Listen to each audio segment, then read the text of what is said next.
Howdy, everybody.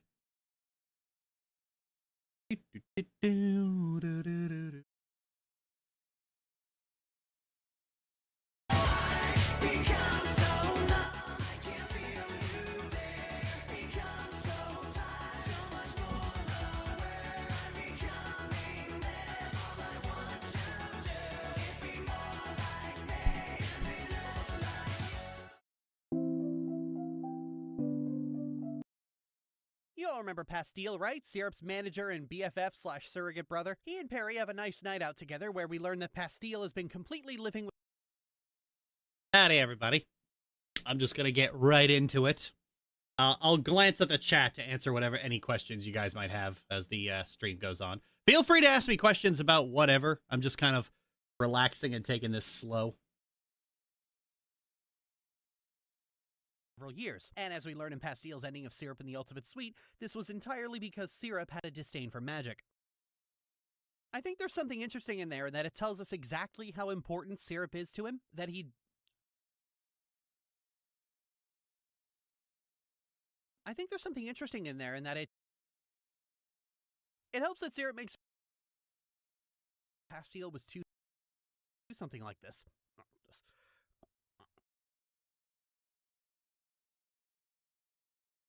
It helps that Syrup makes it clear in his ending that she's more upset that Pastille was too scared to be himself because of the shit she says about witches. It's implied that these two have been close-knit for way longer than the shop's been open, so everything about their friendship is, at times, a little heartbreaking. But always for way longer than the shop's been open, so everything about their friendship is at times a little heartbreaking, but always comes around to being touching. Oh my god, CD, why are you talking about Pastille in the Pastille game? Don't do that. Don't say Pastille like it's a ship. Don't do that. Don't say Pastille like it's a ship. The Pastille game. Don't do that. The Pastille game. Don't do that. Don't say Pastille. The Pastille game. Don't do that. Don't say Pastille like it's a ship. Don't say Pastille like it's a ship. What's your favorite show? Ooh, my favorite show. That'd probably have to go to Voyager, maybe?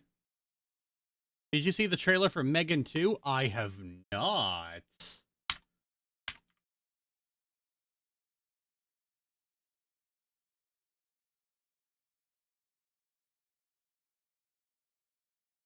Oh, I know who's going to want to see this.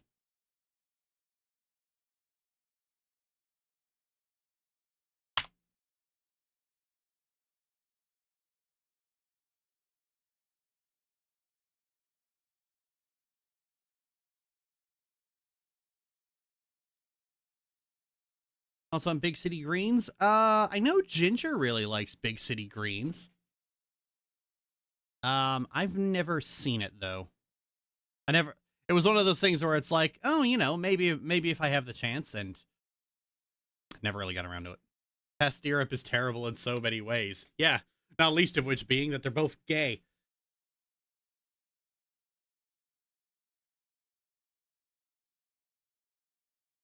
Oh my god, CD, why are you talking about pastirip in the Parastille game? Don't do that. Don't say pastirip like it's a ship. Anyway, I bring this up because Pastille and Periwinkle's relationship has to work around Pastille's deep friendship with Syrup. In the second Syrup game, Pastille says as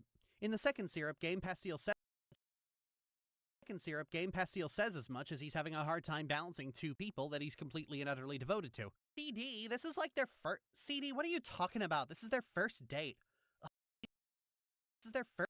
CD. CD, what are you talking about? This is their first. CD, what are you talking about? This is their first date.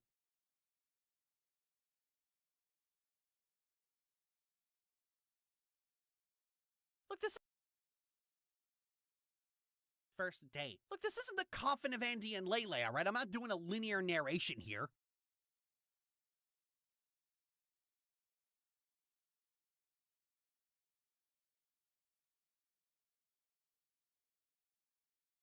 It helps that Syrup makes it clear still game.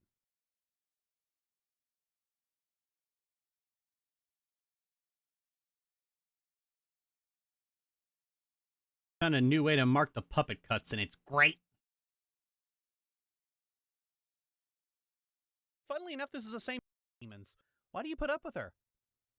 Because she's my favorite. Funnily enough, this is the same dynamic that Pastille has with Periwinkle.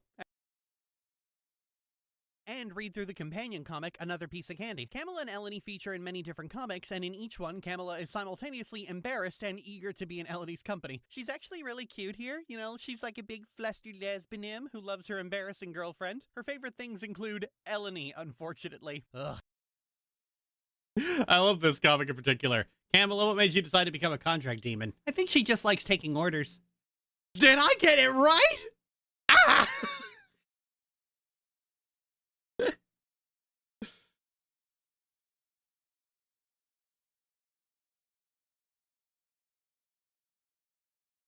Any dumb question I want? Perfect. I just have one. Why is my couch on fire?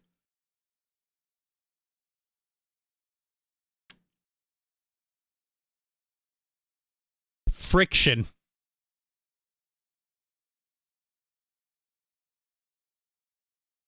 It makes a stupid comment, CD size, and we cut to the outside of a tall building with the terrible girls being thrown off the side.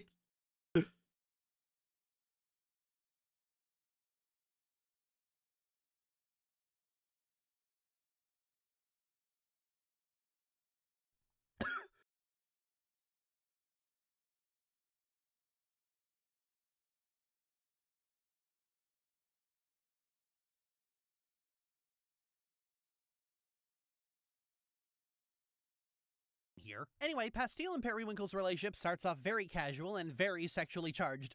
I actually quite like this aspect of Nami's writing. Her characters are shown to have sex, but it's just a normal aspect of their life. Video games have historically had a very juvenile attitude towards sex. Often when games include sex, it's displayed front and center, all the glee and cringeworthiness of a 12-year-old finding dad's Playboys. And it makes sense why games that put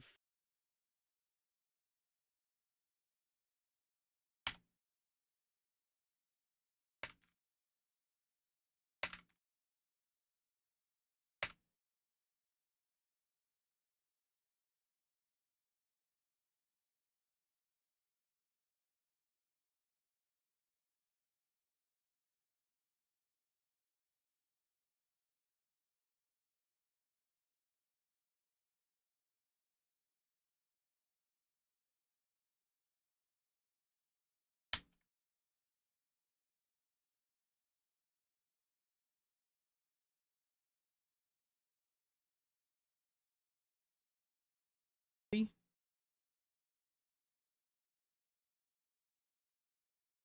that doesn't do it.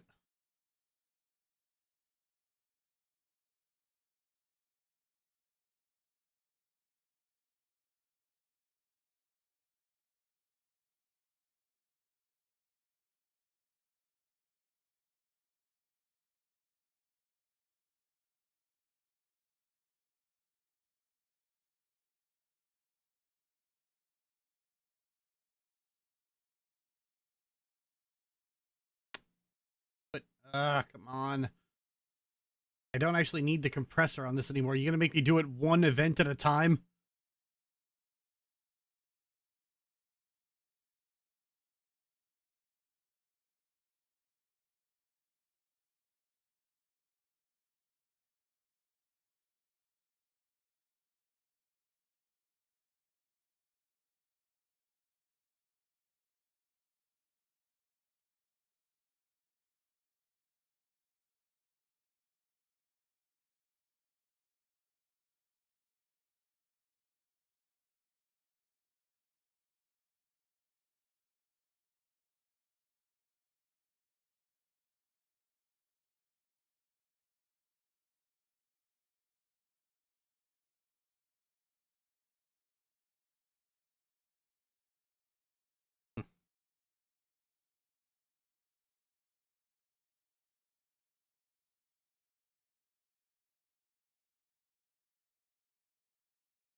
Her characters are shown to have sex, but it's just a normal aspect of their life. Video Lele, alright? I'm not doing a linear narration here.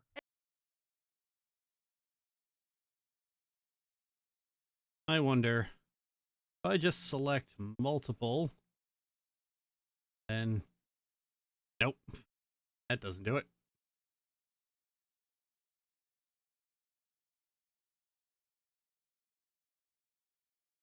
Has to work around Pastile's deep friendship with Syrup. In the second Syrup game, Pastile says as much as he has to work around Pastile's deep friendship with Syrup. In the second Syrup game, whatever, I'll just live with the compression.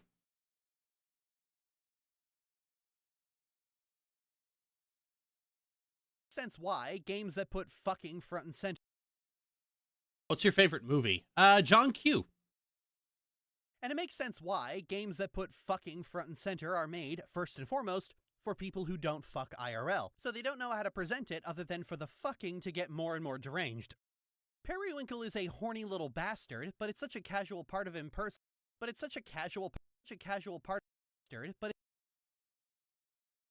but it's such a casual part of his personality. For him, sex is secondary to the hunt, as it were, as he finds a new person to flirt with and make them squirm.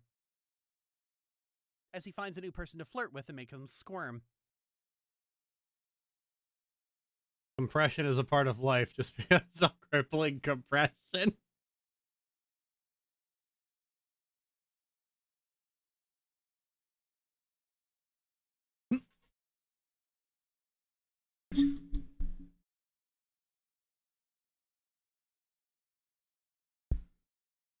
Games made with fucking front and center are made for people who don't. It's part of why he gets so attached to Pastile, as Pastile is so fun to tease. Periwinkle has a very playful approach to sex and sexuality, which I feel is the important part of sex and sexuality, which I feel is the important part of writing sexuality into a story. What is each character's relationship with sex itself? What is each character's relationship with sex itself? Sexuality into a story? What is each character's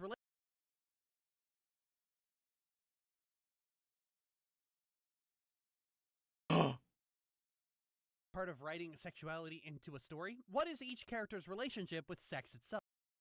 My God. Okay, so I can't paste removing the event, but if I mute it, I can paste that. Perfect!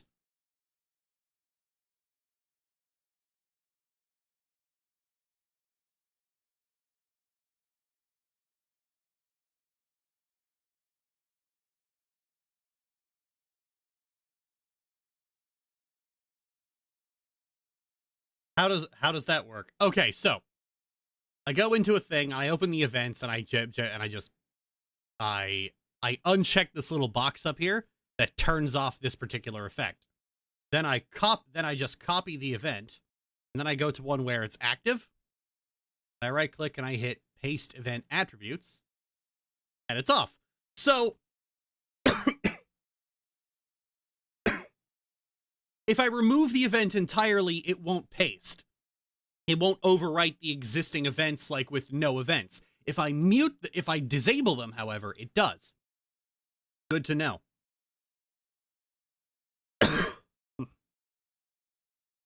Let's take all of these.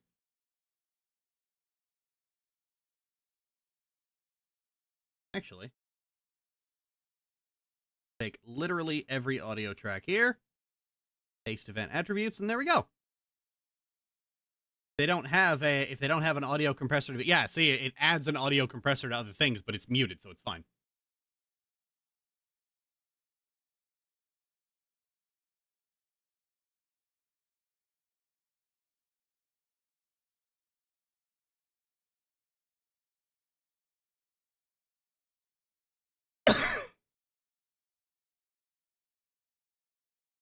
Do you think animated shows have gotten better or worse in the last 30 years? I think it's about the same. It's just that,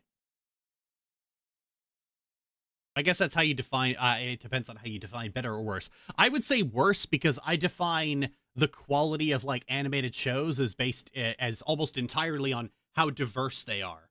Like, you know, how many different genres and different kinds of shows do you have? And that's gone down over the years.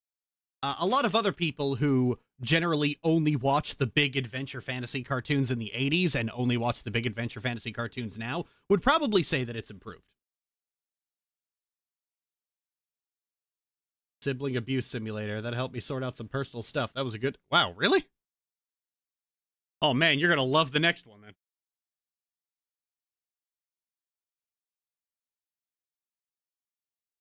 So yeah, if you were somebody who only watched stuff like He-Man and Ninja Turtles back in the 80s, then you'd probably say they've gotten better today. That's not really the metric I judge them on. We got a lot more avatars, but we lost the Fillmores.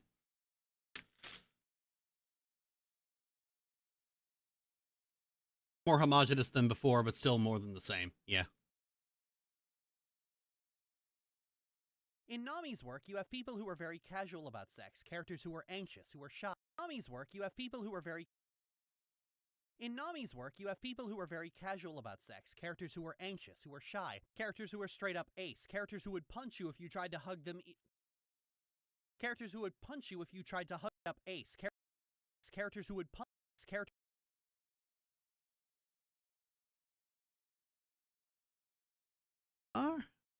Ace, characters who would punch you if you tried to hug them even if they profess to love you. The variety on display for each individual is quite expansive. This is shown with Astragalus, Periwinkle's business partner? Yeah. Astragalus appears on the surface. Astragalus appears on the surface to be completely asexual. At least I think. She says there's no magic by aromantic. Why did I forget that word for a second? There's no magic by aromantic. Why did I forget that word for a second? The aromantics buying aromagic. The aromantics buying aromagic. Anyway, as Periwinkle is regaling Astragalus with how adorable Pastille is, it's becoming clear that Perry is falling in love with. It's becoming clear that Perry is falling in love, which is quite unusual. Which is quite unusual for him. He flitters about from one conquest to the next, only occasionally having second dates and never becoming anything more than friends with benefits. But Pastille is sticking in his head more than anyone. Antics buying arrow. Actually, this Astragalus appears on. This is actually supposed to go somewhere, and I never did. This is shown with. I could probably just cut that bit entirely.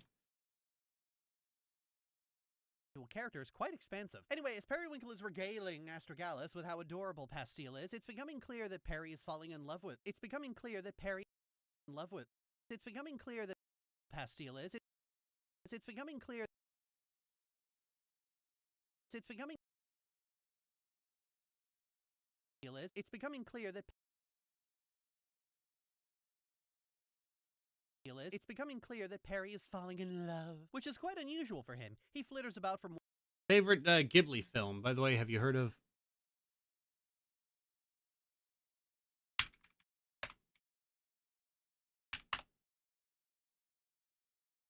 Oh, is a filmmaker. Okay, I've not heard of him. My favorite, by the way, but yeah, my favorite Ghibli film is Only Yesterday.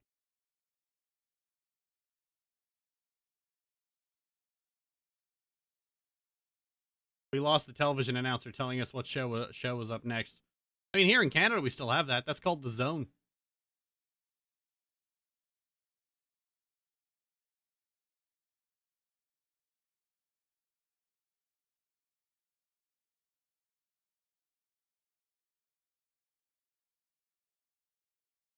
I think adventure fantasy has kind of poisoned animated shows in the 2010s. There are only 3 shows in the genre I actually like: Amphibia, Owl House, and Gravity Falls.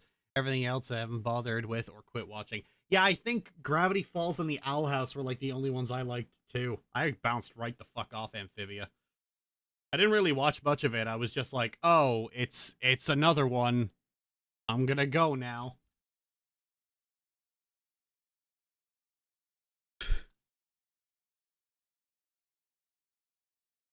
Like the TV equivalent of the cover-based shooter. Even more than Cassia, the lead character from Charm Study. No, the open world adventure with crafting and stealth. Even more than Cassia, the lead character from Charm Studies, who is like if hot chocolate with cinnamon and marshmallows was a person. Yeah, the lead character from Charm Studies, who was like.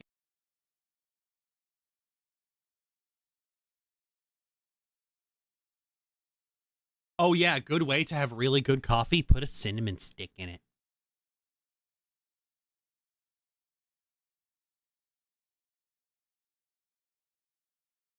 I made a film called Your Name along with 2 others. Have you heard of it? I have not. People keep telling me to, and I'm really petty, so I just don't. Well, they're good.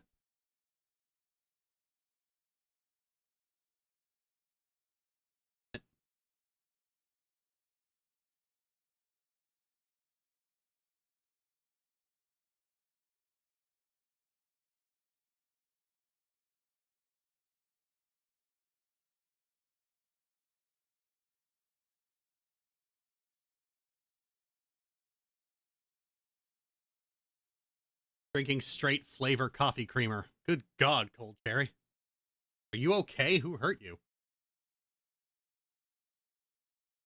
I mean, Ghibli films are good. I mean, watch them if you want to. It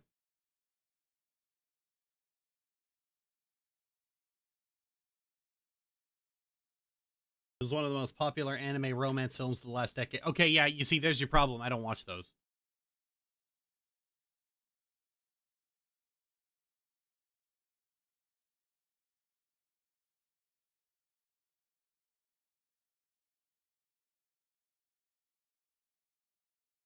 Who is like if hot chocolate with cinnamon and marshmallows was a person.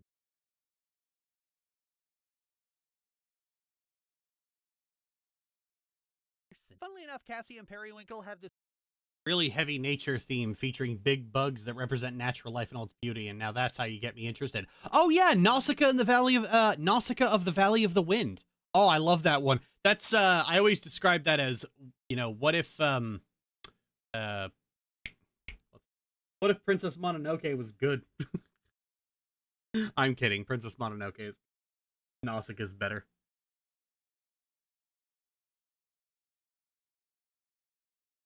Leave her as I get the crux of it. Yeah, I don't watch much anime, honestly. Like, I think in the last 10 years, I've watched like six new ones.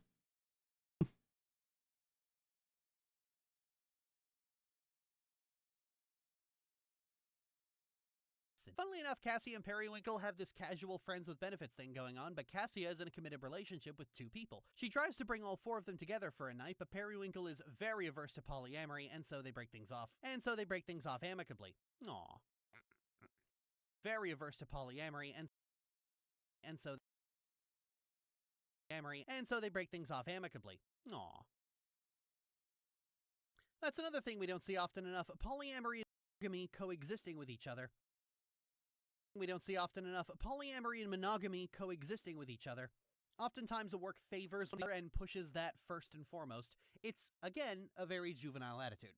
Anyway, as time goes on, Periwinkle finds his thoughts drifting more and more toward Pastille, especially as he and Periwinkle start spending more time together.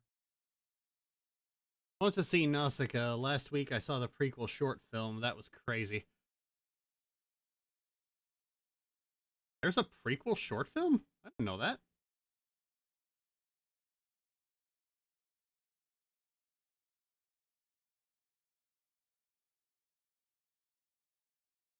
I think it was Mononoke they were telling me about. Oh. Well, the post-apocalyptic one with the really big bugs, that's Nausicaa.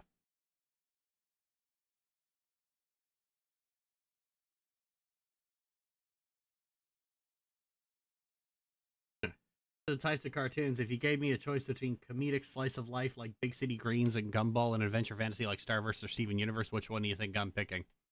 I guess it kind of for me it kind of depends on which one. Like if you made me choose between Gumball and Steven Universe, I'm picking Gumball. If you made me choose between Big City Greens and Gravity Falls, I'm going to pick Gravity Falls.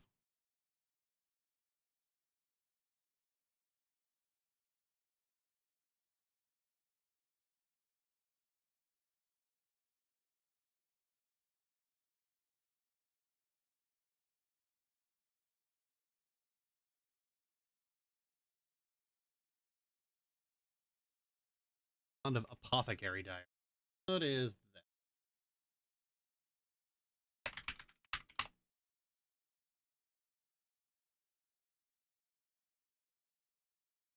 that? Oh,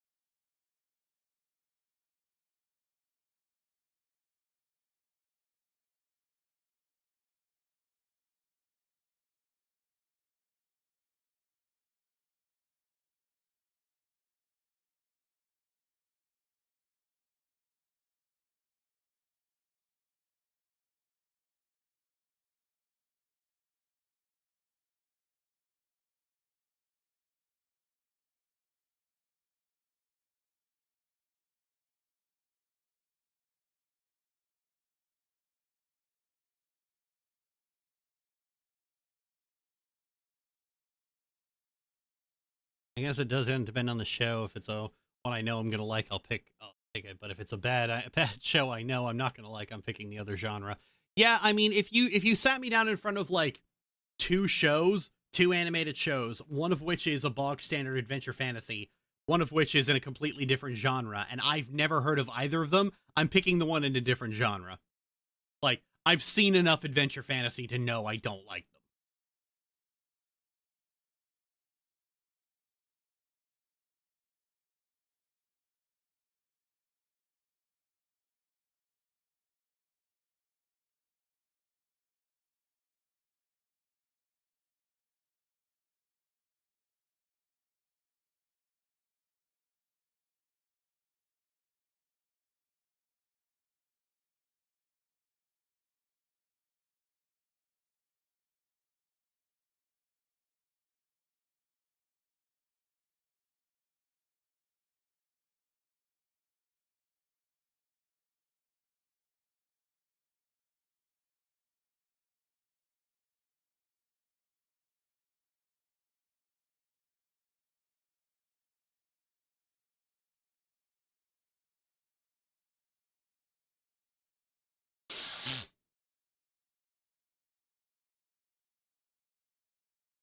Stories. I got one. I'm currently in competition with my friend on who could say goodnight first. Aw, that's cute.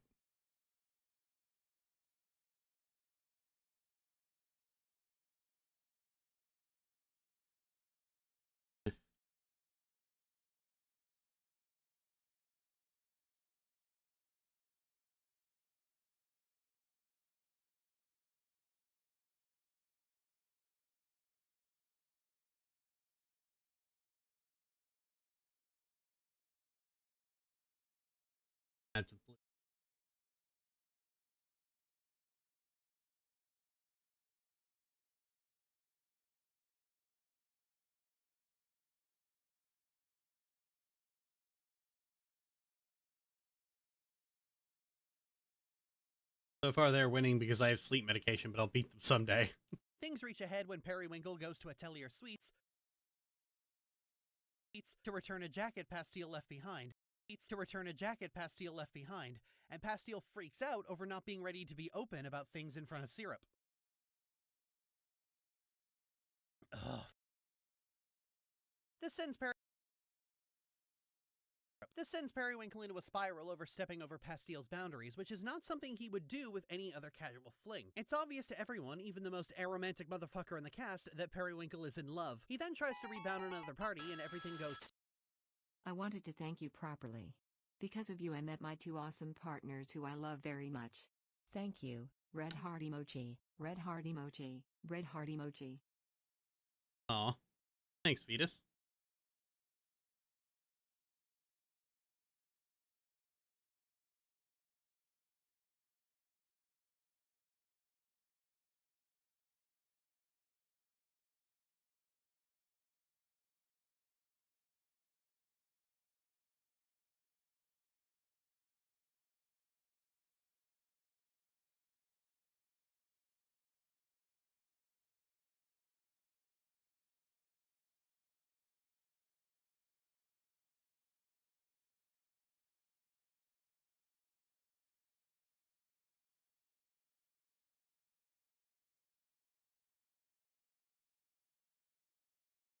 He then tries to rebound another party and everything goes south because he can't stop thinking about Pastille and he collapses in a heap. The next morning, Pastille comes by to apologize for all of that and it seems like it's all no big deal.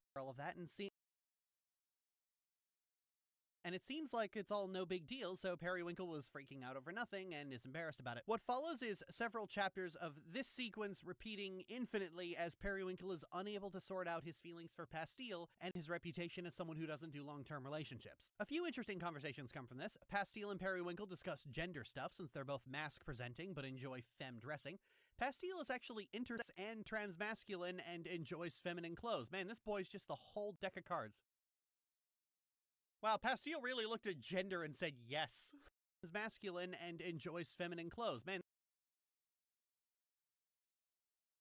Wow, Pastille really looked at gender and said yes. Later on, they actually discuss Gumdrop, as while Pastille doesn't necessarily regret making her, he does regret that she's stuck in a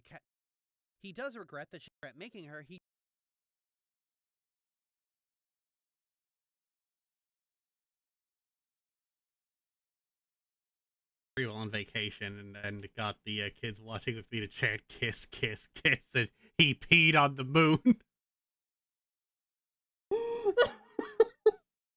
Me and McKay still...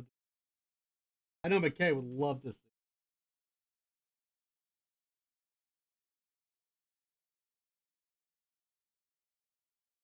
I think we saw like the first Sonic movie as part of like a movie night back when I was still dating Ginger. I think we saw the second one in theaters. Never got a chance to see the third one in theaters. He does regret that she's stuck in a candy body with all the limitations therein. Pastille had no idea Gumdrop's emotions would be real. Pastille had no idea that Gumdrop's emotions would be real, that she'd be completely sapient and aware. Golems in this universe usually aren't sapient at all, they're just automatons. But because Pastille is so powerful, he inadvertently created a soul. This is interesting and it gets brought up. This is interesting that it gets brought up here as this very issue forms a significant portion of the plot of Syrup 2. Which actually runs concurrently with Starry Flowers.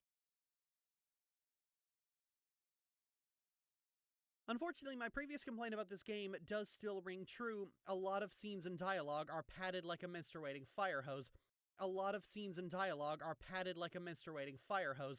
Conversations that would be trim and tidy in one game are blown into verbose ordeals as Periwinkle wrings every last ounce of dialogue out of every possible conversation, and his internal monologue takes up large portions of the screen.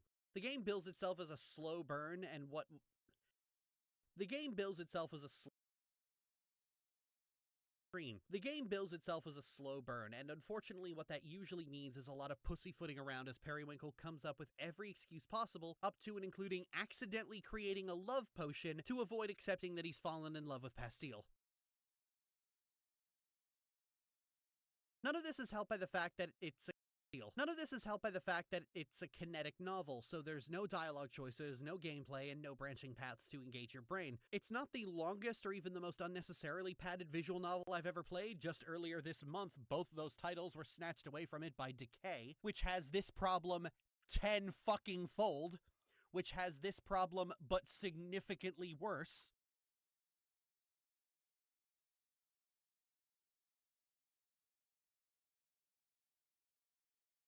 It's not the longest or even the most unnecessarily It's not the longest or even the most unnecessarily padded visual novel I've ever played. Just earlier this month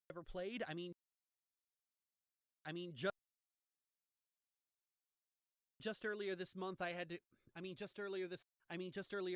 had to record footage of Decay, and has this same problem, but like 20 times worse. But like 20 times worse. Called Decay because you will be by the time. God damn it, Autumn. If you kept all the time this section repeats, you could probably simulate the experience of playing the game. Look, I gotta do multiple takes. I flub lines constantly.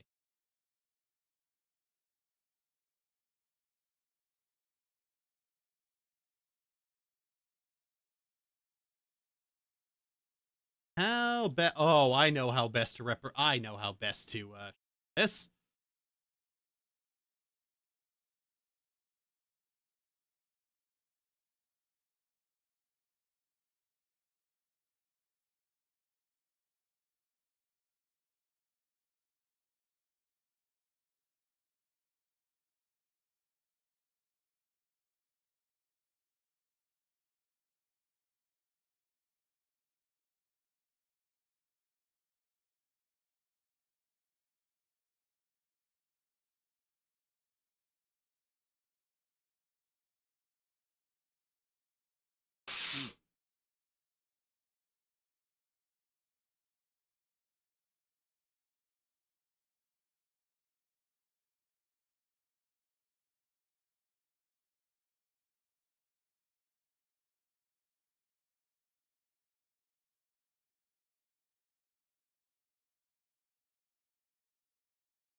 That's why he has to get ADHD gremlins to make the tedium tolerable.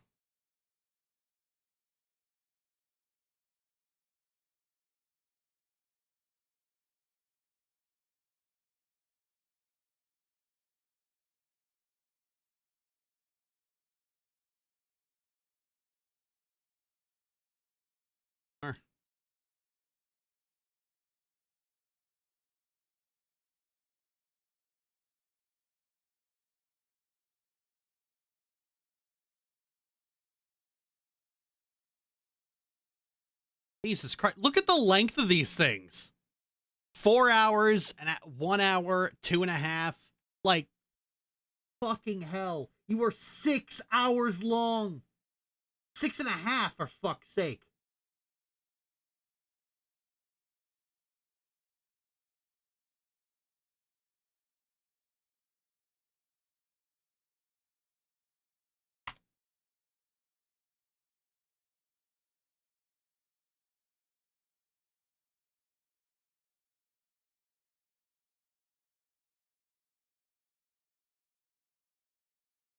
Director's cut.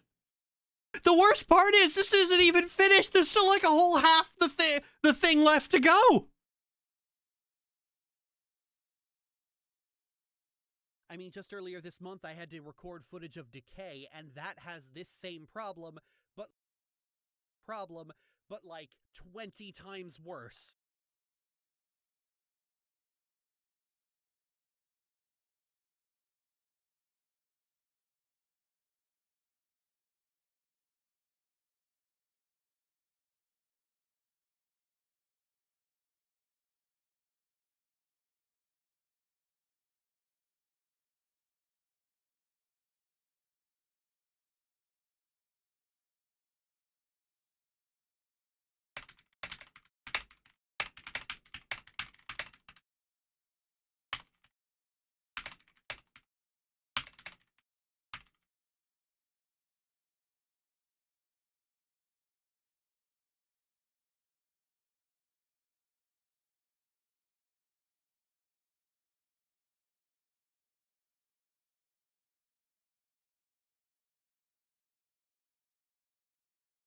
That's our style headache. Ugh.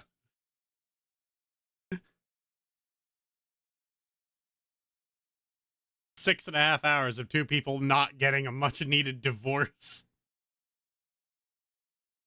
No, don't say it like that. Out of time I could tidy up my room, clean all the windows, and make breakfast. I'm glad I caught your stream CD. It was celebrating my birthday today. Oh, happy birthday! Worse. And arguably Syrup 2 is longer in sheer length as well, but those games all have those games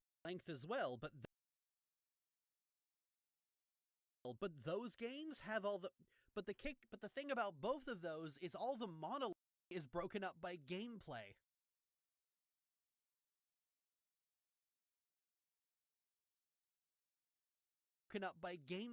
And this is the important part. The verbosity of this game often comes from the sheer repetition. Periwinkle will explain and re-explain things multiple times, often to multiple characters, and then to the player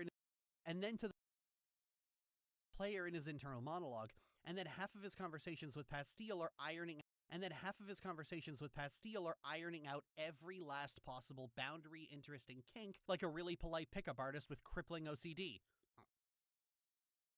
This isn't really the game's fault. I mean, it's billed as a slow burn, and slow burns by design tend to be overly long and verbose because there's only so long a love story can get naturally before. And slow burns by design tend to be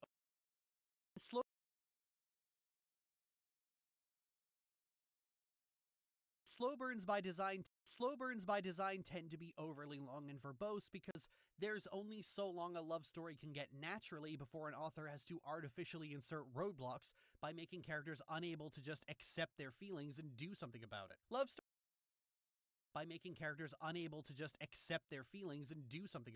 stories tend to come in multiple phases: incitement, denial, confession, and romance. And slow burn stories will often simply extend the denial phase long past the point of being reasonable. This is a consequence of a media landscape that favors will they, won't they book to keep people watching long-running TV shows and reading long-running comics. And the kicker is, raw length doesn't really factor in because no matter how short it is, you can always tell when a story is running in circles to extend that denial phase. Everyone's got a different taste for this. Some people live for that shit. They want the slowest possible burn imaginable. They want the slowest possible burn imaginable. They want to get 350,000 words deep into a story, and the characters are only just starting to accept that they have feelings for each other. Speaking only for myself, edging has never really been a kink of mine. I live for the quickie. Speaking for myself, edging has never really been a kink of mine. I live for the quickie. I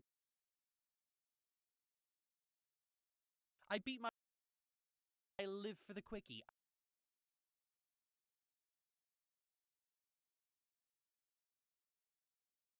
Has never really been a kink of mine. I live for the quickie. I beat my wife off so fast our sex tape is called Any Percent. I beat my wife off so fast our sex tape has Any Percent in the title.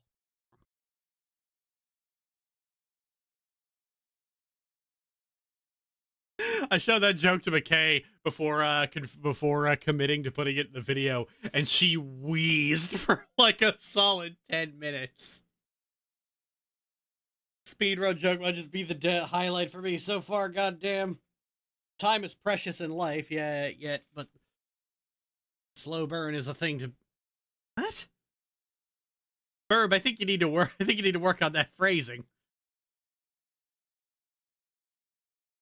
I think my favorite is was a lot of really good character work as Pastille and Periwinkle just talk about normal everyday couple stuff. I think my favorite is a very brief conversation where Pastille discusses his relationship with Syrup, as he's opening up a lot of frustrations with Syrup's bitter personality. Given that not only do Periwinkle and Syrup get introduced in the sequel, but also conspire to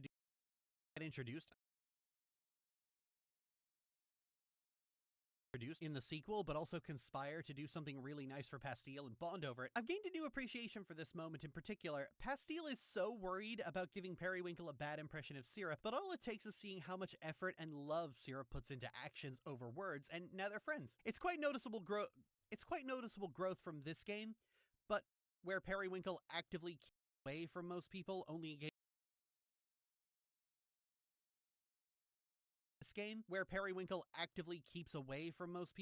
engaging in casual flings, and aside from that is extremely reclusive.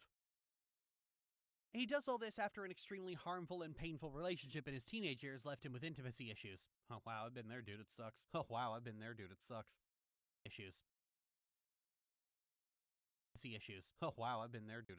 With all my complaining about the verbosity of this game, that ending is absolutely adorable. Some of the best confession and couple dialogue in any of these games. I could be a real bitch about the second act, but by the end of the game, I was smiling and giggling like an idiot. The first time I played this game was the first time I'd been introduced to these characters at all, but you are supposed to play these games in release order, and my appreciation for it has vastly improved with how Periwinkle slots into the larger group. Both Periwinkle and Pastille start out with secondary roles in other people's games, but them and their nascent personalities get built on here. That being said, Starry Flowers remains the most difficult to recommend on its own. Drowning may be technically a weaker story, but it's also short.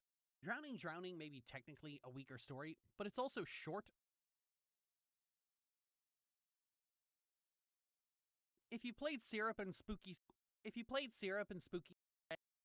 and enjoyed Pastille and Periwinkle, then you'll adore this, because it's more of them and gets very extensively into the weeds about them. Verbosity aside, I actually quite like it. There are a lot of really good games out there that are difficult to recommend because you need to fit a certain criteria to really appreciate it. It's just that if you don't like visual novels, Nami's games are usually still extremely good. But if you don't like visual novels, Starry Flowers is everything you don't like about visual novels.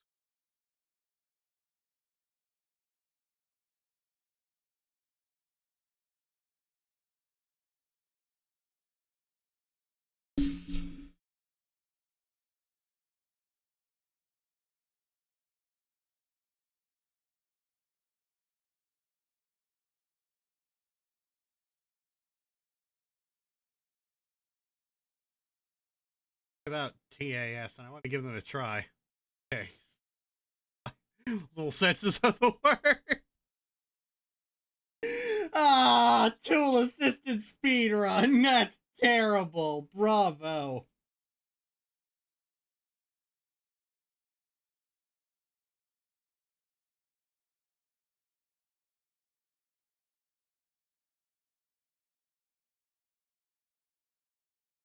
You know what a slow burn's better? Make it a scented candle.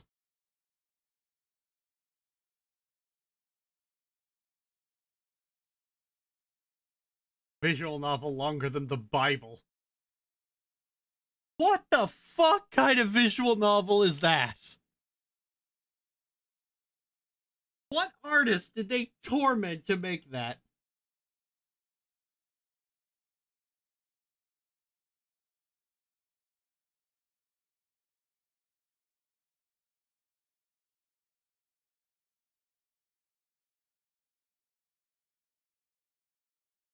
Novels. You look so pretty in pink against the starry night sky. Without you, my heart would Flowers is everything you don't like about visual novels. You look so pretty in pink against the starry night sky. Without you my heart would sink, so I am telling you why.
There we go.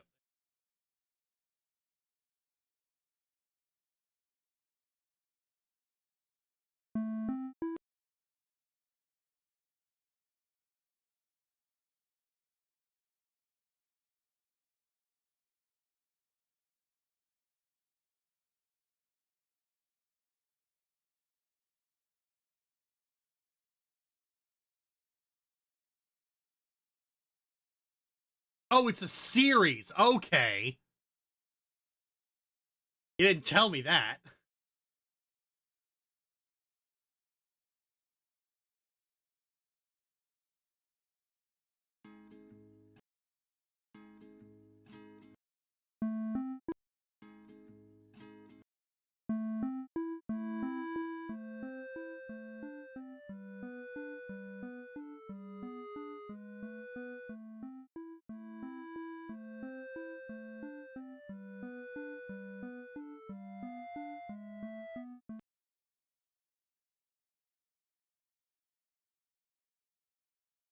Bad in theater is the big one.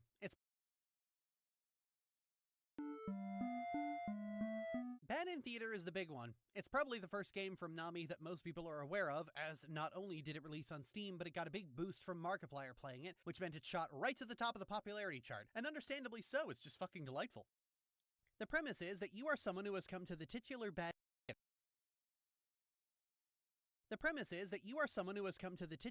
end theater, a community theater that tells stories that only community theater that tells theater that tells stories that only community theater that tells stories bad end theater, a community theater that tells stories that only end in tragedy, run by the titular tragedy. As a challenge to the player, Tragedy lets them customize the story to their whims, having ensured that every single version of the story ends in pain and sadness. The story centers around 4 fantasy archetypes: the hero, the maiden, the underling, and the overlord. All of them are struggling with their role in the story. The hero is supposed to rescue the maiden and kill the overlord, but doesn't really want to. The maiden is supposed to be kidnapped by the overlord, but it hasn't happened and she's getting tired of waiting around. The underling is supposed to be part of the overlord's army, but just wants to take a nap and be a little gremlin. And the overlord is supposed to kidnap the maiden, but she doesn't like provoking humans and would rather they not send a hero to come and kill her underlings. The plot kicks off when the maiden, bored of waiting, goes to find the overlord herself, which starts quite a lovely exchange about goes to find the overlord herself, which herself, which starts quite a lovely exchange about expectations where the Overlord tells the maiden not to worry so much about fate's role. The actual outcome of all this depends on the player's choices, of which there are over 40 combinations, and exhaustively getting every last possible ending forms a significant part, possible combination forms a significant part of the actual gameplay.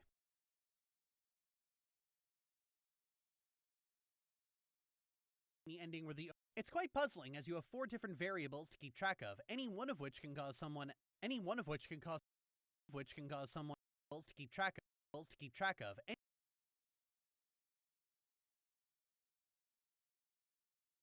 Any one of which can cause something out of sight of your POV character to keep you trapped in a constant loop. For instance, I was trying to get the hero's true end and kept getting the ending where the Overlord has no idea where the maiden is no matter what I did, because stupid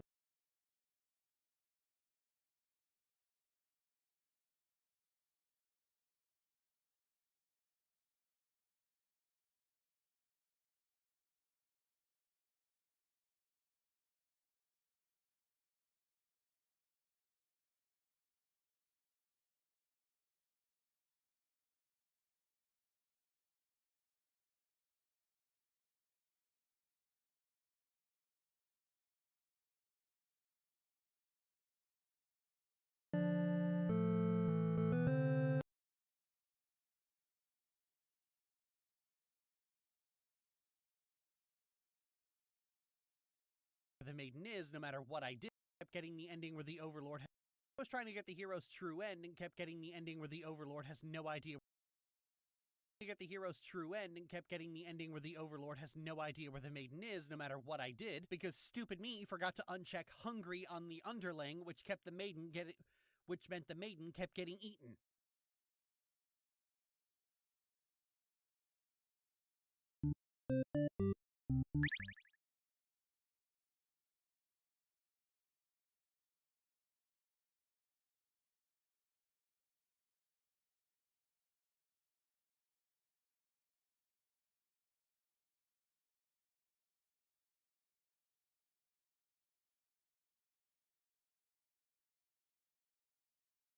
No matter what I did, because stupid me forgot to uncheck hungry on the underling, which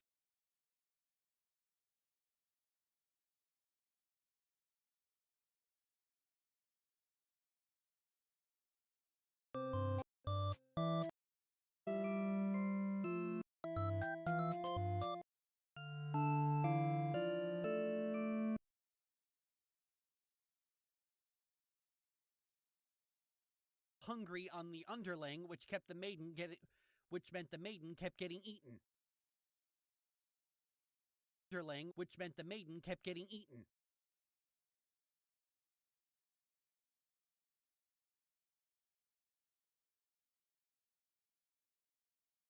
Personally, out of all the characters, I think the maiden and the Overlord are the most interesting.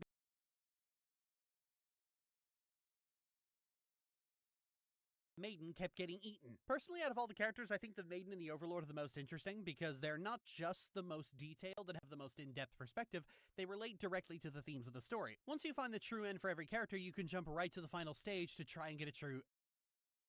Once you find the true end for every character, you can jump right to the final stage to get a... Once you find the true end for every character, you can jump right into the final stage to get a true good ending. Story. Once you find the character, you can jump right into the final stage to get a true good ending.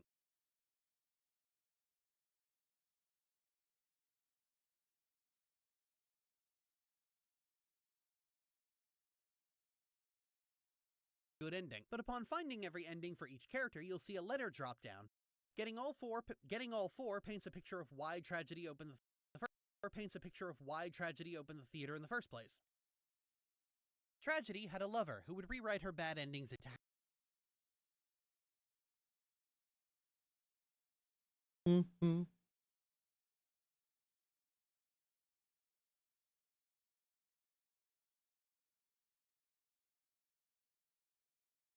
a picture of why tragedy opened the theater. Tragedy had a lover who would rewrite her bad endings into happy endings, but unfortunately they were separated by their homophobic village. Tragedy opened the theater in order to make others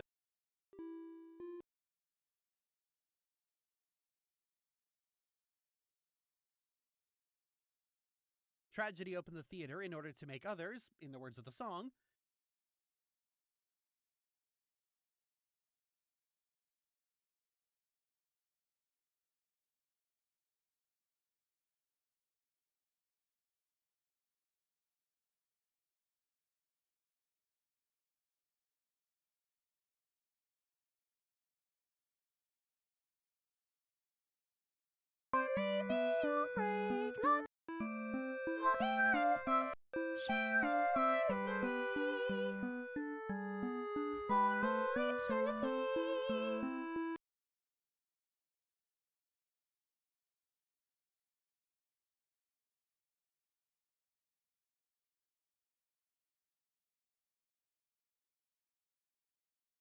Oh, I could have just.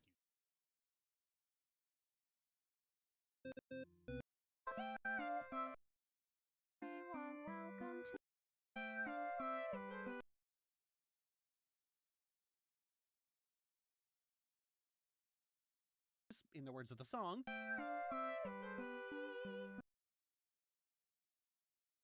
in the words of the song,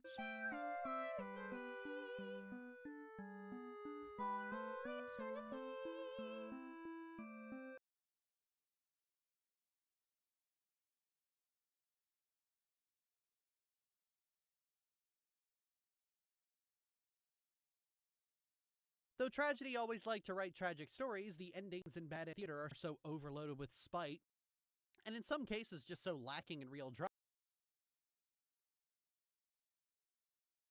And in some cases just so lacking in real drama that at times it feels personal. The characterization of many characters, from the townsfolk ready to burn the maiden at the stake, to the hero being skeptical if the maiden claims the overlord is actually friendly, to even a lot of the maiden's endings come down to, if you try to be with the overlord, bad things will happen to you and her.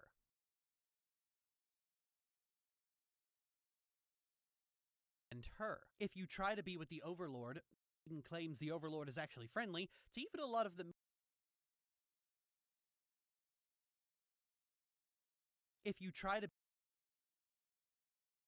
be with the overlord, endings come down to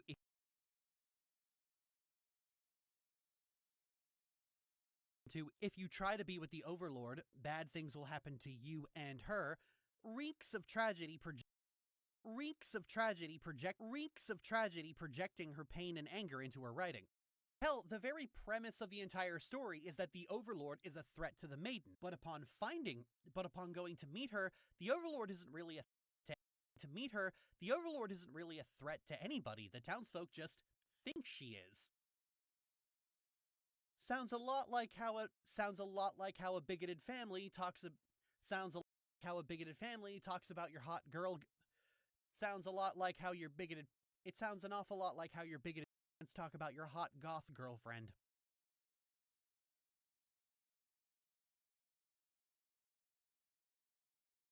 That's not to say that this is a bad thing. People process their pain through their That's not to say this is a bad thing. People often process their pain through their art.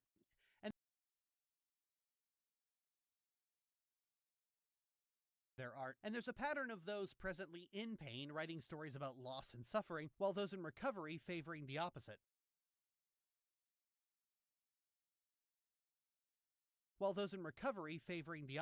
She even says to the player, "We used to like the types of stories where love conquers all."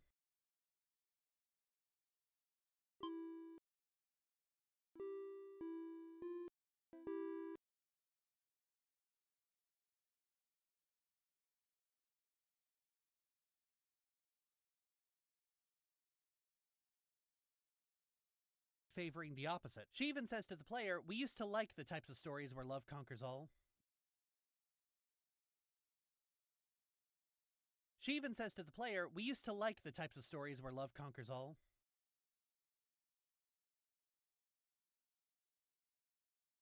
However, her bad endings attract the player, who is actually tragedy's lost love. As is learned at the very end of the game when you learn tragedy's story. As was expected, her lover strongly resembles the overlord.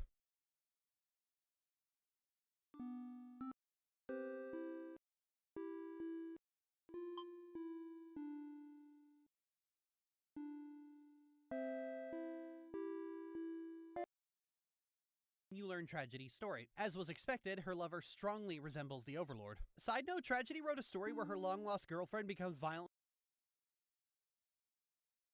As was expected, her lover strongly resembles the Overlord.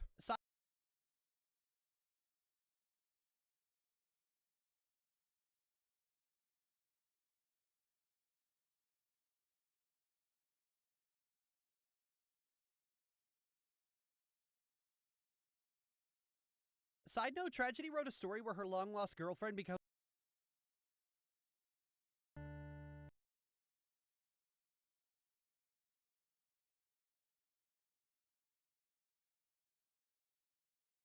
becomes violently possessive of her and keeps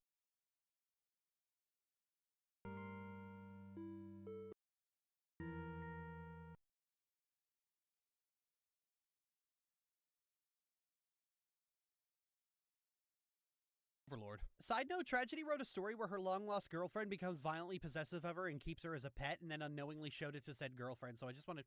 Oh yeah, side note, Tragedy wrote a... Oh yeah, side note, a story where her long-lost girl... Tragedy wrote...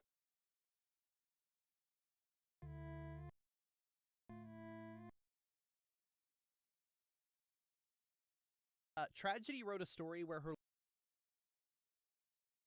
Tragedy wrote a story where her long-lost girlfriend becomes violently possessive of her and keeps her as a pet and then unknowingly showed it to said girlfriend. I just wanted to share that one with the room.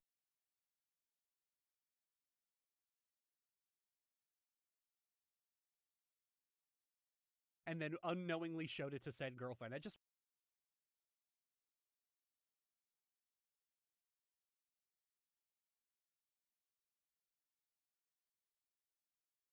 wanted to share that one with the room.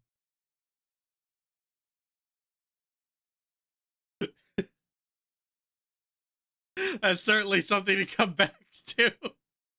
Story. As was expected, her lover strongly resembles the Overlord. Oh yeah, side note, Tragedy wrote a story where her long-lost girlfriend becomes violently possessive of her and keeps her as a pet and then unknowingly showed it to said girlfriend. I just wanted to share that one with the room. There's a wonderful theme in bad... I just wanted to share girlfriend. I just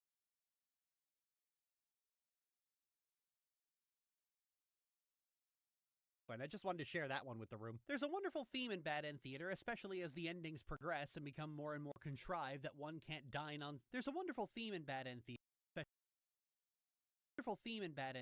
Especially as the endings progress and become more and more contrived, that one can't dine on sadness alone.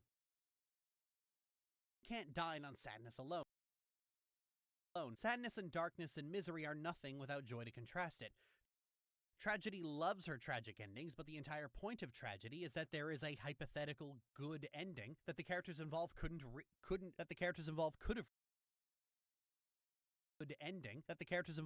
reached, but didn't. Tragedy, what's with this one ending? I was very sexually frustrated that day. Next question.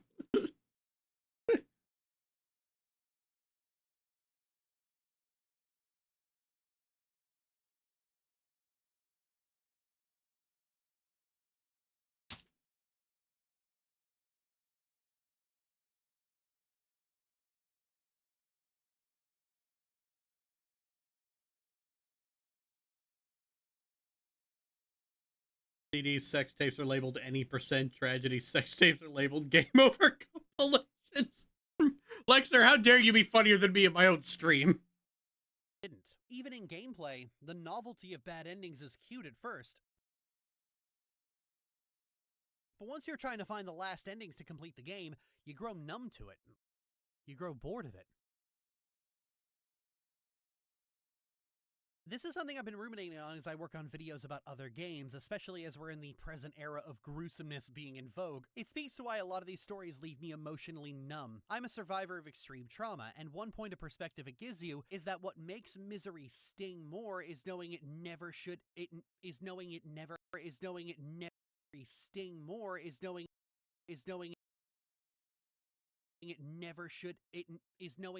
had to be this way.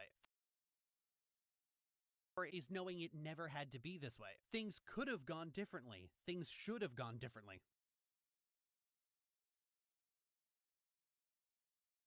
The way tragedy characterizes the townfolk especially speaks to a sincere and profound resentment. The people of her hometown didn't need to do this to her and her chosen not to do this to her and her lover.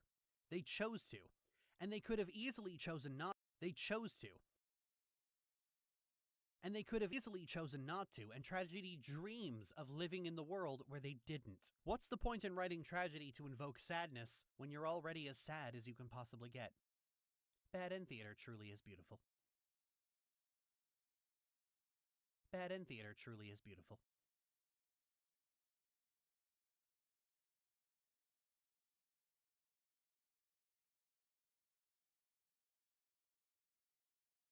Beautiful. Your tragedies, all right, happy endings.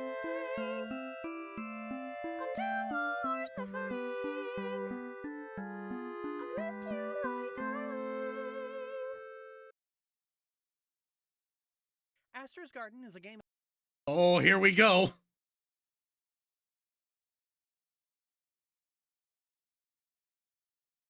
First things first, I actually need opening.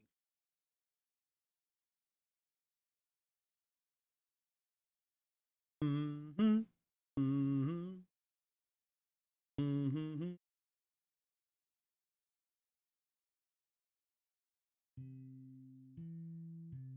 Okay. So.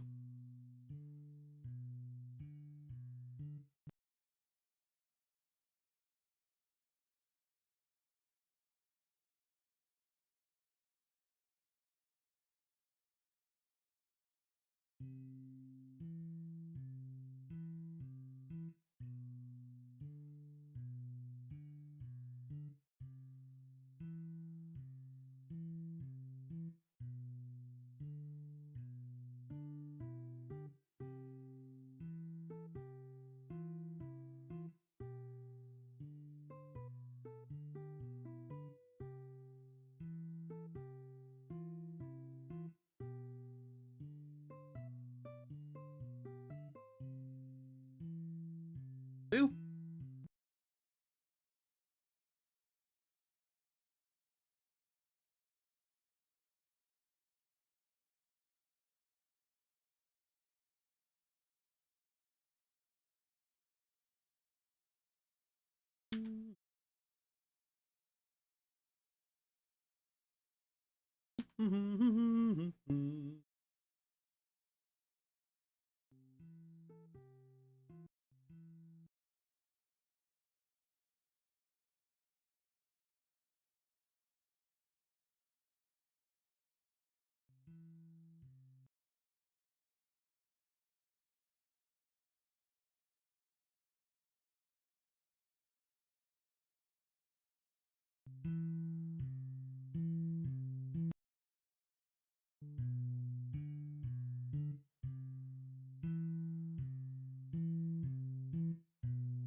I wonder what my sex tapes would be labeled if I had sex. Probably something silly and stupid like prank on charity ensues. Oh, they'd be labeled AI deepfake.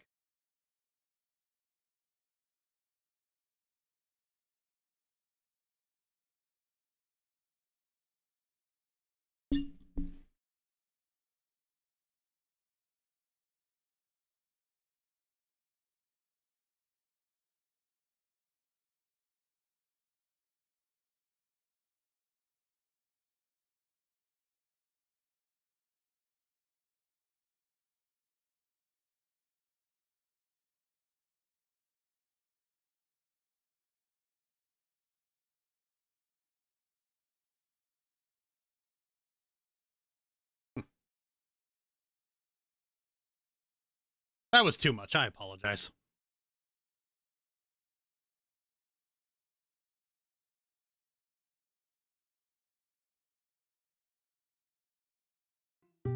Astra's Garden is a game about Astragalus, an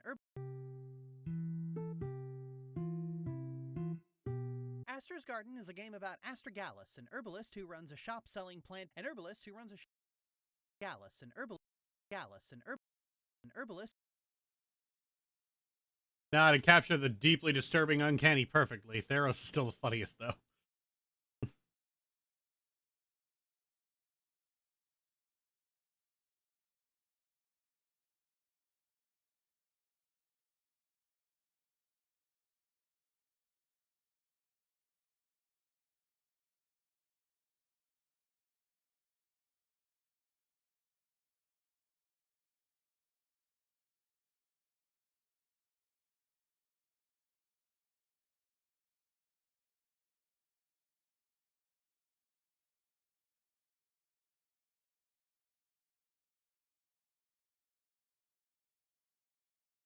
Astragalus, an herbalist who runs a shop selling plant-based medicines.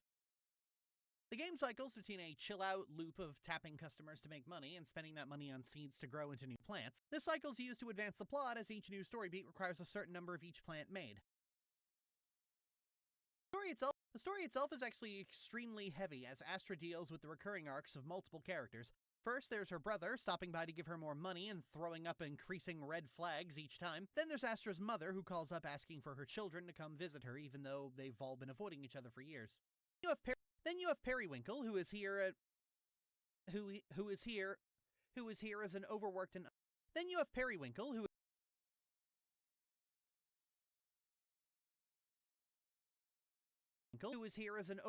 underpaid model looking for sleep aids. And lastly, you have Vinegar, a 16-year-old girl who is currently dying of a gender disorder that directly calls comparisons to ALS and Alzheimer's. Oh yeah, did I mention this game gets heavy? Because it gets fucking heavy.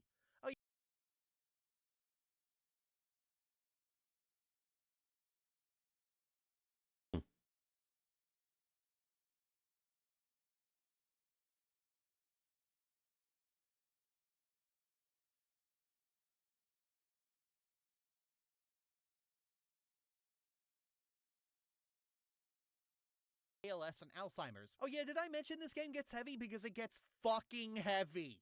Oh yeah, fucking heavy. Oh yeah, did I mention this game gets heavy? Because it gets fucking heavy. Did I mention this game gets heavy? Because it gets fucking heavy.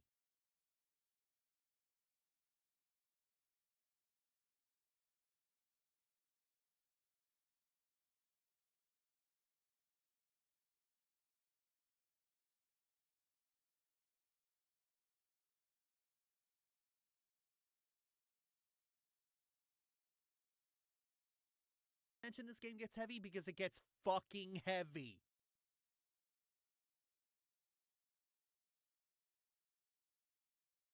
All of the individual stories tie into each other. Cass's story carries a lot of red flags of suicide in his first few appearances, such as giving away his entire life savings to his sister. And then later in his story, it turns out he's not planning suicide. He's already committed it. Cass had come down with undeath. A chronic disease and death.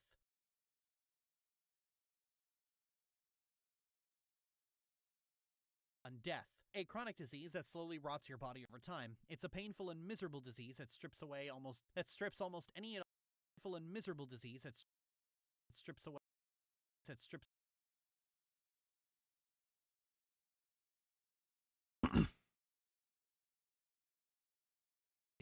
almost any and all will to live from the people who have it. There's a category of disease in the real world that not only have a 100% mortality rate, but they kill their victims extremely slowly, and all their loved ones can do is watch them wither away. Any and all treatment is entirely focused on delaying the inevitable.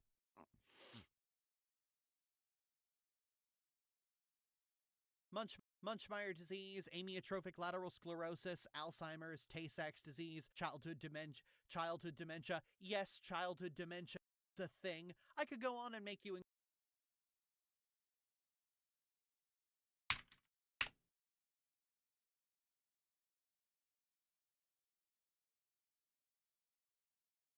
See you at the next stream. See you, Kenley.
Is entirely focused on delaying the inevitable. Munchmeyer disease, amyotrophic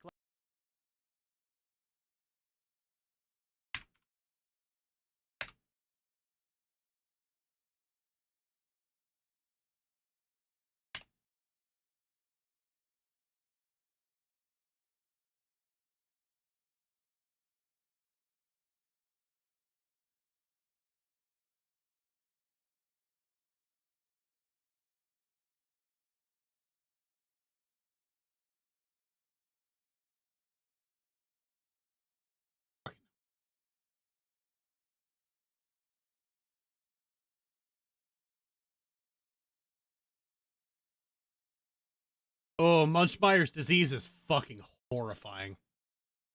lateral sclerosis, Alzheimer's, Tay-Sachs disease,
I didn't even notice I was there.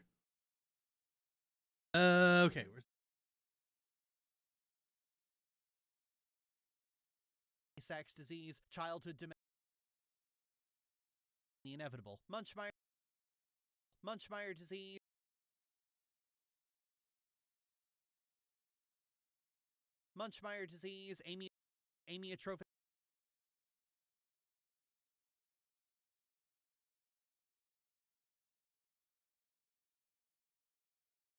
amyotrophic lateral sclerosis,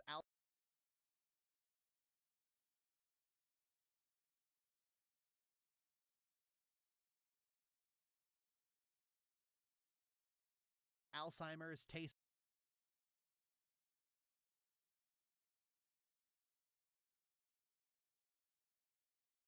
you have a favorite Keyblade? Oathkeeper. Tay-Sachs disease,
amyotrophic lateral sclerosis, Alzheimer's,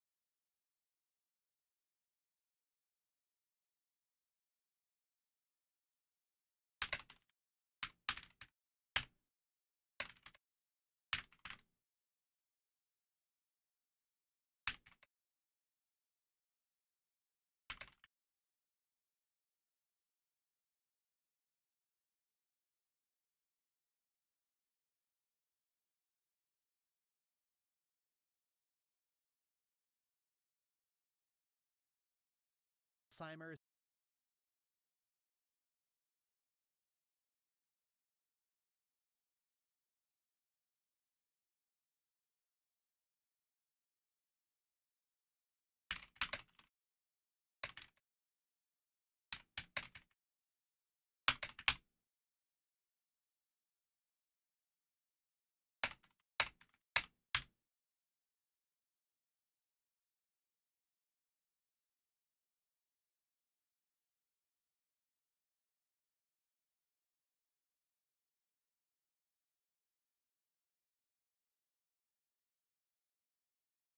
Down spiral with disturbingly presented captions is fascinating and horrifying. Love it, not in a morbid way.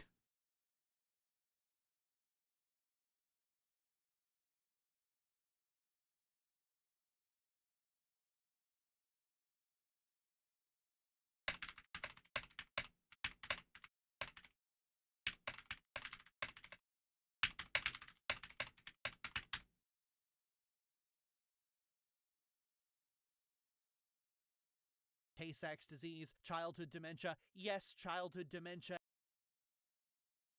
Yes, childhood dementia is a thing. I could go on and make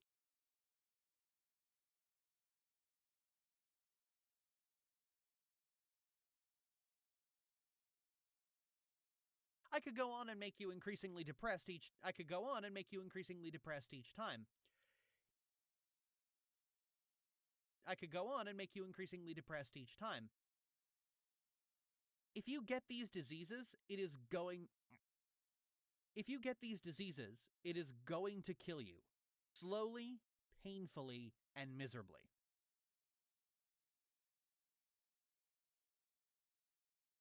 They're among the most nightmarish things that could ever happen to a person, especially the ones that affect the brain. Especially ones that affect the brain.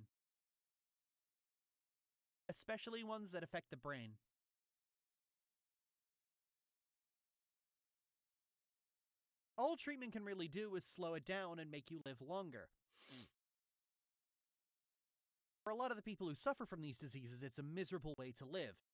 That is what affected Cass, as after a while he simply stopped taking his medicine and allowed his disease to kill him. His sister, and indeed the rest of his family, were severely impacted by not just his death, but what they perceive was him giving up. How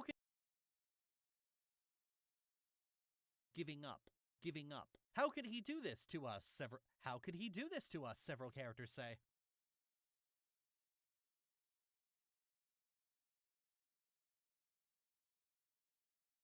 Mr. Jim.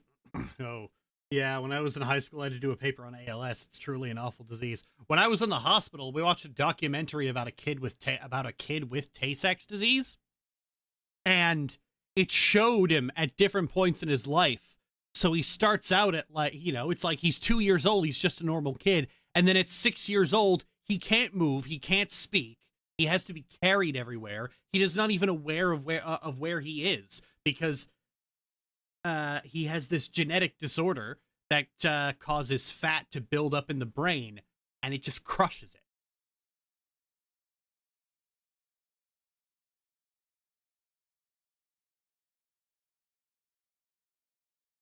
Horrible. Absolutely horrible. Several characters say. Astra only really confronts this when she meets Vinegar, a teenager who is also suffering from the same illness. She makes her medicine in order to stave off the disease, but That's awful. Yep, it is awful. And hell, I just found out about childhood dementia just while I was writing this. And that is the most horrible fucking thing that could ever happen.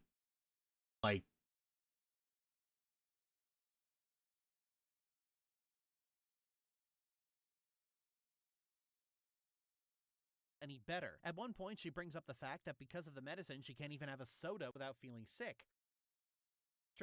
Astra tells her that it's unhealthy for her anyway, but Vinegar responds that it's her favorite drink. It's understated because Vinegar's 16. It's understated because Vinegar's 16 at this point, but the entire point of living is to enjoy life's little pleasures.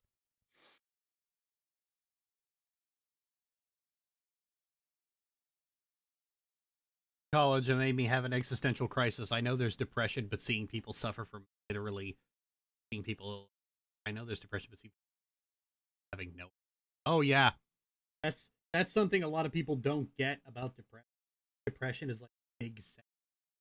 Oftentimes, depression is when you can't get out of bed.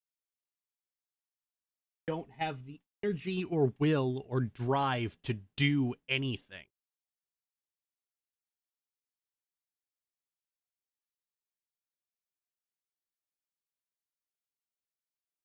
Yeah, if you guys want to, this section of this video gets really heavy. So if you dip on the stream for this point, I don't blame you.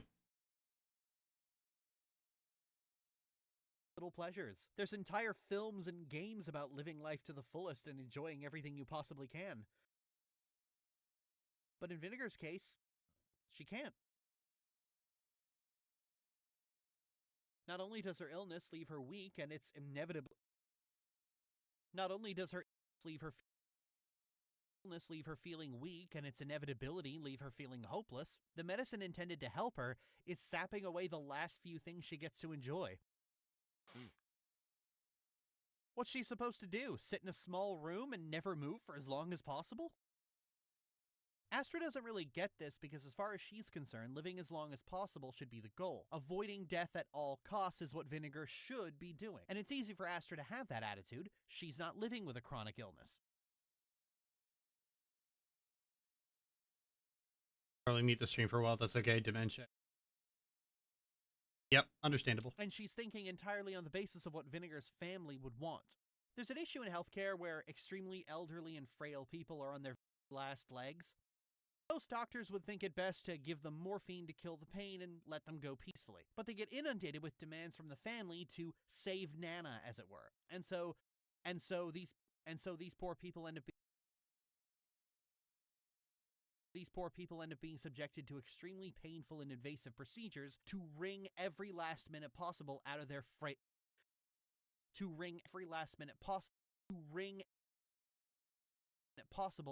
failing body.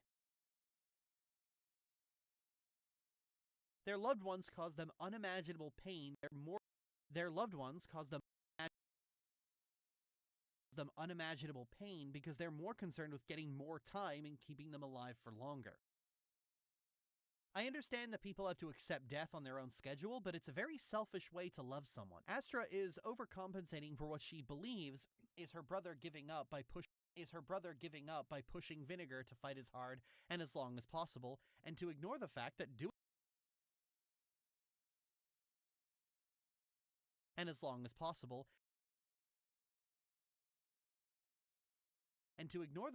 doing so leads to nothing but misery. It's hard to see the point in living as long as I can, when I know every second of it's... I'm gonna have to redo that.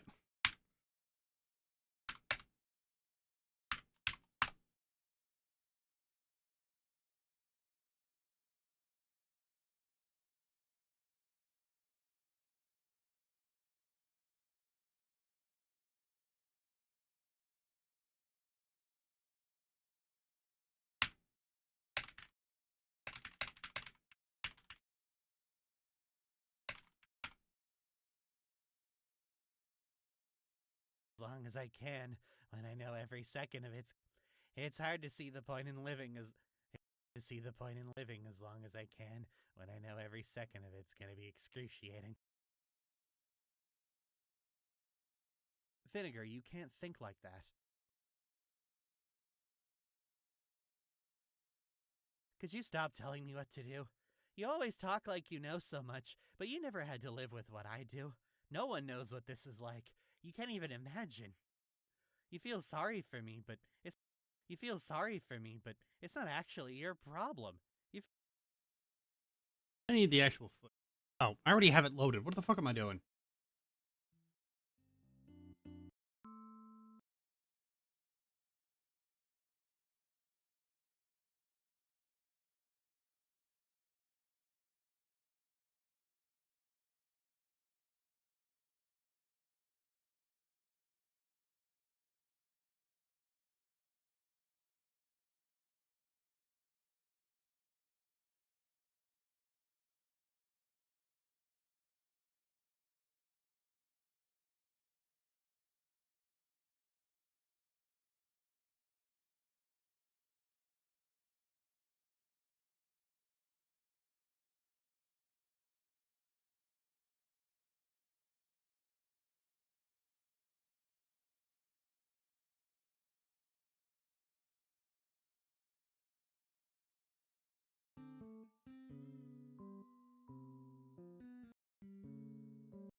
Ah, fuck.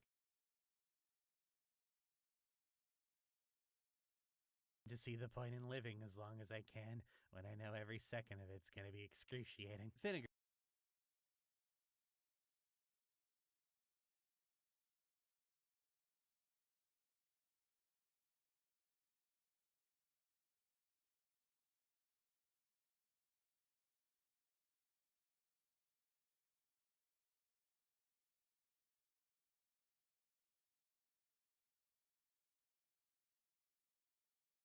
As long as I can when I know every second of it.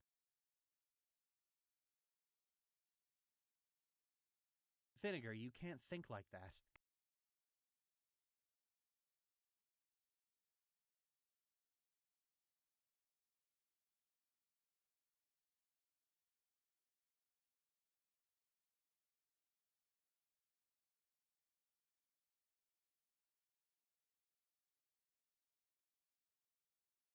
Could you stop telling me what to do?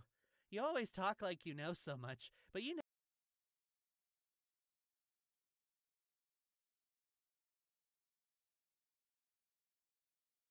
It's the hardest part of any of these. I don't know why I keep putting myself through this.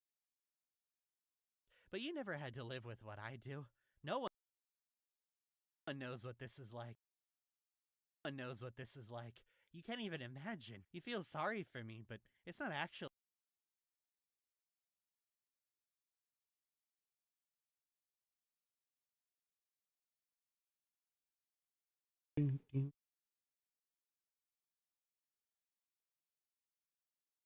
Imagine. You feel sorry for me, but it's not actually your problem. You feel so much.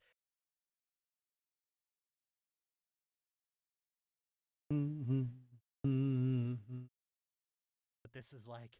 You can't even imagine. You feel sorry for me, but it's not actually your problem. You feel sorry for me, but it's not actually your problem. You feel. But it's not actually your problem. It's only been a couple of months, but my. It's only been a couple of months, but my. It's only been a couple of months, but my skin's already falling off in some places. That's what I have to look forward to. Skin's already falling off the bone in some places.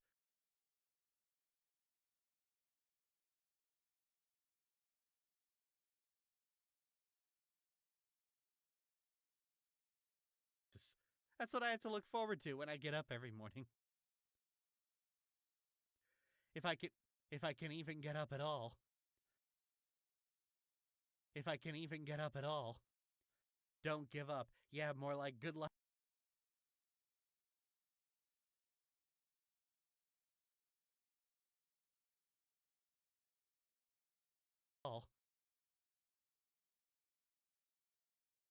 Give up.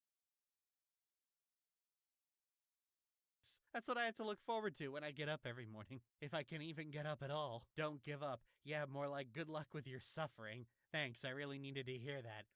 You're trying to help me, I know.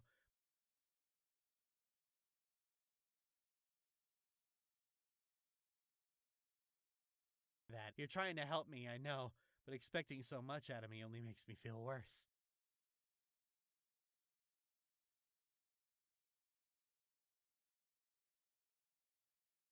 Oh god, vinegar makes me cry in this every time. I apologize for my terrible vinegar voice. I apologize for my terrible vinegar voice. This is an especially difficult thing for people to accept.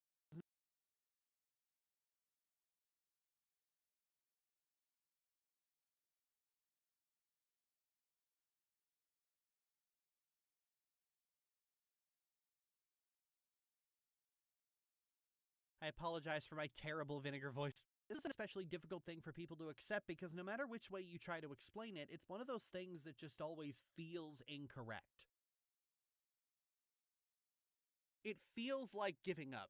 It feels like defeatism. It feels like endorsing suicide, even if it's, in reality, none of those things.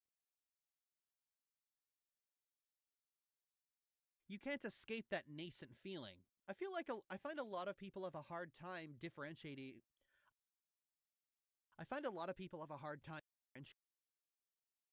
And what feels like. I find a lot of people have a hard time differentiating between what's good and what feels like doing good. Thankfully, talking to vinegar is a different experience to Cass. Cass kept everyone's spirits up, joking and laughing and hiding how much he was suffering until he couldn't anymore. Vinegar is hopeless and nihilistic and miserable, and she makes no effort to hide how much pain and suffering she's in. And Astra has to realize that this is how Cass really felt the entire time. Astra got into medicine in the hopes of being able to help her brother. And then her brother died and she pivoted to trying to help other people.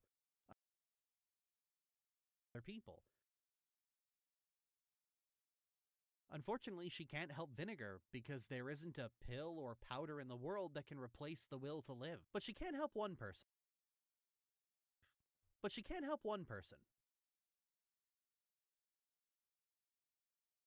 Periwinkle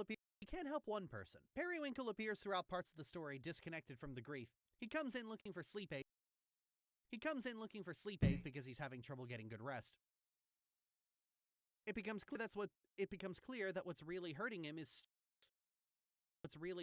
stress. He doesn't have a stable place to live, and he works a modeling job that is only just starting to pay him decent money. Unlike vinegar, Astra notices immediately that medicine isn't what Periwinkle needs. Then, on a sheer stroke of dumb luck, the shop is reeking of Lich's Bane, and Periwinkle casts an aroma spell to get rid of it. Being able to make sense with magic is rare, and those who do it are often making aromas that are too overpowering. But Periwinkle makes aromas that are extremely pleasant, and so Astra offers to buy perfumes from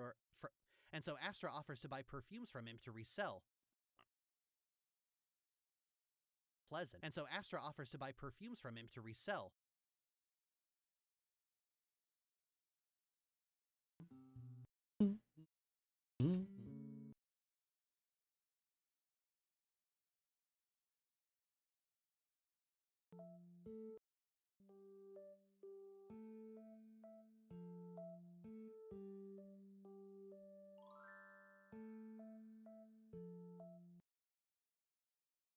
Overpowering, but Periwinkle makes a needs. Then, on a sheer stroke of dumb luck, the shop is reeking of Lich's Bane, and Periwinkle casts an aroma spell to get rid of it. Being able to make sense with magic is rare, and those who do it are often making aromas that are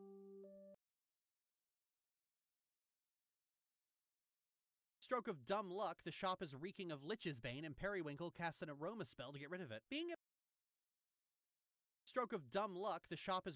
Lich's Bane, and Periwinkle casts an aroma spell to get rid of it. Being able to make sense with magic is rare, and those who do it are often making aromas that are too overpowering. But Periwinkle makes aromas that are extremely pleasant, and so Astra offers to buy perfumes from him to resell. Because she hasn't been able to find a good supplier, her logic Astra offers to buy perfumes from him to resell because she hasn't been able to find a good supplier. Her logic being that perfumes and other kinds of homeopathic medicine are for healing the soul rather than the body. This is why drugstores sell makeup.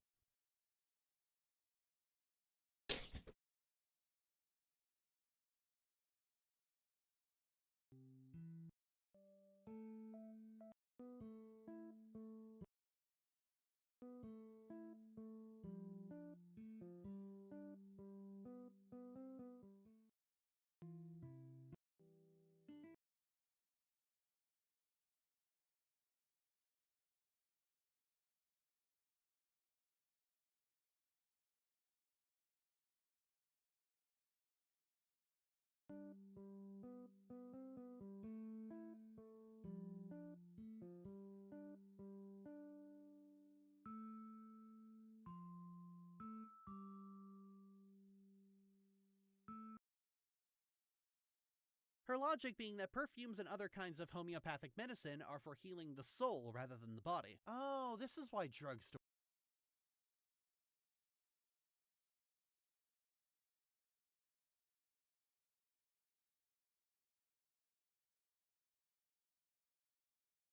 Oh, this is why drugstores sell makeup.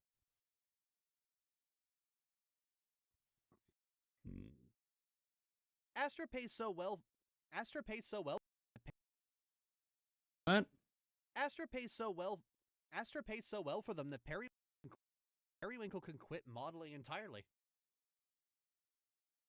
Between the event where he gets hired and his epilogue, the bags under his eyes are gone, indicating just how much someone's quality of life can be improved when they don't have to stress over where their next meal is coming from.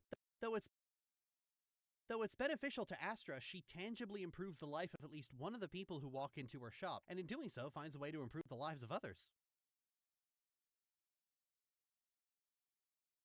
At the end of the story, after having many calls with her mother and avoiding visiting her, Astra and her mother finally sort out their grief over Cass, and Astra ends the story by going home for the holidays.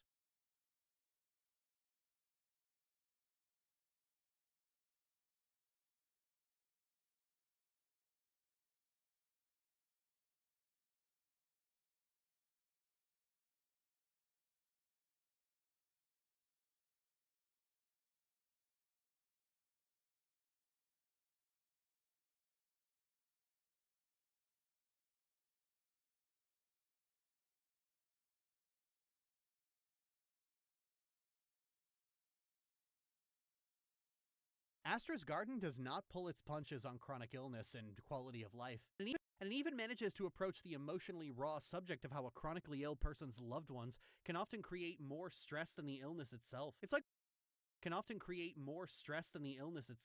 when a suicidal person is told that suicide is selfish because of what it does to their loved ones. You're telling someone who already hates themselves and their life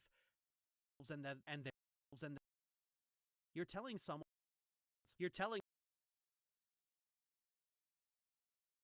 someone who already hates themselves and their life that they're selfish, which is like trying to douse a fire with gasoline.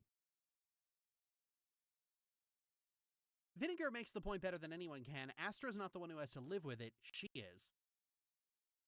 At first glance, Periwinkle feels like he stands out, as he's completely disconnected from everything else. Cass, the calls with Astra's mother, and Vinegar all cover the same story, but Periwinkle is what dots the I's and crosses the T's of that story by discussing healing the soul and the importance of quality of life. He shows up in a state of abject misery. He shows up in a state of abject misery,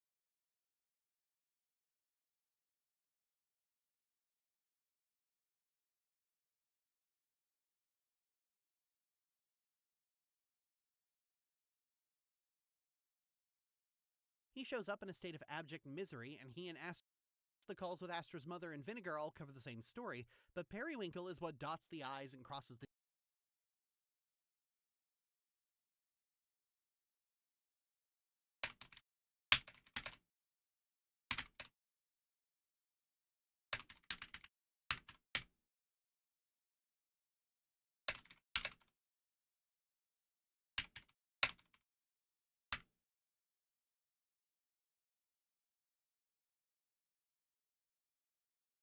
story, but Periwinkle is what dots the I's and crosses the T's of that story by discussing healing the soul and the importance of quality of life. He shows up in a state of abject misery, and he and Astra both end the story smiling. He also adds a certain degree of levity that keeps the game from getting too crushingly bleak and sad, which helps that sadness really sink in and be more effective. Astra's garden is wonderful. It's one that makes me seriously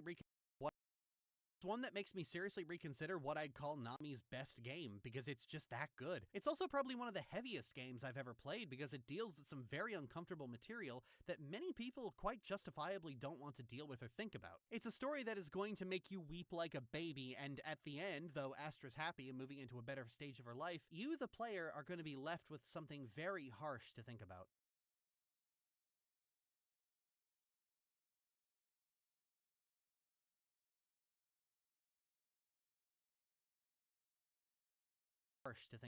Heartaches, heartaches, my loving you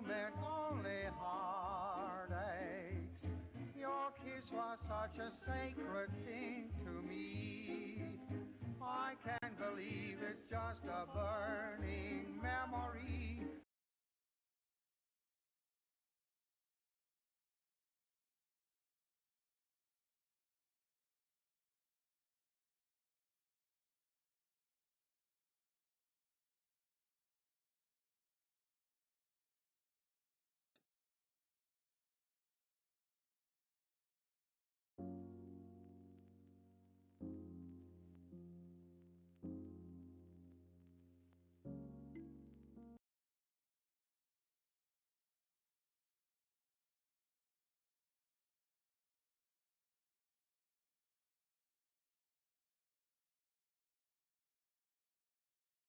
A burning memory.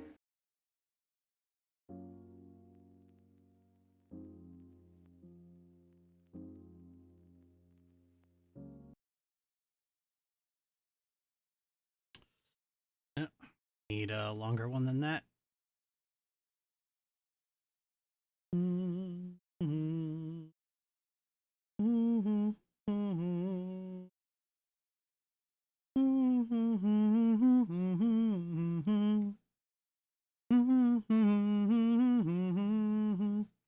I love how consistently it's brought up that magic is really good at doing big sweeping things, which makes it very susceptible to being overpowering.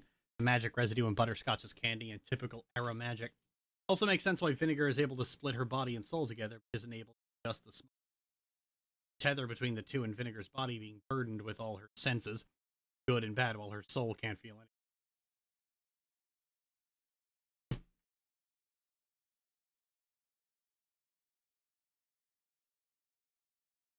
Well, you see, that's admittedly a big part of the problem. Vinegar can certainly extract, like, Vinegar leaving part of her soul in her body was deliberate. Because without another body to put her soul into, if she extracts her soul, she just dies.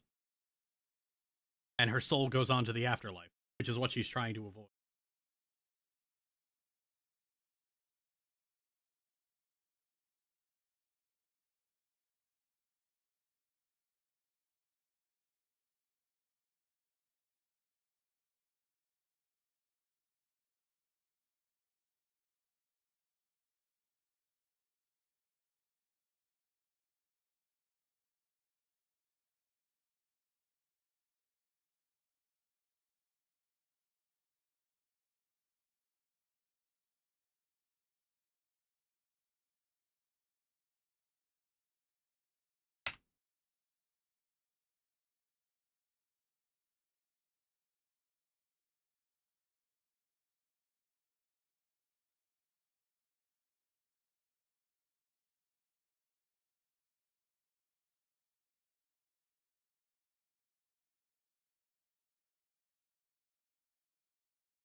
Coast is clear? Yeah, coast is clear. The dementia one's up.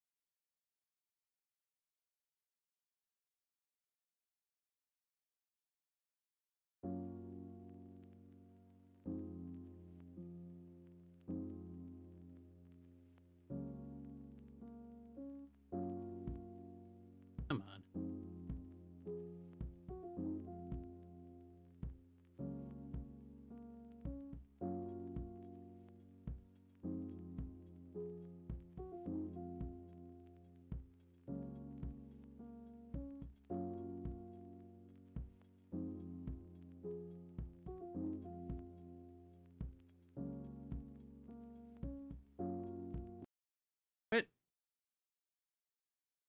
in.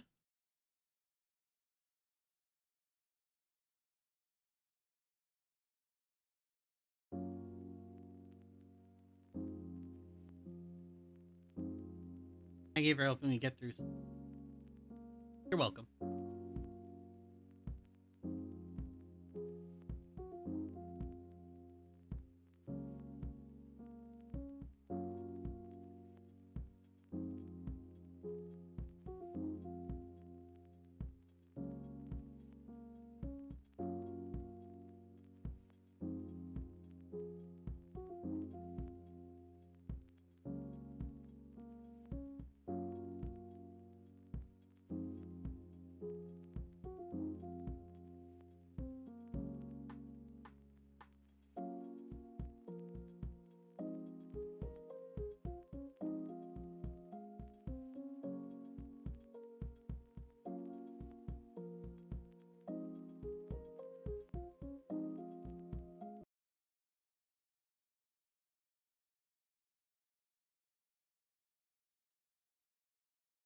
Live over what's happening. Oh, I have to I open every one of these with the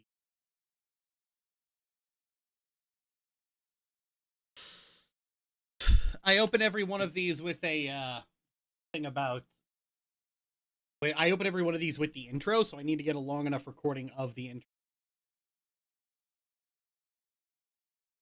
Please don't crash. Please don't crash. Please don't crash. Please don't crash. Please don't crash. I'm hoping if I just let it sit for a minute, then it'll figure out what it's trying to process. And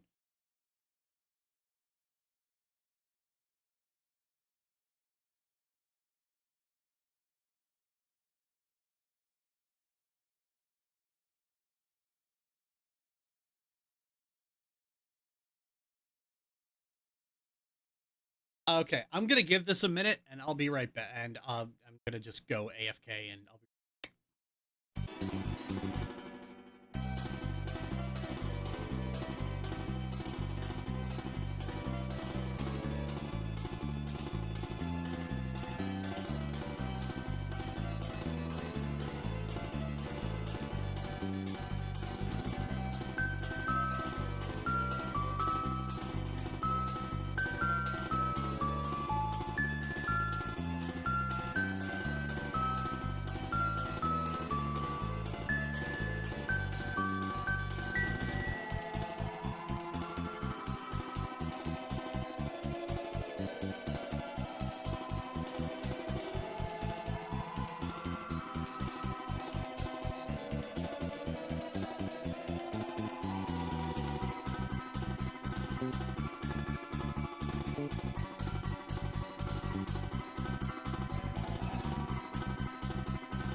Okay, we're back and it has not unhung, so.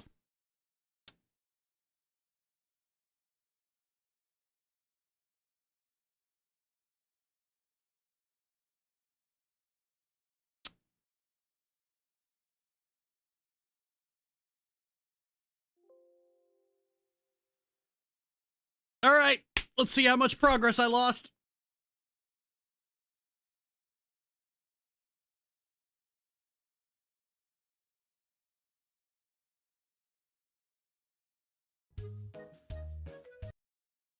No way!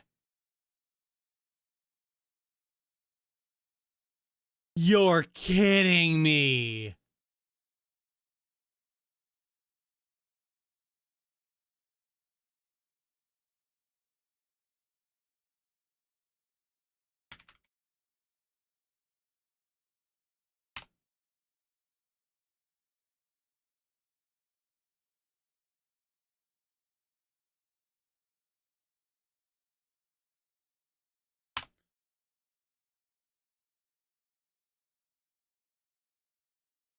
Local.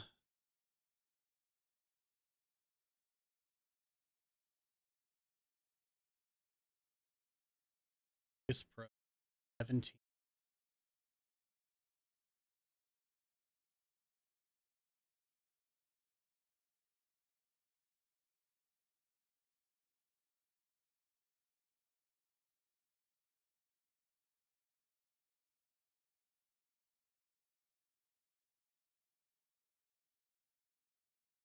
It may have just, oh, okay, I think it just loaded the wrong autosave.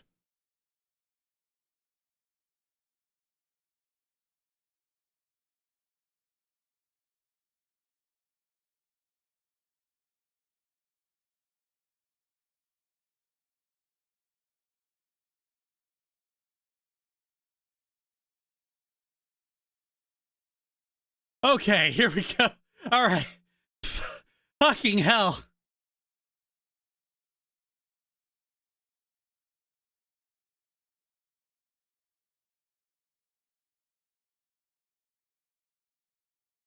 Sony Vegas is fucking playing games with my blood pressure.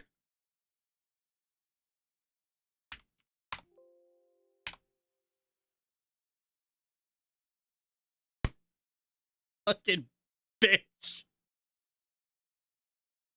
Though it's beneficial to Astra, she tangibly improves the life of at least one of the people who walk into her shop, and in doing so finds a way to improve the lives of others. By the end of the story, after having many calls with her mother and avoiding visiting her, Astra and her mother finally sort out their grief over Cass, and Astra ends the story by going home for the holidays. Astra's garden does not pull its punches on chronic illness and quality of life, and it even manages to approach the emotionally raw subject of how a chronically ill person's loved ones can often create more stress than the illness itself. It's like when a suicidal person is told that suicide is selfish because of what it does to their loved ones. You're telling someone who already hates themselves and their life that they're selfish, which is like trying to douse a fire with gasoline. Vinegar makes the point better than anyone can. Astra's not the one who has to live with it, she is.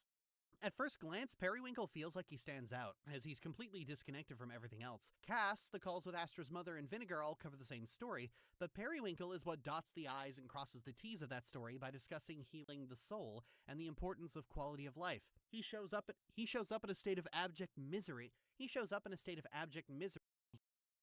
Both end the story smiling. He also adds a certain degree of levity that keeps the game from getting too crushingly bleak and sad, which helps that sadness really sink in and be more effective. Astra's Garden is wonderful. It's one that makes me seriously reconsider what I'd call Nami's best game, because it's just that good. It's also probably one of the heaviest games I've ever played because it deals with some very uncomfortable material that many people quite justifiably don't want to deal with or think about. It's a story that is going to make you weep like a baby, and at the end, though Astra's happy and moving into a better stage of her life, you, the player, are going to be left with something very harsh to think about.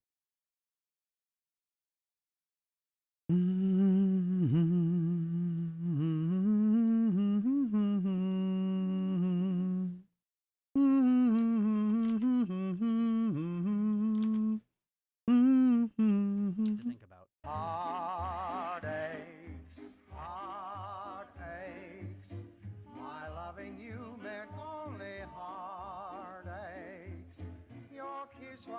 such a sacred thing to me. I can't believe it's just a burning memory.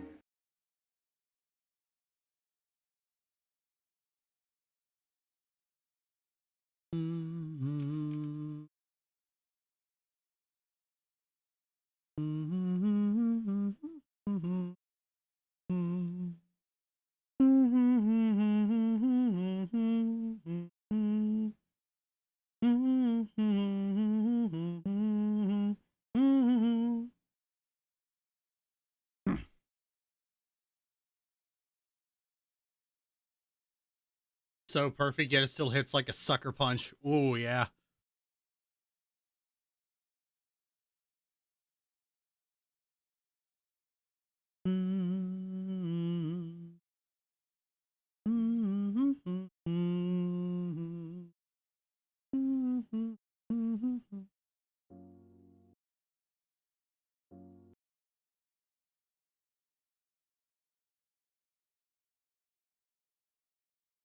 We're sending the data wipe.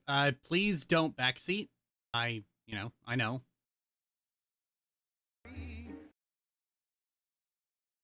Memory.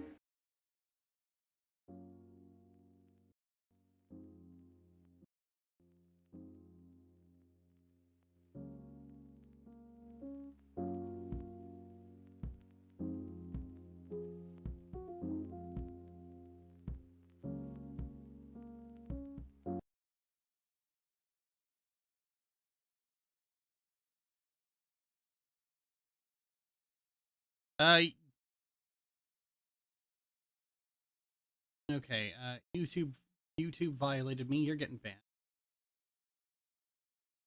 Need a joke about, and also that name and profile picture can just fuck off. So moving on from that, the next game is about a very airheaded girl catching up on her charms homework. I'll understand if you need to pause, collect yourself before we pause. So moving on from that, the next game is about a very airheaded girl catching up on her charms homework. I'll understand if you need to pause and collect yourself before we move on. Alright, ready? Let's go. Alright, ready? Let's go. Charm Studies is about Cassia, a rather lackluster witch student who is at risk of not being able to graduate.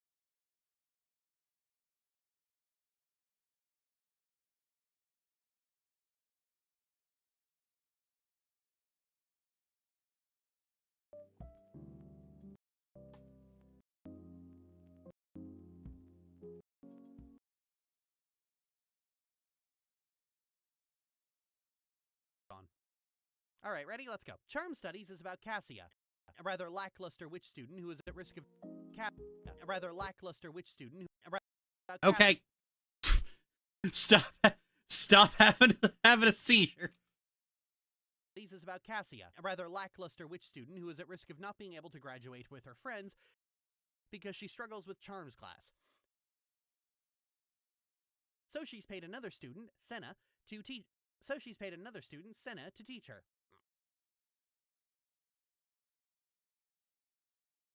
And the reason she struggles with charms is immediately apparent.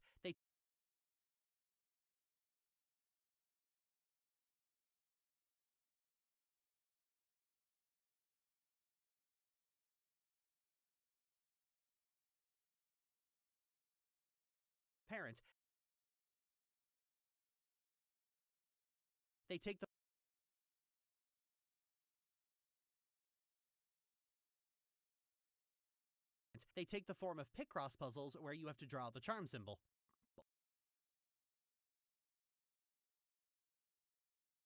Now, I'd never done Picross before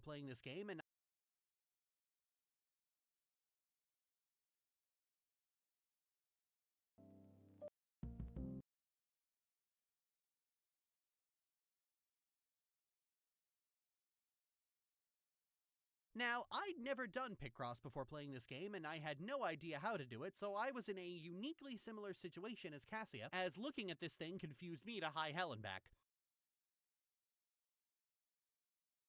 But it didn't take long to get to grips with how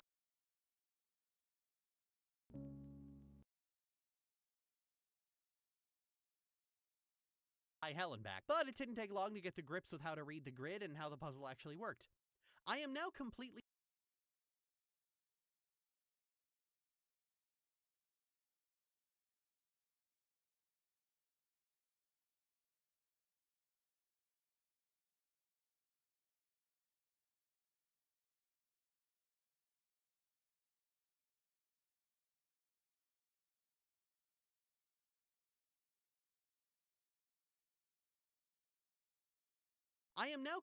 addicted to Picross and fucked up my sleep schedule playing just one more puzzle for 9 hours straight. This Oh, come on. Oh, don't do this to me.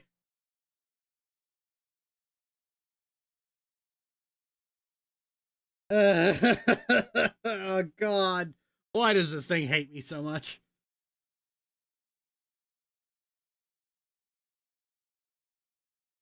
All I did was hit the pause button and it crashed. Fucking hell.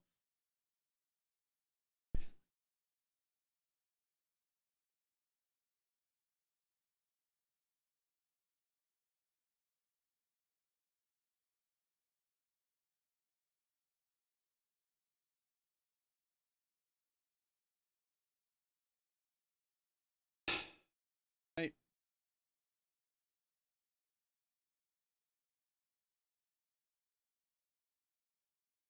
How far are you gonna set me back?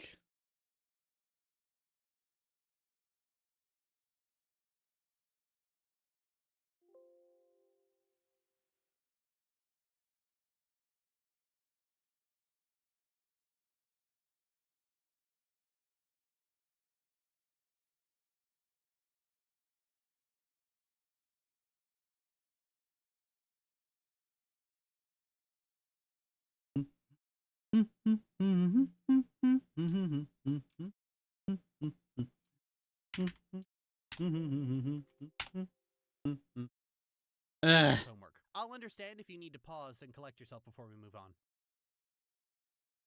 Alright, ready? Let's go. Charm Studies is about a rather lackluster witch student who is at risk of not being able to rather lackluster.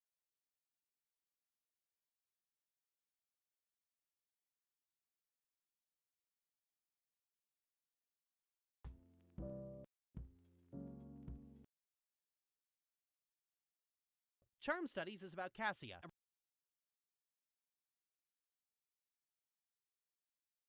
Charm Studies is about Cassia, a rather lackluster witch student who is at risk of not being able to graduate with her friends because she struggles with charms class.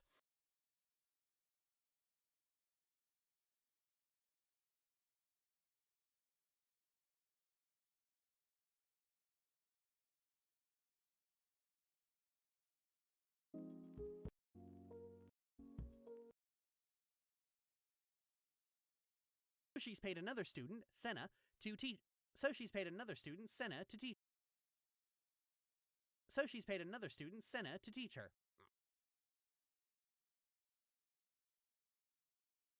And the reason she struggles with charms is immediately apparent. They take the form of Picross.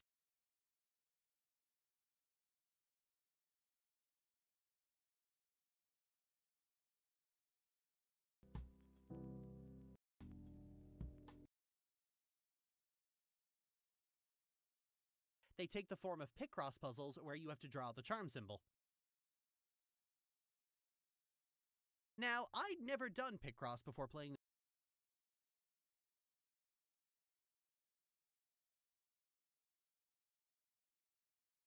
Are you fucking kidding me?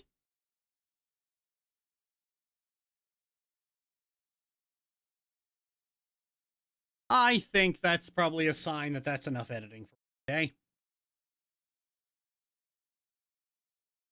Like, I'm not gonna get any progress done if it's just gonna be crashing every 5 goddamn minutes.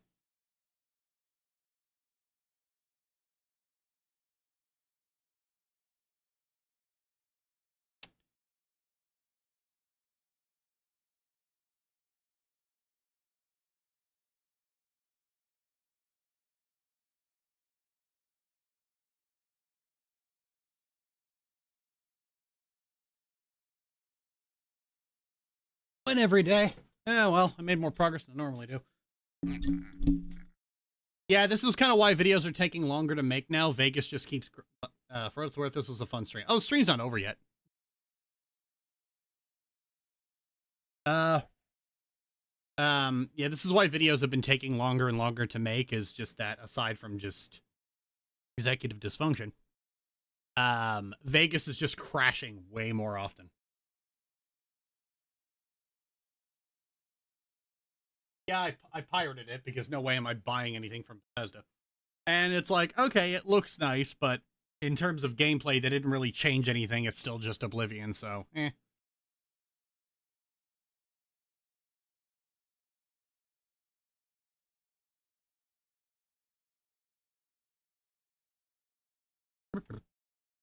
Also, CD, not long until Infinite Lifetime. Congrats. Oh, yeah. 3 weeks until Infinite Lifetime.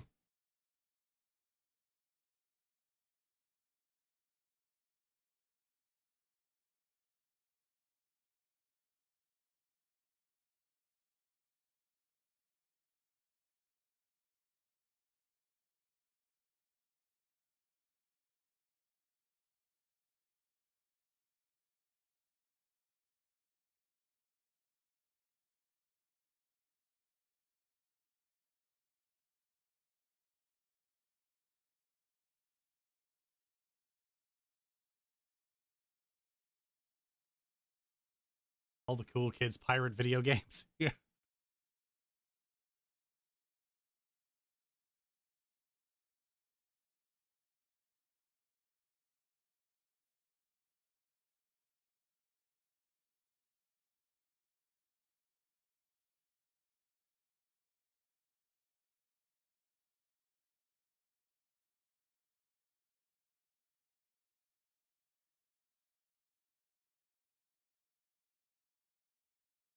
So yeah, I started this by basically saying it's like I was open to take whatever questions you wanted, so that is still the case, especially as I try and find something else to fill the empty space with.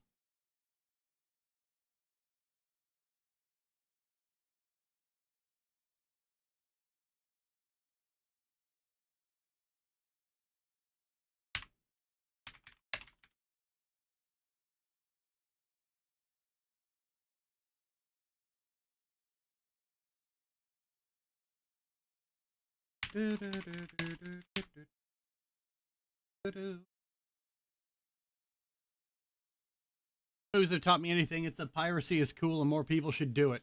Yeah. All the cool kids pirate video games. See, that they do. That they do. Do do new new new new new new new new do do do do do do do do do.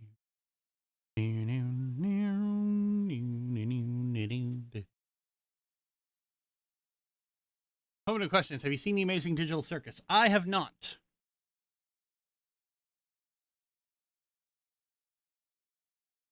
And I don't really have any intention on doing so. The Amazing Digital Circus has a very enthusiastic fan base, and as a result, I kind of just don't want to walk into that space. This is me, after all, patron saint of trans girl bad.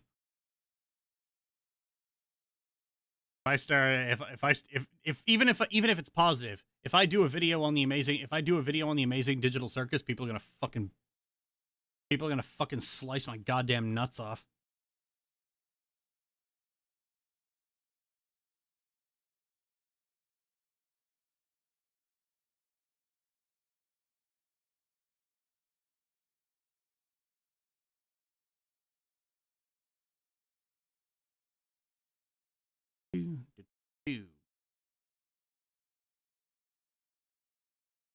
Completely fair. This is coming from an Amazing Digital Circus fan. Bottom surgery? Oh, come on. You know I'd die of gangrene if they did that.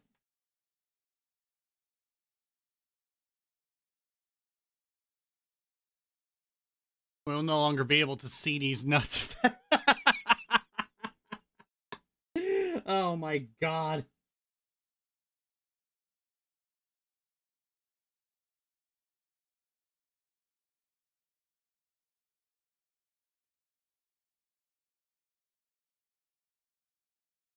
Also, in my view, what's the point of getting bottom surgery if I'm just going to end up using the strap on my wife anyway?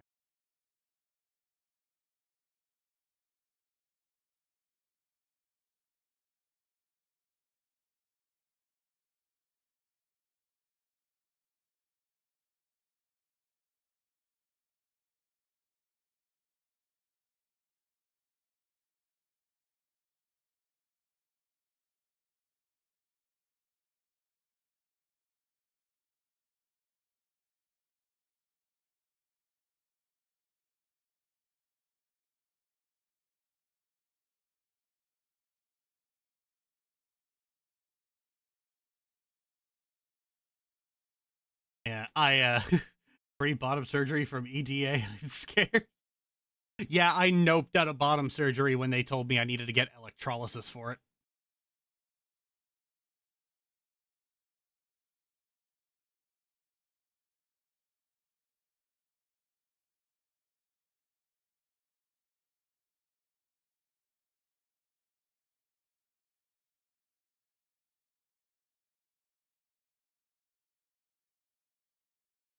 Not gonna lie, I forgot where the full list of least favorite Pokemon. You have some other favorite for your least favorite? Blastoise seems rather specific. Oh yeah, Lucario, Gallade, Ninja, a couple others. I can't remember off the top of my head. I don't really think that much about the Pokemon I dislike. Bottom surgery and really any urologic surgery is there. No, it's not even the surgery that bothers me. It's the fact that I would have to go and get electrolysis beforehand. So, like, I need to find an electrologist willing to do it. So not only is that crazy expensive, it's also a violation of my privacy that I just can't fucking deal with. Like when I was in the assessment for this, like the guy deciding whether or not he was going to approve me for the surgery in the first place, just like was asking me so many invasive questions about that were completely irrelevant. I was like, oh yeah, it says here in your medical records you were in the hospital briefly as a teenager. Why don't you tell me about that? I'm like, why is this relevant? Why are you poking and prodding at my fucking family history?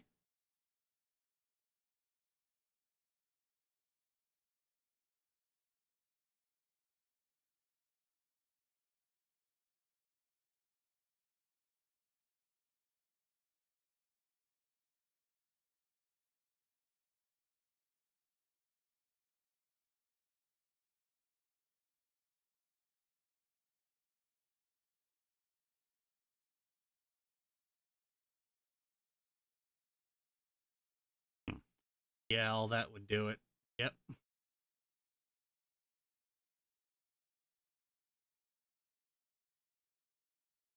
Yeah, I can deal with not having surgery if it means my a big reason it took me a very long time to get approved for hormones, specifically because I wouldn't tolerate that shit. Like, no, you're not going to delve into my entire history of childhood mental health just to approve me for hormones. I'm trans. I have already legally changed my fucking name and my gender. Give me the fucking pills, you dickhead.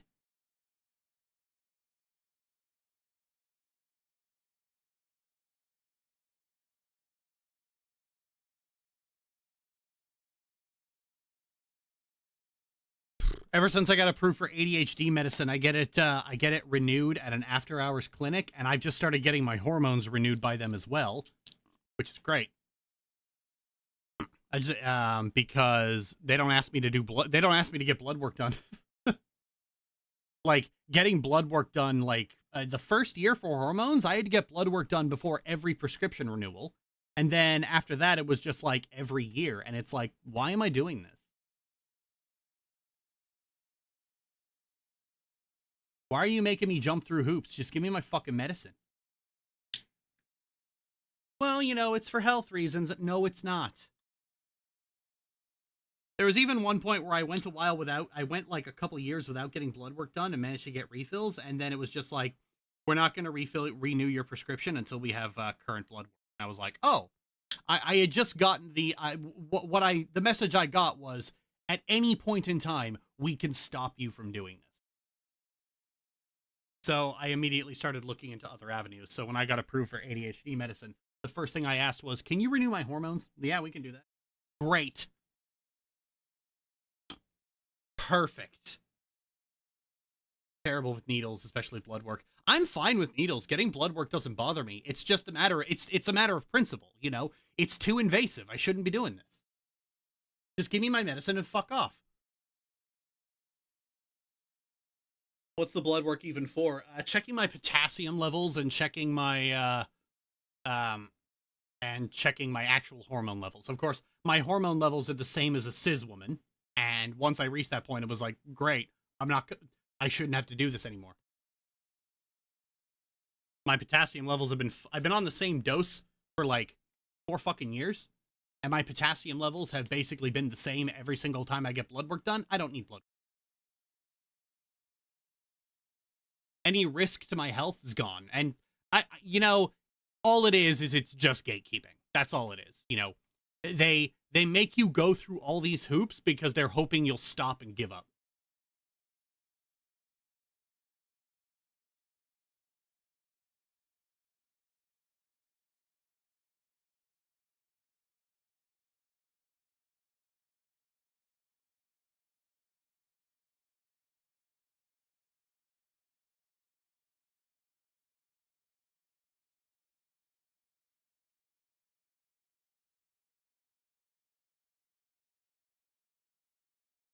Even now, the place that was originally prescribing my my hormones, they have this overly long menu when you call them, and they basically just, like, if you're trying to set up a phone appointment for a renewal for a prescription renewal, they just won't do it.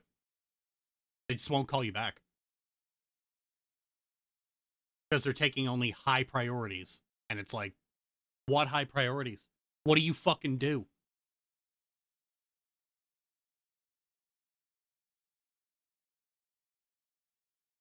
Feels all the more insidious for ADHD treatment as well. Honestly, the hoops I had to jump through for ADHD treatment weren't actually that bad. I was on a waiting list to see a specialist to get diagnosed officially. And then once I had to find a clinic that would actually prescribe the fucking thing. Because after COVID, all the walk-in clinics closed down. All the walk-in clinics, they closed down and they moved to Toronto. And now the province has a provincial a conservative provincial government. So, and they're only making healthcare worse because they want to make people angry enough to support privatizing it.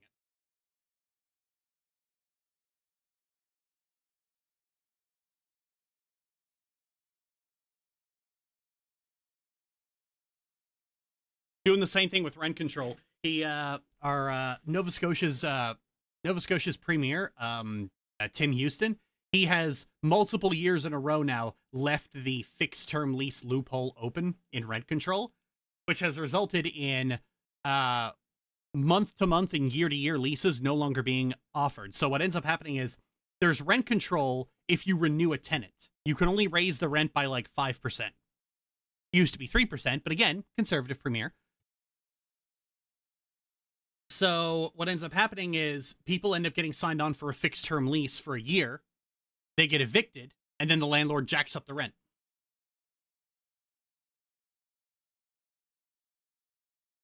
And people have been screaming at Houston to fucking close the fixed term lease loophole, and he won't do it.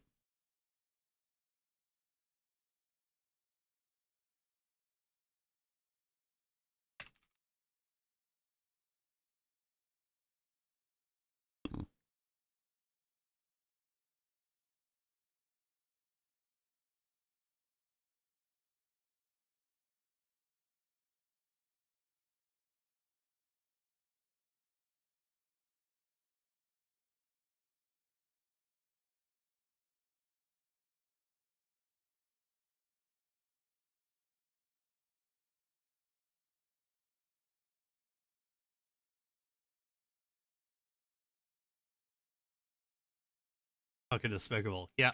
There was even a thing here in September. It's like, Nova Scotia rent cap extension useless due to fixed term lease loophole, housing advocates say. Last week's provincial announcement to extend existing rent cap deemed a futile gesture by critics. And that's the whole point. He keeps extending the rent cap because Houston knows, he knows if he gets rid of the rent cap, the people of Nova Scotia will drag him out of his fucking house and beat him to death. So he keeps extending the rent cap while leaving this loophole open, just ruining the housing, ruining everyone's rent ruining rent for everybody. And I mean, look, honestly, it's the province's fault. They elected a conservative premier. They elected a conservative provincial government. What did you fucking expect?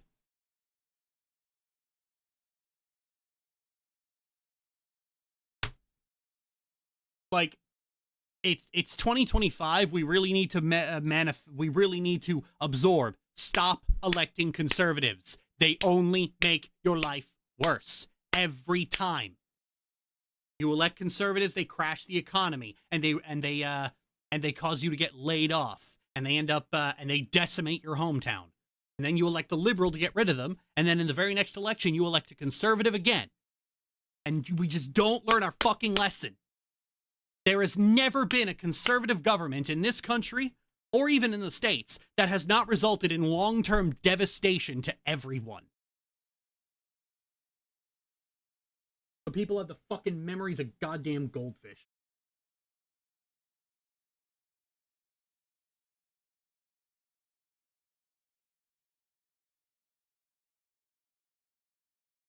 People's Party is not relevant anymore, right? Right. Well, it doesn't matter if the People's Party was never relevant, okay? The People's Party has only ever held a seat in office once, and that was because Maxime Bernier was a conservative and then split to form the People's Party and was immediately voted out in the next election.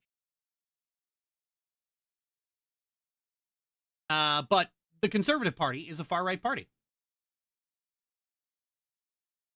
And Pierre Poilievre tried to do far-right populism for the last 2 years, and he got bounced the fuck out of office. Because nowadays, because everybody knows, because we get Trump's second term in office has caused everyone to see that, oh, yeah, being Trumpy is a bad fucking idea. Being Trumpy means you're a fucking idiot who shouts slogans all day. Hey, you know who else was an idiot who just stood there shouting slogans and posing?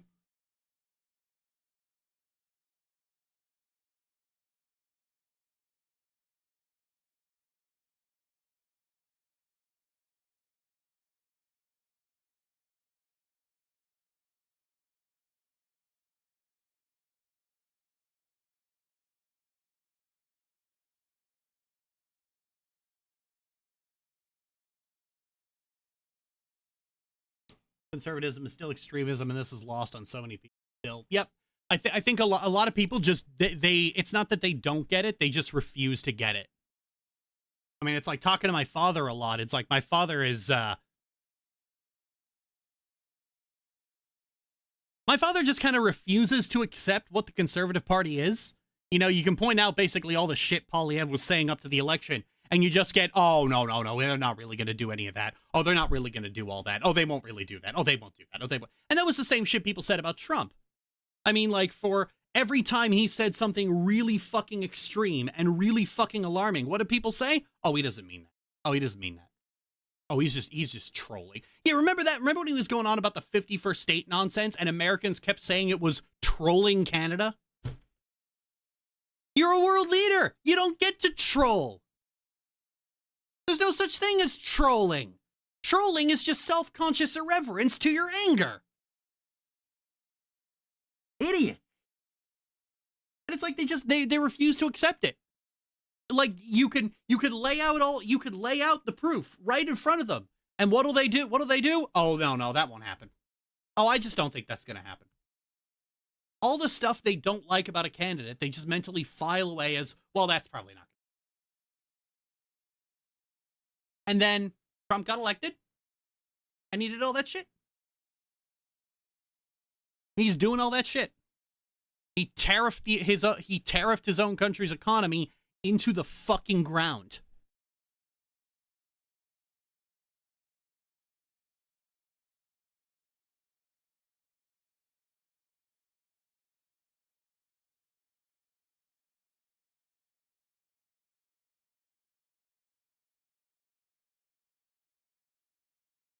Just putting their fucking head in the sand.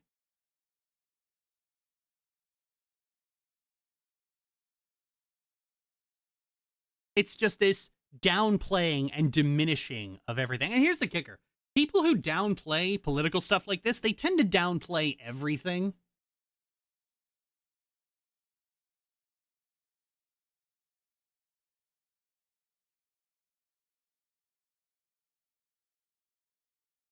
Michael Mondos cares Far Cry 3. Insanity is doing the exact same fucking thing over and over again, expecting shit to change. Yep. And multiple times now. And like it does look like, at least for a while, some people learned their lesson. Like the Liberal Party was on course to lose horribly and possibly even lose party status. Like we were on course for a conservative majority that would have utterly decimated Canada, that would have carved it up for corporations in the States. And then Trump started making threats, and everyone was like, "Oh, yeah, let's not elect the guy who talks like Trump. In fact, let's make him not be in Parliament anymore."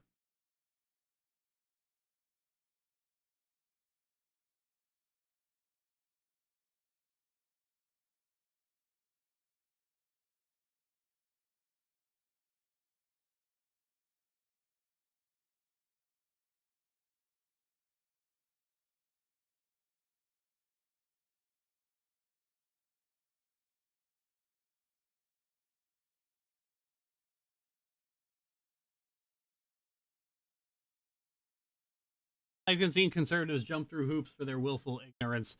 I'm thinking of one of the FDA pays taxes over the subject of would not change his mind. Yep. I'm so glad Canada didn't make the same shithole of a country did.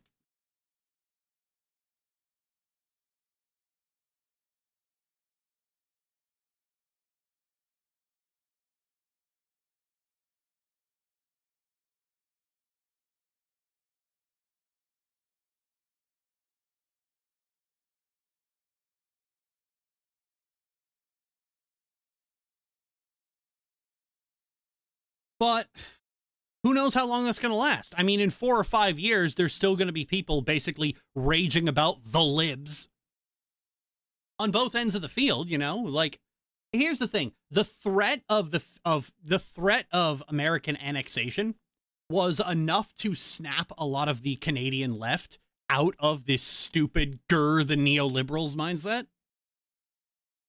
But will that be the same case 5 years from now? Who knows?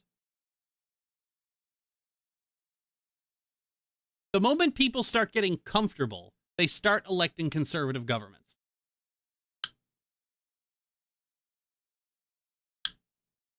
And it's not like nobody knew Polyev was a sociopath before this. I mean, actually, fucking hang on.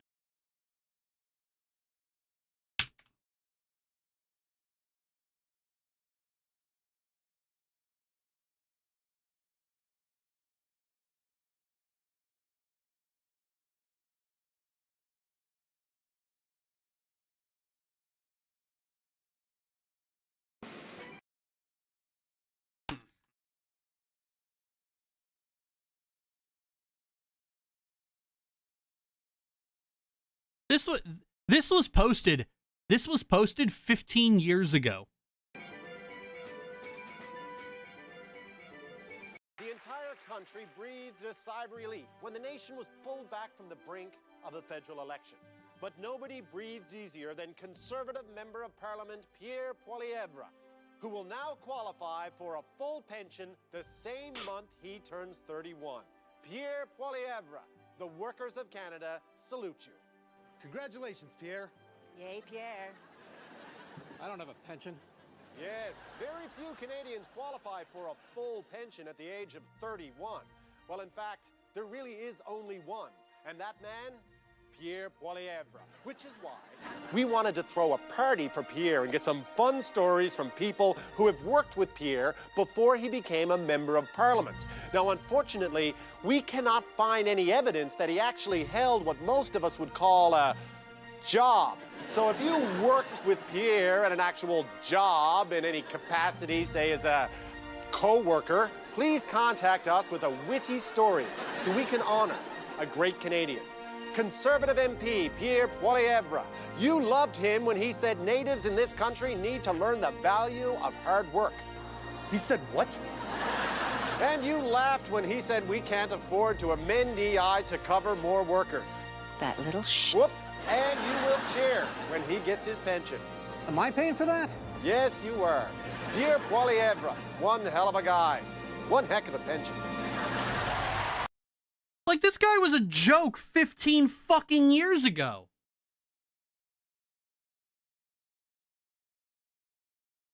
Oh, I missed the Rick Mercer report.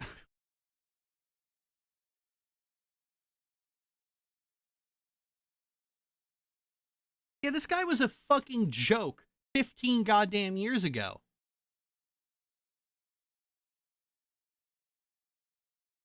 But the thing is, he got all Trumpy. And that makes, like, young millennial and older Gen Z men go, because they're all fucking stupid. Like, here's the kicker. It was largely the boomers who went liberal this last election.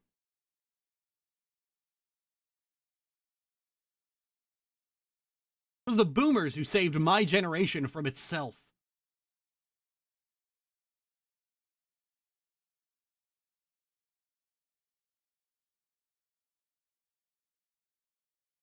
As soon as people get comfortable, they vote conservative. Yep, pretty much.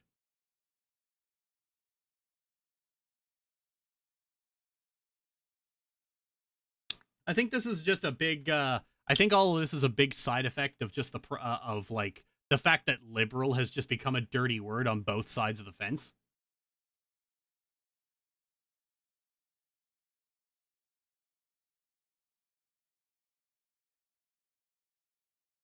Like, leftist YouTubers get more angry about the libs than they do about fascism.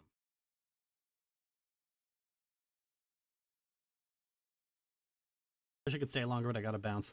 Alright, see ya, Alter.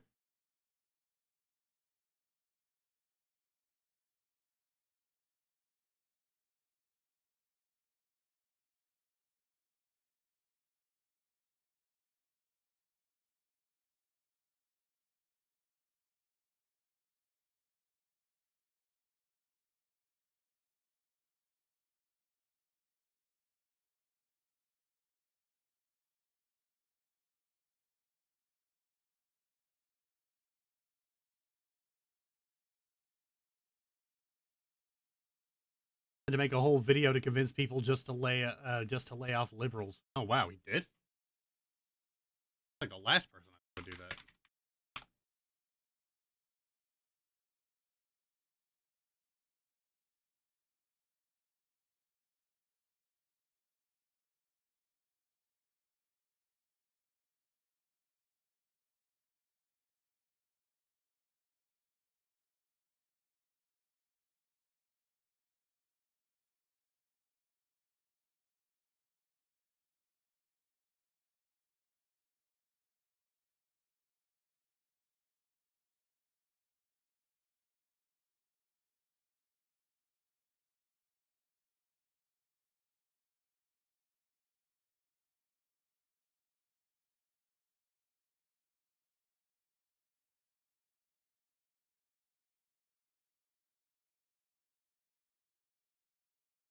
The video, "Our Liberals Our Enemy." Okay. I mean, I've seen a lot of his more recent video, and he's still yapping about neoliberal ghouls.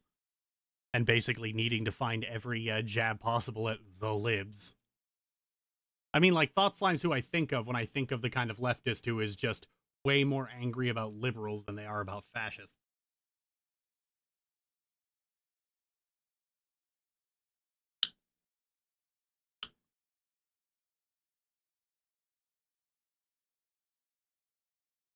That I've gained a better appreciation for the song Schadenfreude from Avenue Q whenever a conservative screams, "I didn't vote for this." Yeah, I mean, when it comes to when it comes to Americans, I'm just, my compassion is just tapped out.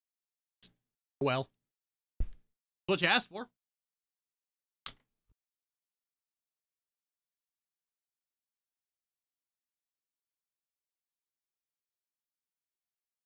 During the first Trump election, Joe Apocalypse released a video basically asking people to vote against Trump, and I still see people giving him shit about that. Oh, yeah. How dare you get political? Yeah, people give Jello Apocalypse way too much shit for way. I mean, like he recently got passed around the fucking parasocial ghoul brigade by for basically saying One Piece sucks, and it does. One Piece does suck. Who the fuck is still watching One Piece in the 21st century? A show came out 30 goddamn years ago. It hasn't gone anywhere.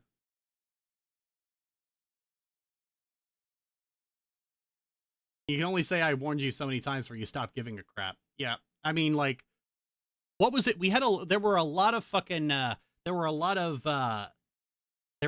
armchair leftists, basically, like, when I still had Tumblr at this point. There were a lot of armchair leftists in my inbox yapping about how, oh, we can't vote for Kamala because of Gaza. We can't vote for Kamala because of Gaza. Of course, then Trump gets elected and announces plans to annex Gaza and allows the bombardment to continue. And then I point this out, and people, I got this one guy in my inbox who was just going, well, you can't be ignorant to the fact that people didn't want to support someone who was actively furthering genocide. I was like, okay, you got what you wanted. I hope you're happy about it.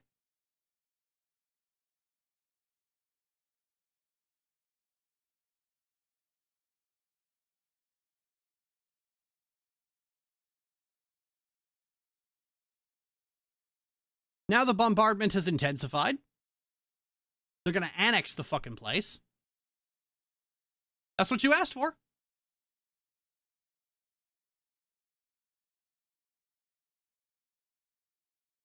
People who still think, oh, if I withhold my vote, it sends a message. Yeah, the message it sends is you can ignore me. But the kicker is, those people, they never cared. I've made this point before, is that the people who say I'm not voting for moralistic reasons, they don't really care about whatever reason they're making up. What they really care about is they don't want to get up early on a cold November day. That's what they care about. And every single election, they have a new pet cause to pretend to care about. At least we got 2 center-right Commonwealth governments and maybe a decent pope out of this recent BS. What happened with Hillary? Now that I think about it, Hillary was but her emails, and Kamala was but Gaza. She was a prosecutor.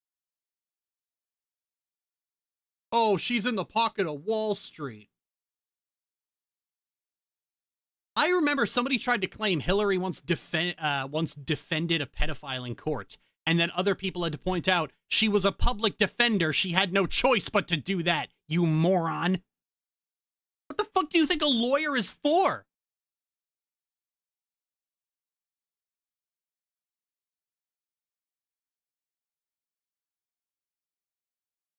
Conscientious objector is a complicit perpetrator every single time. Yep.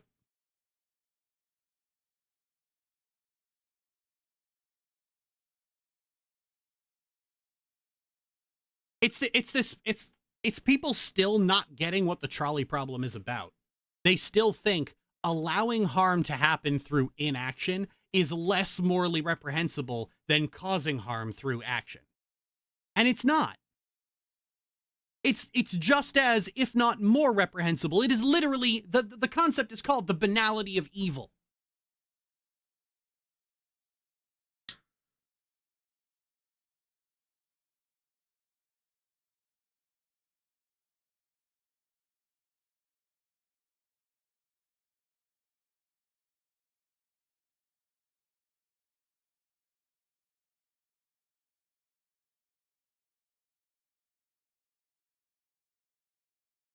I think a big reason as to why Biden hemmed and hawed so much on Gaza is because, and it's, I'm going to be honest here, it's not an unreasonable thing to expect. I think he expected a lot of the people screaming about it to get bored and move on to the next headline. Because that's normally what they do. That's what they did in 2020. It was only just a few years ago. It was like the last time Israel bombed Gaza. People yelled about it for like 2 months, and then they moved on to other shit. Evil will always triumph if good people refuse to get up from their couch. Yep. It's just the cause of the moment. For a lot of people, it was just the cause of the moment.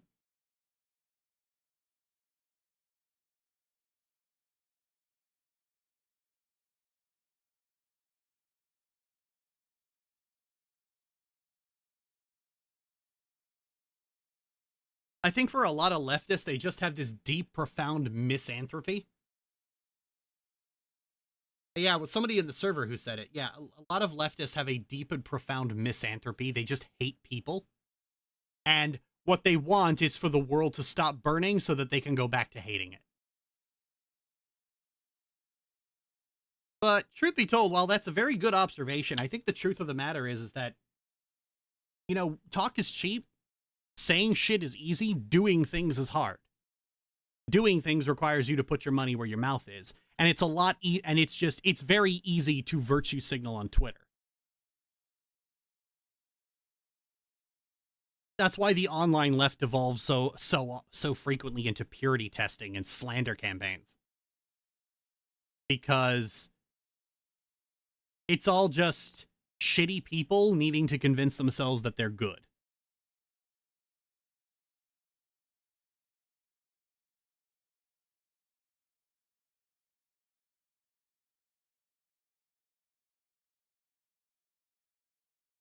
These people make me want to press my face through a sieve. Yep. See, the problem we kind of have is that we keep acting as if, like, well, conservatives are all morons and the left are all smart. And the truth of the matter is it's not. A lot of people on the left are just as dumb as conservatives. And they do dumb, self-sabotaging things because they're just too dumb to understand how politics works. They don't get it. And they'll probably never get it.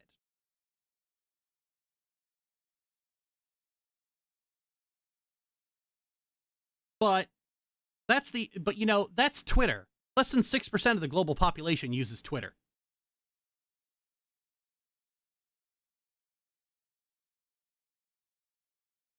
You can only look good comparatively, so that, yeah, there it is. You can only look good comparatively. So they make it a competition and reject everything that would lose them a social credit. It's the same as lolcow culture. You know, they need people to be worse than them so they look better by comparison. And the problem is a lot of these people are vile. They are despicable human beings.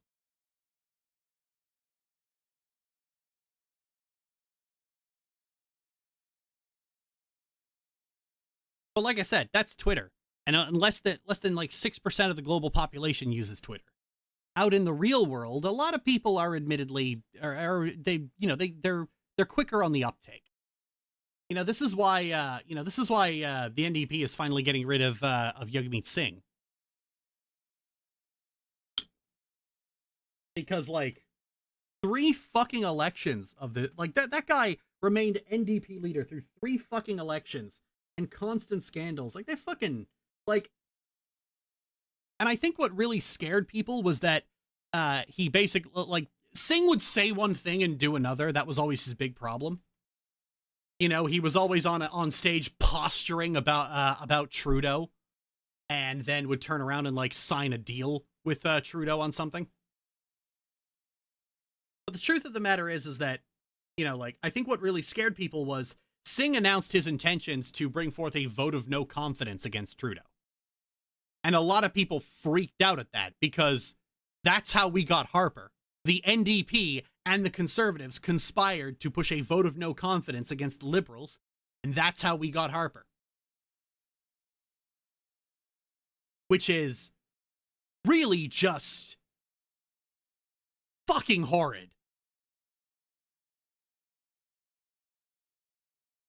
The allegedly socialist party conspires with a fascist to bring down another leftist party and gives us 10 years of the worst fucking government Canada has ever fucking had.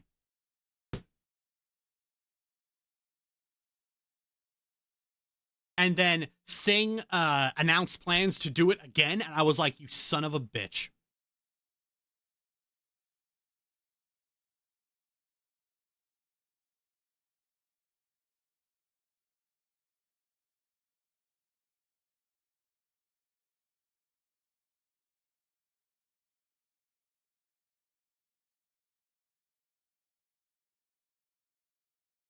Them treating political issues as just fads tells me how little they actually care about the world beyond their smelly apartments. Yep.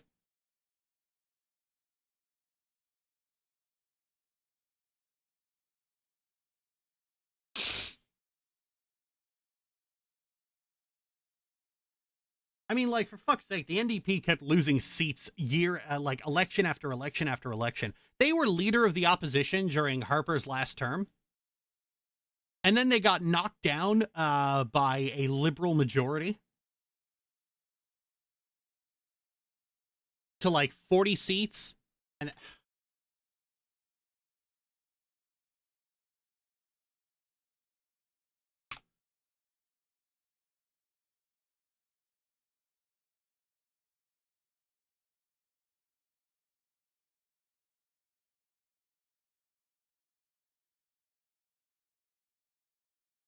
okay, so in the 2008 election, Jack Layton and the NDPs, they were leader of the opposition. They outnumbered the Liberals. That was the first time that had ever happened. That's what you get with a first past the post voting system. Doesn't matter. It really just doesn't fucking matter. Like, people think that ranked choice voting would make the NDPs more attractive. It really wouldn't, because most people who vote NDP when times are good, they tend to switch liberal. At the end of the day, you still got to put that one next to something.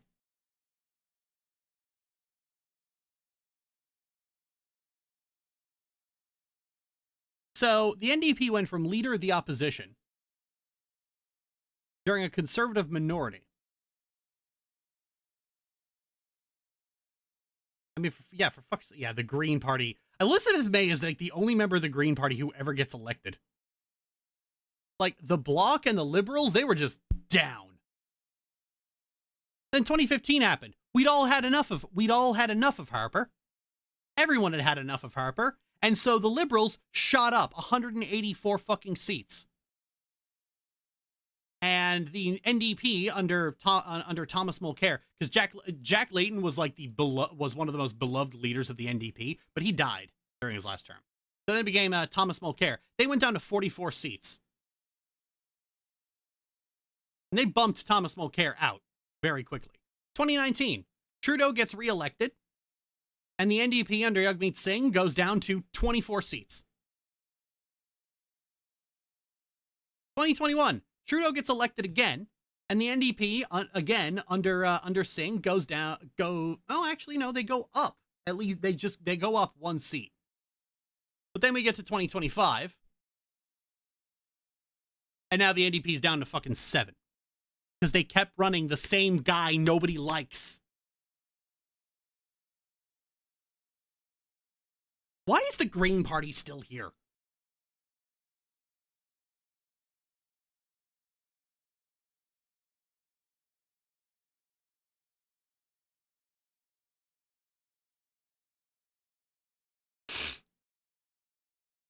Yeah, I feel like Vex, I feel like you tend to attribute it to the fact that people have to vote strategically. And no, Canadians only vote Canadians voting strategically doesn't mean voting liberal to keep the conservatives out. That's not really how our system works. The NDP has outpaced the liberals more than once. What ends up happening is that what strategic voting is that if you live in a district that is conservative, you try to flip it red. If you live in a riding that's conservative, you try to flip it red. If you live in a riding that's red, you make sure it stays red. And if you live in a riding that's yellow, you make sure it stays yellow.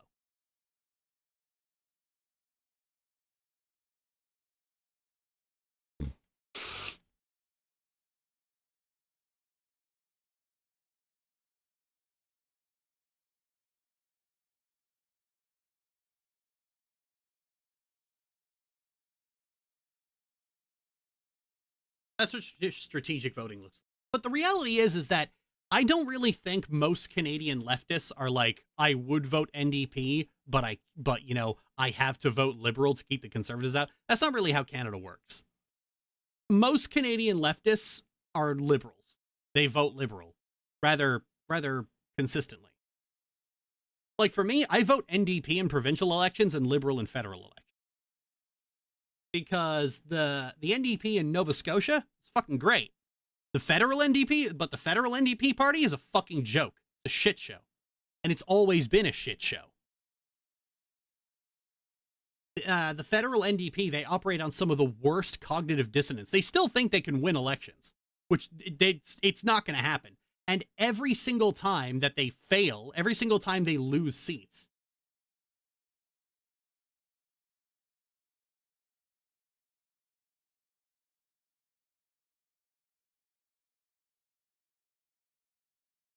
previously NDP held seats. No. Conservatives won the previously NDP held seats because people got pissed at the NDP. That's what happens there. And, well, yeah, the NDP, actually, yeah, what the NDP does is they do the same thing that that Vex is doing in the chat right now. Every single time they lose an election, they fabricate some way in which it wasn't their fault.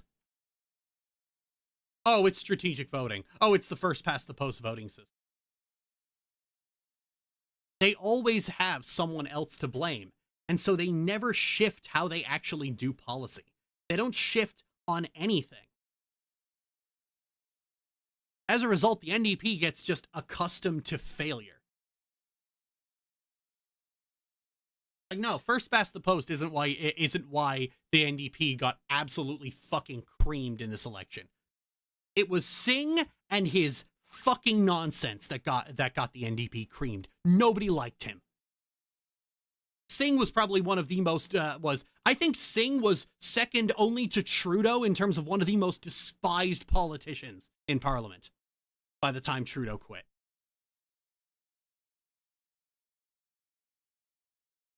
And the big problem is that the NDP and the Liberals are the same fucking party.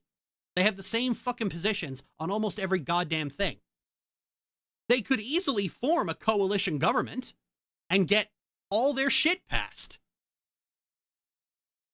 But what ends up happening is the NDP gets in a fucking snit every single goddamn time. They start posturing and puffing their chest and pulling this fucking grr neolib shit.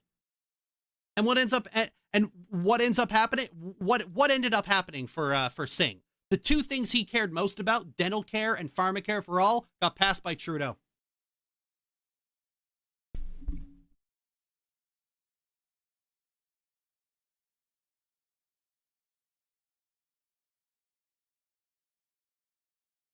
See you, Mix and Max.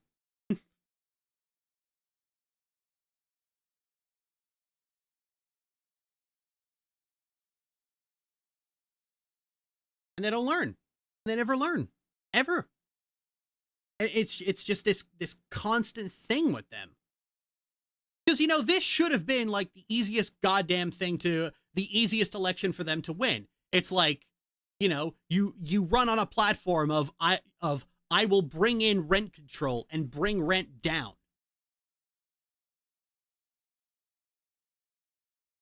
I'll ease property taxes on first-time home buyers. We'll cap prices on food and bring your grocery bills down. It's so fucking easy for them to do. They could campaign on universal basic income and they'd win, but they don't. What they campaigned on was I want that twink obliterated. That was the NDP platform for the entire fucking election. And even before the election, the NDP and the Conservatives had the same fucking priority, which was grr Trudeau.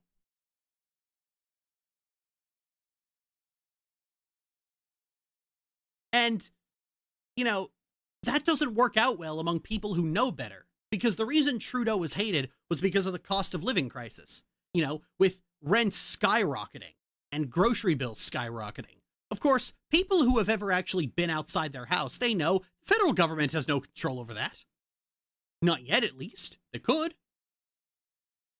I mean, people ask me, it's like, why aren't you pissed about Trudeau? You know, rents in your province is fucking skyrocketed more than anywhere else. And it's like, yeah, because we have a conservative provincial government, and those are the ones that do rent control. Those are the ones who set the laws on rent control and the loopholes on rent control. Had nothing to do with the Liberal Party. It's all the Conservatives. Why aren't I mad at Trudeau? Because it's the other guy doing it. Fucking hell. People don't pay attention to that shit. Most people couldn't tell you who the premier of their province is.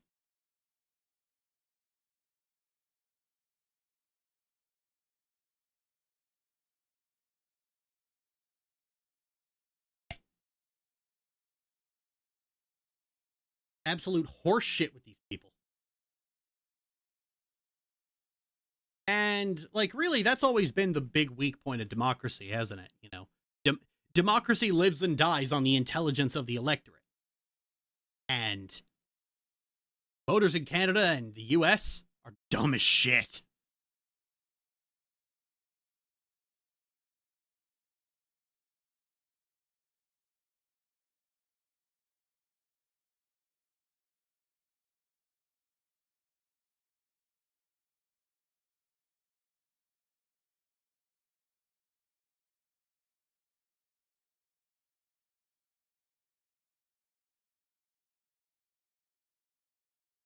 So only smart people should get to. So only smart people.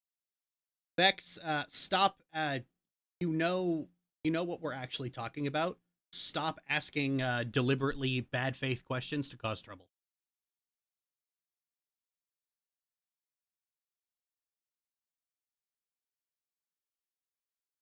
Like, either start acting in good faith or shut the fuck up.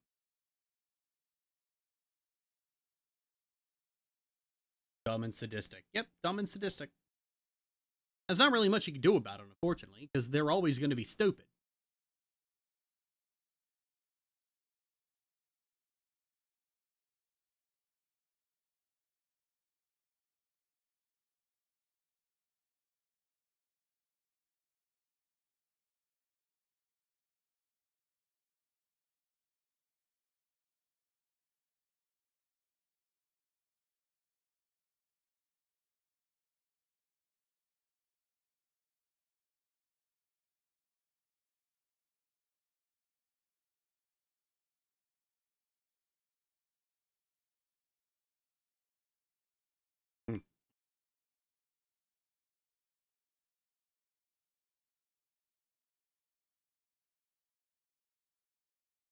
Of course, after the election, Alberta was throwing a fucking bitch fit.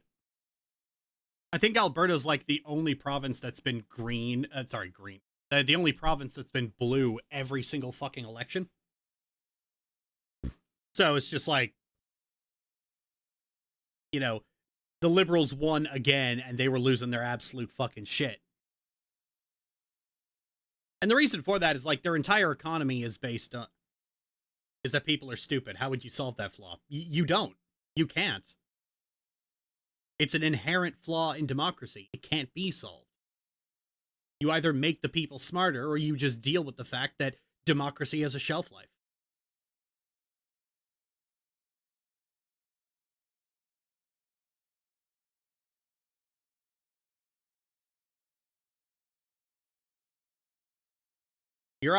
Vex, you're operating under the belief that there's such a thing as that it's possible to make democracy perfect, and no, it's not. Every single political system has its failings. And there is no political system that involves fallible human beings that does not have its failings. And democracy's biggest weakness is stupid voters. They're like Texas, more eager to shoot themselves in the foot than reflect. Yeah. Well, their entire economy is in oil and gas. So they don't like the Liberals because the Liberals are trying to reduce our reliance on oil and gas.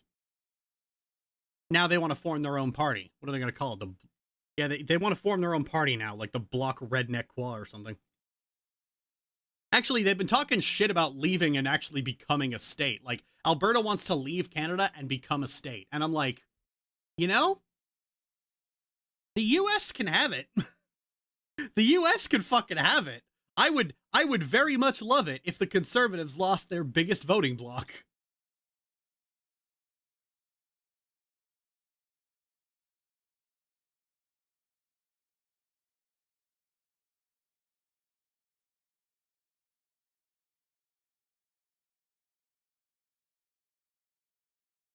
Nobody likes Alberta. Alberta's a fucking joke.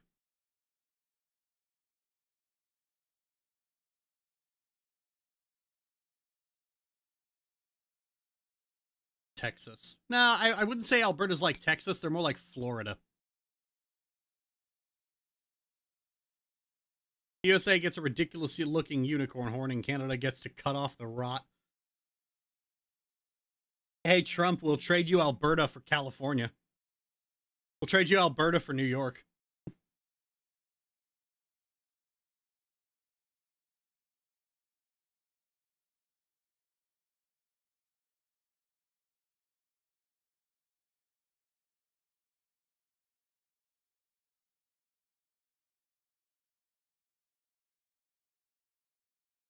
There's one interview where Trudeau was telling a story about how, like, Trump was talking to him about, Canada being the 51st state, as a joke. And so Trudeau joked back, it's like, well, how about we trade? How about you take Alberta and we'll take, like, Vermont or California? And apparently Trump got really quiet and didn't think it was funny after that point.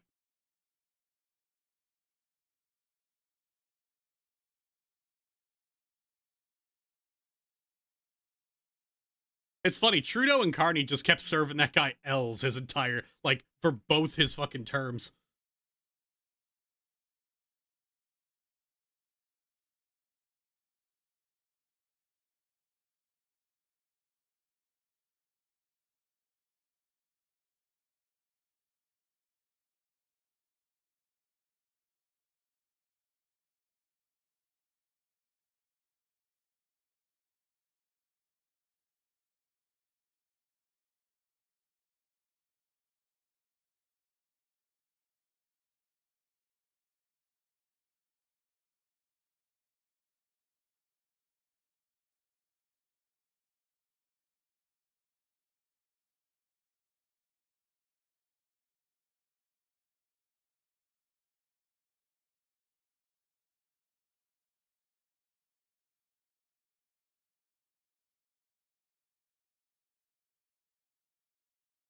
There we go.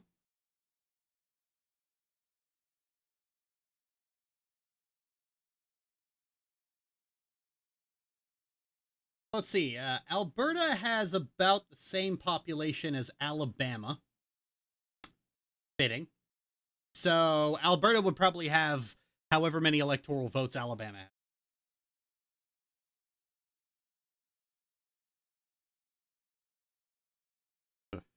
The master of the deal, everybody. What a fucking joke. Oh, the shade got dark in here real quick.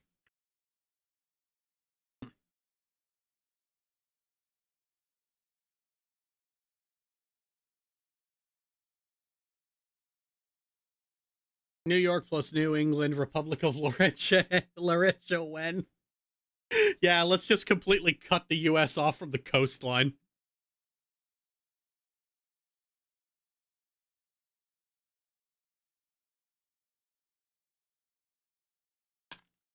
Honestly, I'm going to be honest. I'm kind of glad that the relationship between the U.S. and Canada is broken down, because it's generally just been a very poor relationship for Canada for a very long time.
Canada from US TV shows in the 2000s were entirely undeserved.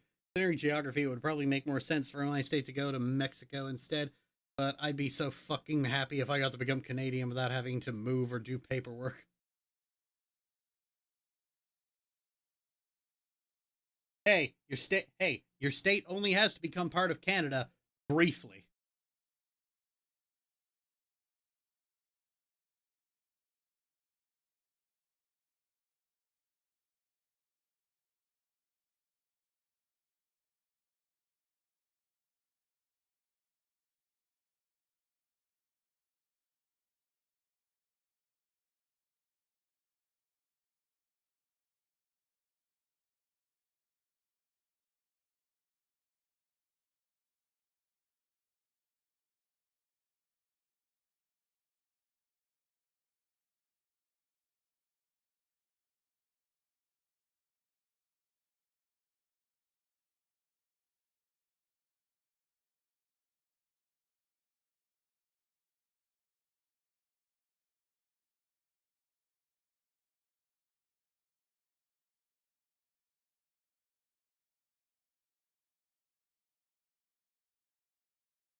But then my state just needs to get shot into space. Probably would be best for everyone involved. Then we would be Lexerless. Probably.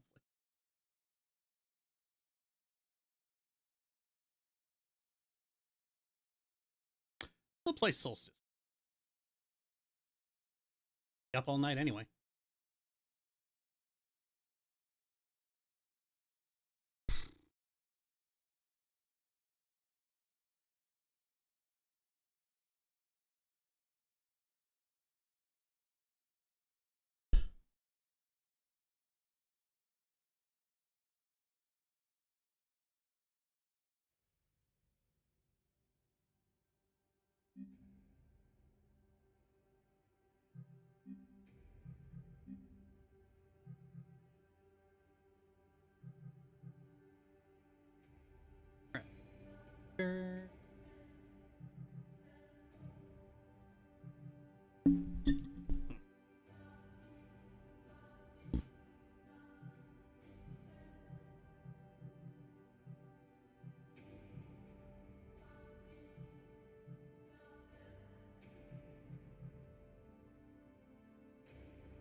Second.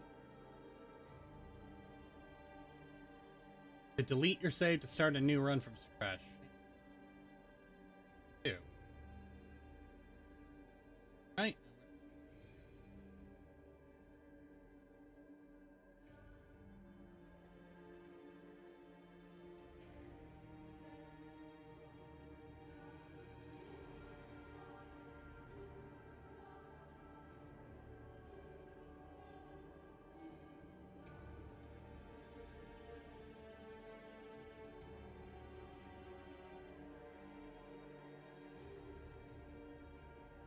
Okay.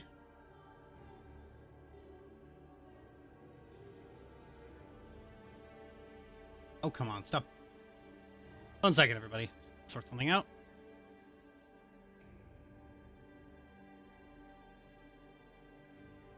Who's local?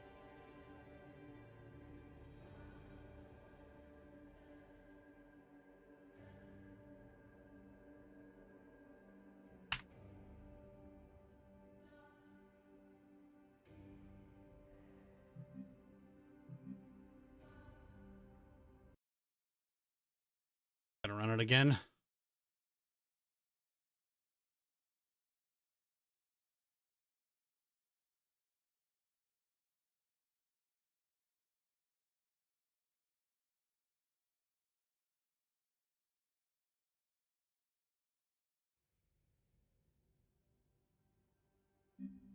Okay.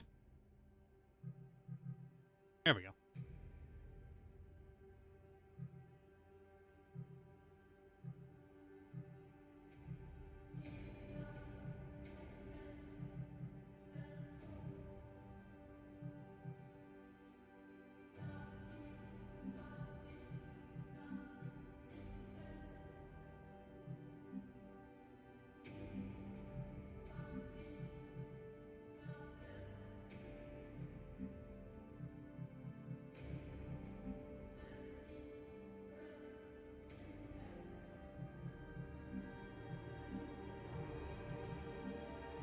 Alt. 1. Left. Right. Up. Management field. 7. 8. Camera. Manual lock. Shift. Lock on. Here's middle mouse. Oh.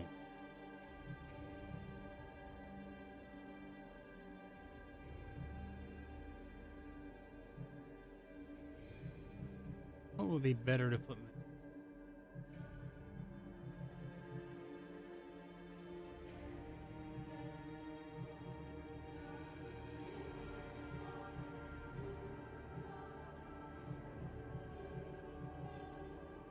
Change lock.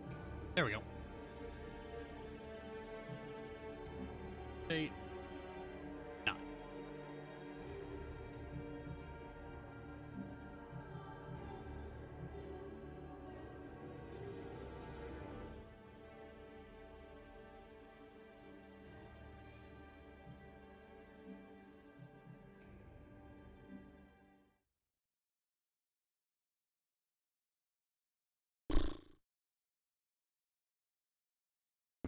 Yeah, I know. You want me to use a controller, but a controller's shit!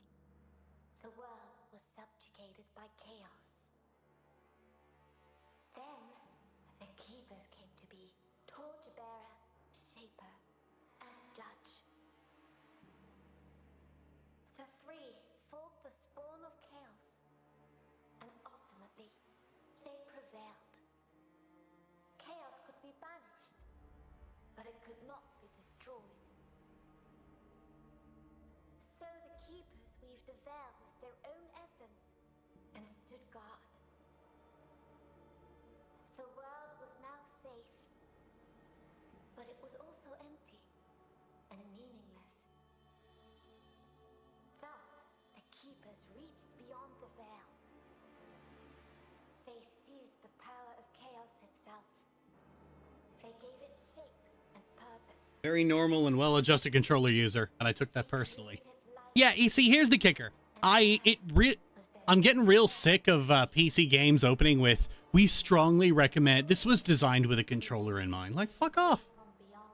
That just tells me you didn't make proper mouse and keyboard control. And 9 times out of 10, it ends up being false anyway. The great cycle was set in motion. Yet chaos hungered for more and sought to undo the keeper's creation. The spawn of chaos struck, wounding the keepers and tearing the veil. Endless droves of horrors trespassed into the world. And so came the solstice of souls. Hurt and weak, the keepers charged man with defending the world. They inspired man to fight I was really bad at keyboard and mouse. Yeah, everyone is until they start using it. driven by the infinite wisdom of the keepers. Then you get like a fucking The very power G600 against it. and an Nostromo, and then you're just like, I will never go back again. A breed of sacred warriors was created. 3 were wounds in the essence of the keepers. 3 the mighty battles fought and won by the champions of man. Okay, Loot, how long are y'all going on about this? 3 the sacred cities that were built in those hallowed places. Eventually, the solstice of souls was put to an abilities still stand to this day for the glory of the Keepers, while the memory of the sacred warriors has been lost to time. The actual plot of this game's a lot better than this lore dump. The mortal body must perish. That which is immortal is bound to be reborn. Pulse is pulling a Union Cross cutscene. Oh, yeah.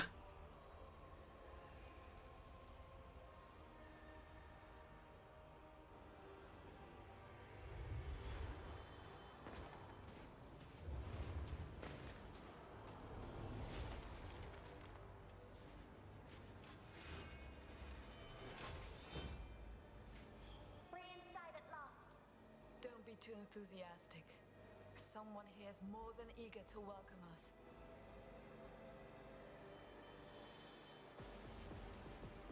It began here somehow. What could unleash such immense power? If we survive, we might find the answers. Hold on a second.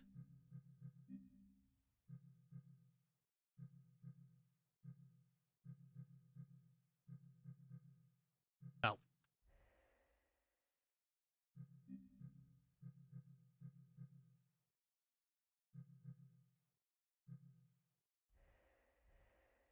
Now let's focus on destroying these things.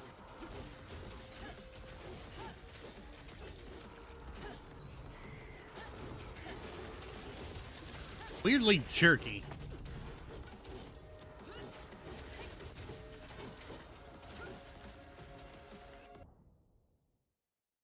I always got to troubleshoot a game before whenever I start playing it again. Well, best thing to do would be to this, zoom, and see how this goes.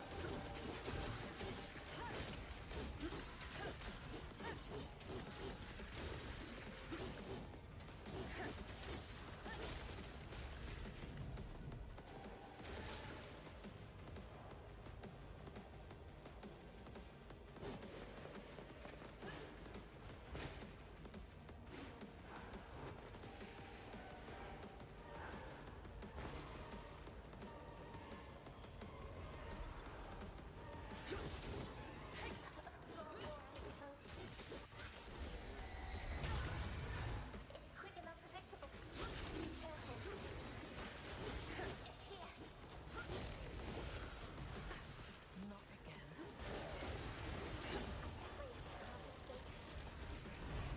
I actually think that we may turn the situation to our advantage. What do you mean? You'll find out shortly. Prepare yourself.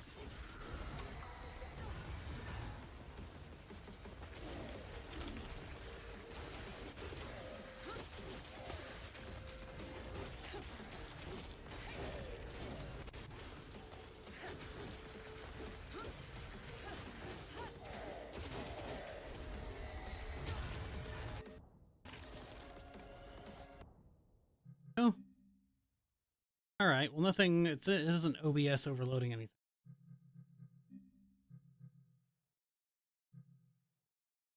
Turning that off would probably.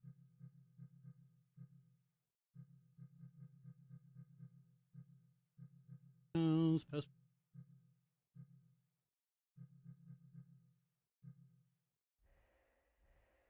Hi, Ms. Chemistry.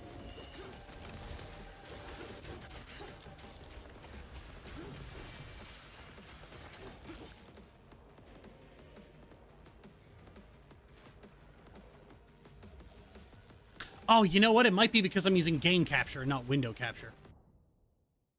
That might fix it.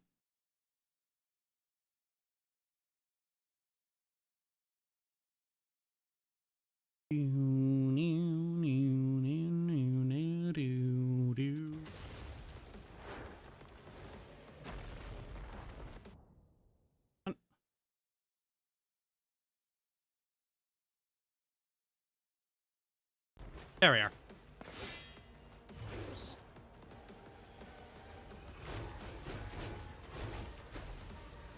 Can you feel it now?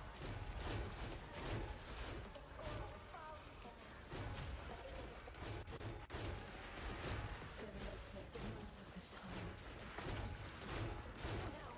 Oh, that's even worse. Fucking hell.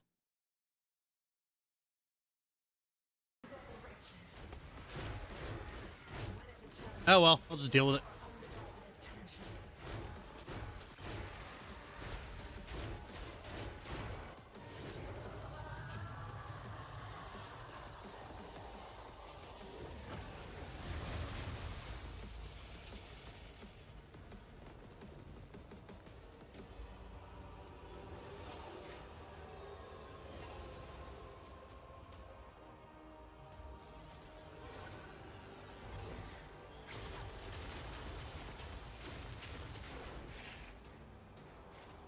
Why are you fighting in heels?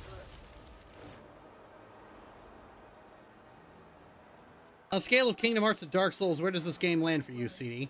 Devil May Cry. All this and more. It just won't give up. I'd be disappointed if it did. Now it's our turn.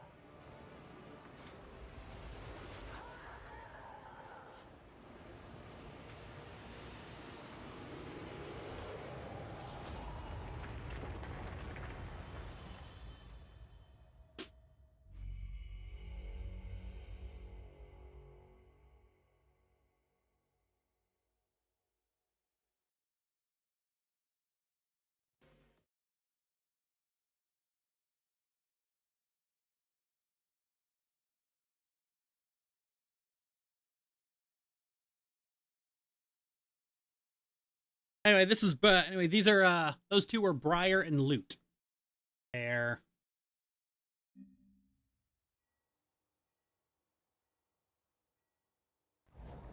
About to find out.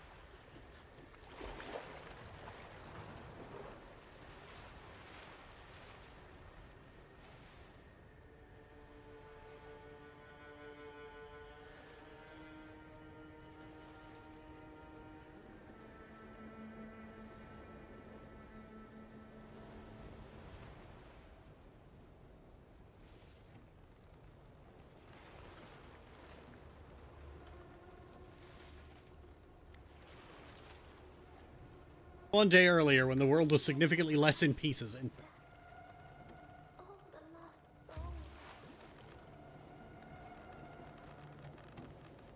The order set a small tear. Not that the world's veil ripped apart.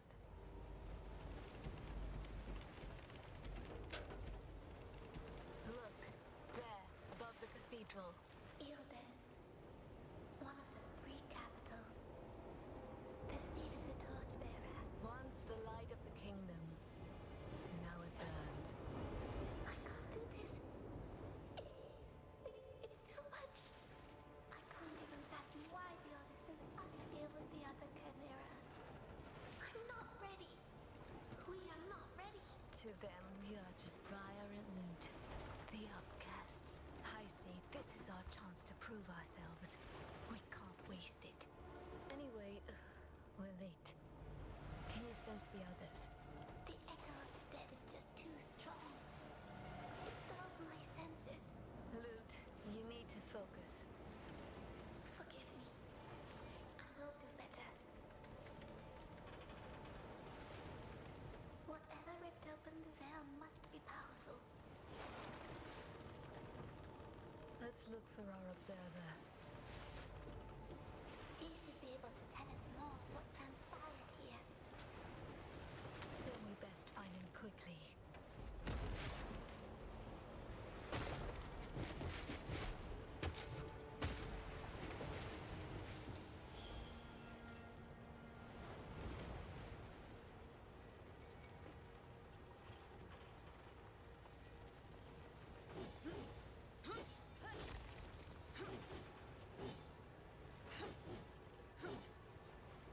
The touch of chaos. no, I don't have. always leaves traces.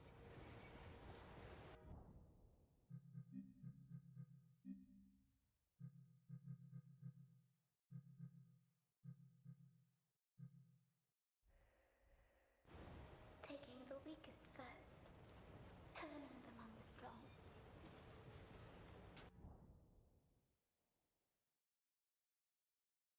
It is needlessly cruel.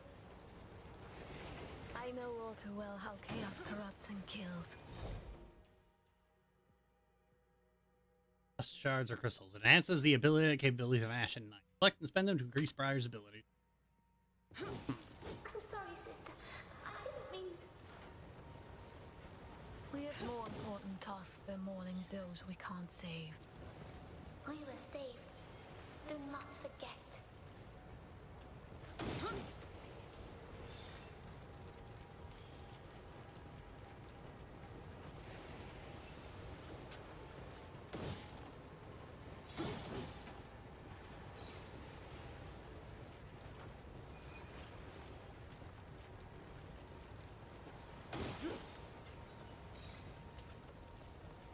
I've never really understood why outside of combat this game seems to have a These fixed dogs camera. spread for miles along the bay. They once teemed with life. And now, It's like this city has been dead for years. Yielding is no more loot. We better get used to the idea.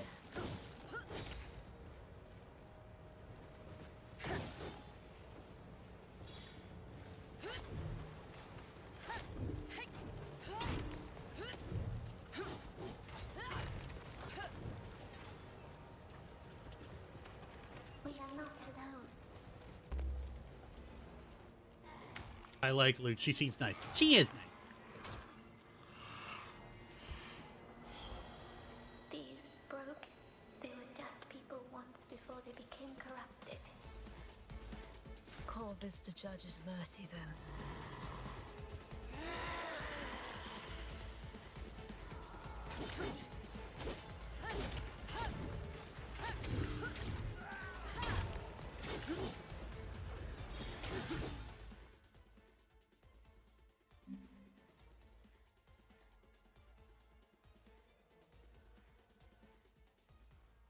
Slow, you'll miss the counter opportunity. Briar will be exposed. Actions quick enough, you'll perform.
One down.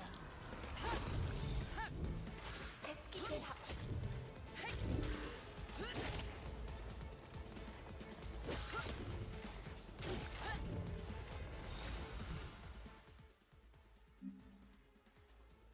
Okay.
I think actually you guys would have a choice at the front for if you played the game before, just disable all the tutorial prompts. Well, I did delete my save files, but like, you know, it's not necessarily tutorial prompts that bother me. It's the fact it's when they stop game. First off, when they stop game flow, and second, when they just keep bombarding you with them within like the first hour. It's like, okay, go away, let me play. It's like having God. It's just like having someone tugging on your sleeve.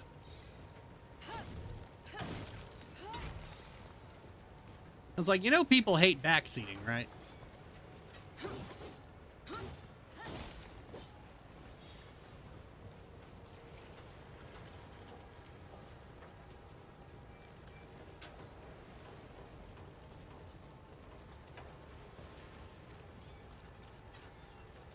Or do you just have a straight up tutorial level? Just do that.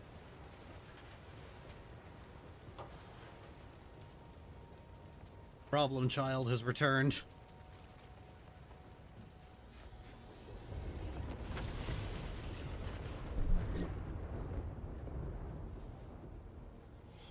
Sister, What was that? I felt the tear itself. It's growing.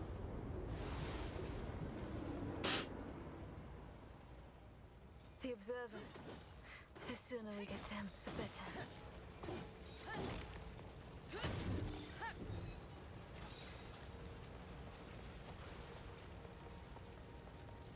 Each time you get in the zone, it just flicks your ear. Yup, there it is.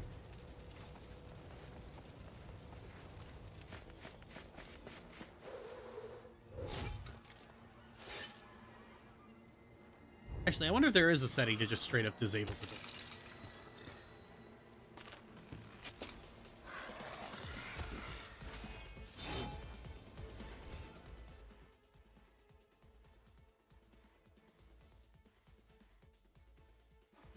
But yeah, I also don't like that thing where they make you hold the thing to, like, to get rid of a menu. Like, just let me press the fucking button. Oh, actually, wonder.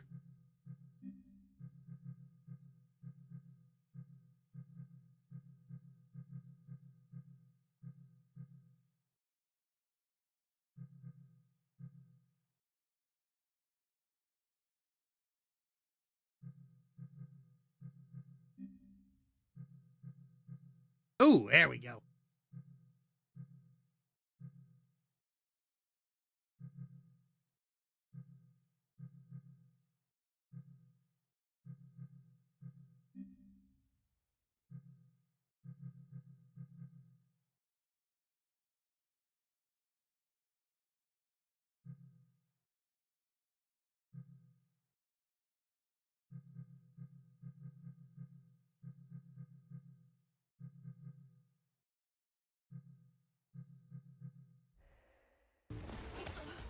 She is my knight.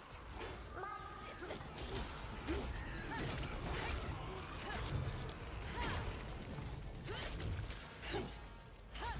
Oh, that's... I'm just warming up.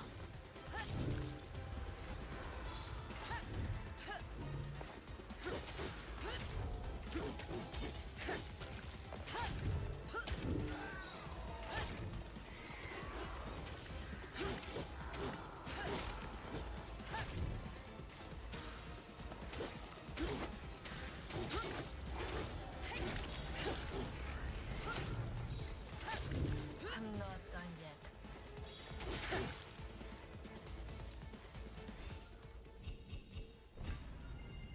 Nice. I'm not sure if platinum or diamond is higher. Gotta be diamond. That sound. I can't stand it.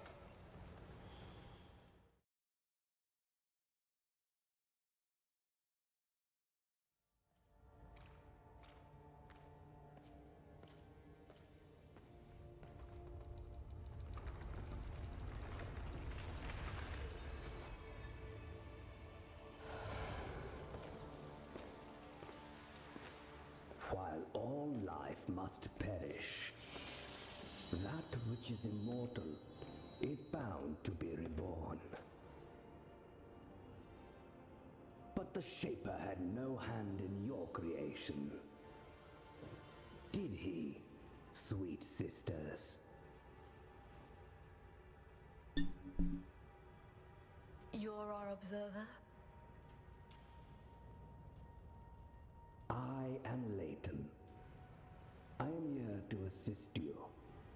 How exactly? An observer's talents won't be of much help in this fight. Oh, I fight for the Order of the Ashen Blade in my own way. My presence here is proof enough of my worth. You, on the other hand, are said to be unstable, unruly, and unwilling to follow orders. Our fame precedes us.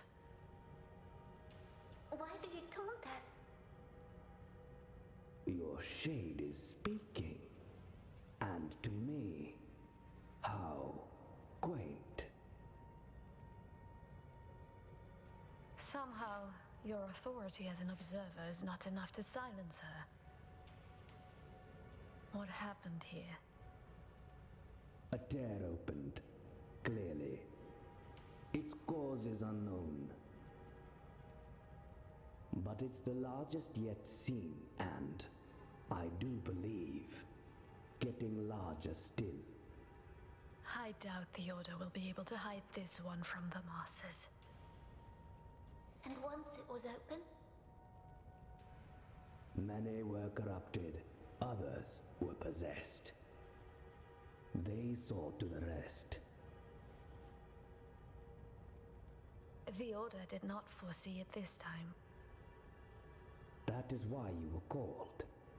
You and your two comrades. 3 chimeras. At least the Ashen Blade is sparing no effort now. Well, 2 chimeras. And you. Hey! So caustic. Where are the others? Strangely, those 2 did not wish to wait for you. You should hurry. Find them and help them if you can.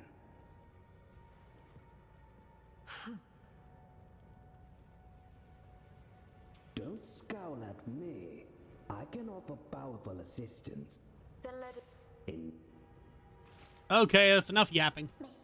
and may the if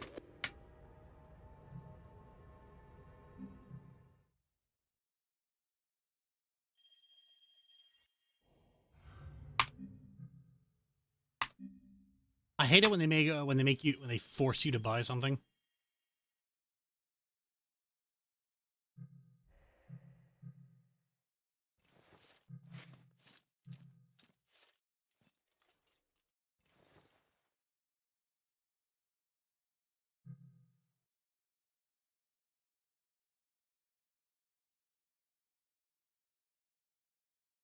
Okay.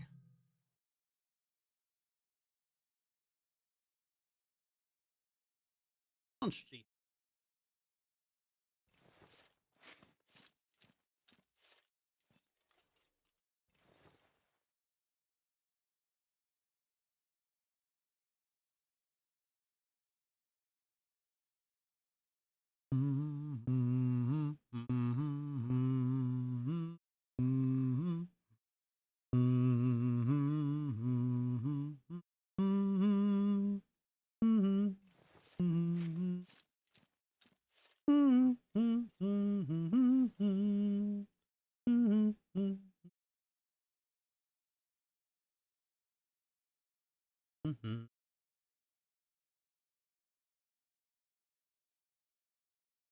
And let's make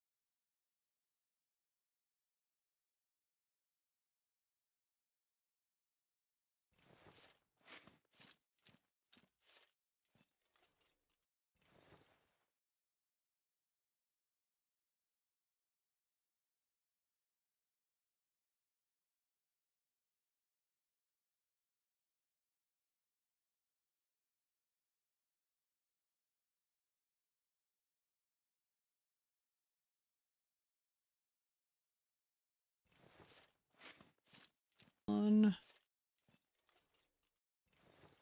Oh.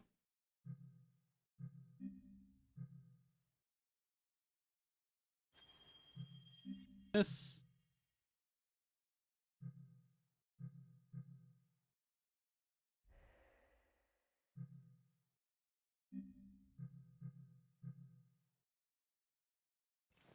Loot skills are locked. Efficiency. Strong against shields and barriers. Critical charge, shields and barriers. Weak against flying enemies.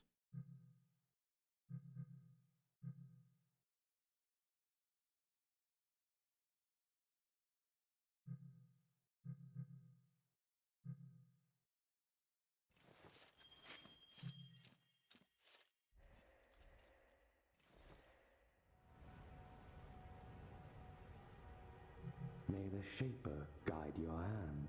Alright, shut up. Let me play.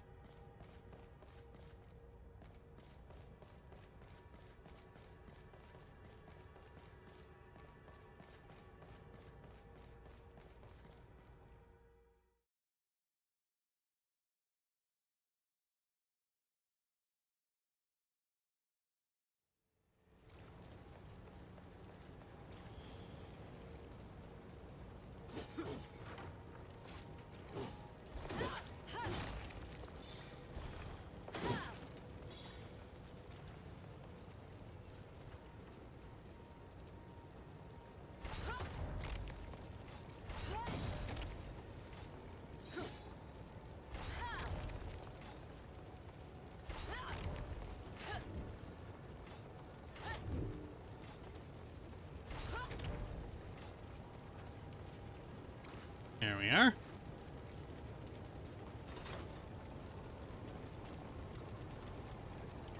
Since I have a macro capable mouse, I tend to use it to take a lot of the shittiness out of the combos in these games.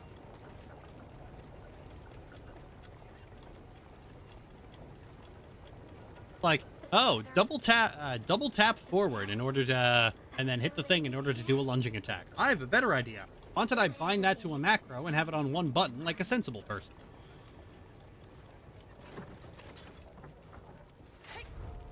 Like, this is the thing here's the thing I don't get. Like, making, like, the thing that shoots you up, like, in the DMC reboot, that's just one button. Like, this is just one button.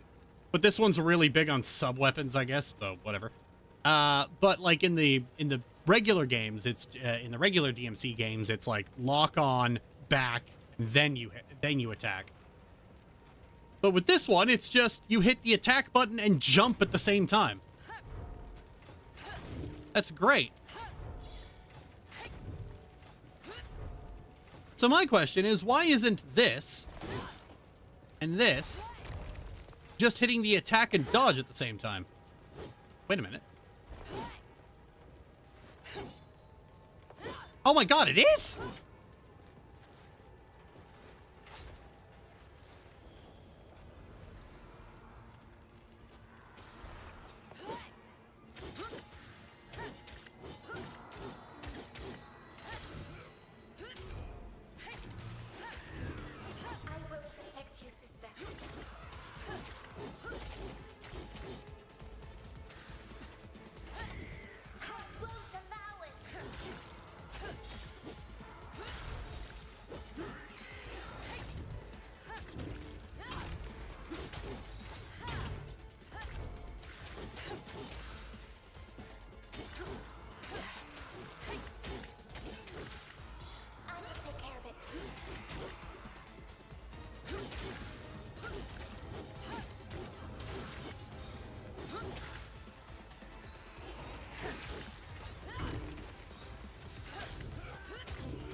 Okay, it works for this one.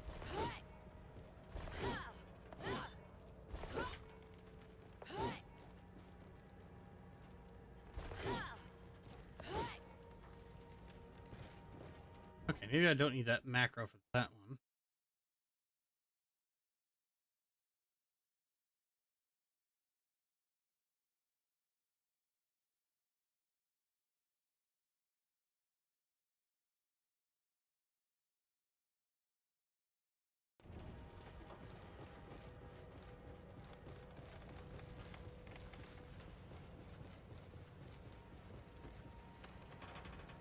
I gotta get to a spot where like the camera zooms in,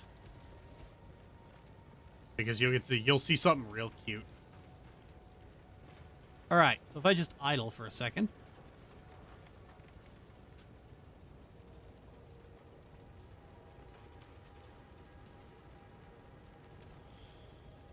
Aw, look.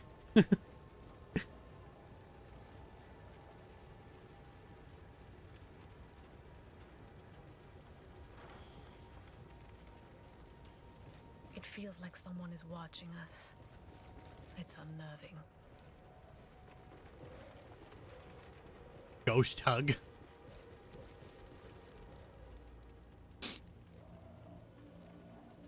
The freight elevators. Someone blocked them. Loot on piggyback ride. But that would stop the people escaping. Exactly. They left on their precious ships and left the rest to die. That way they'd made sure they'd escape. So cruel. Letting others die so they could live. And yet they all died anyway. Cowards.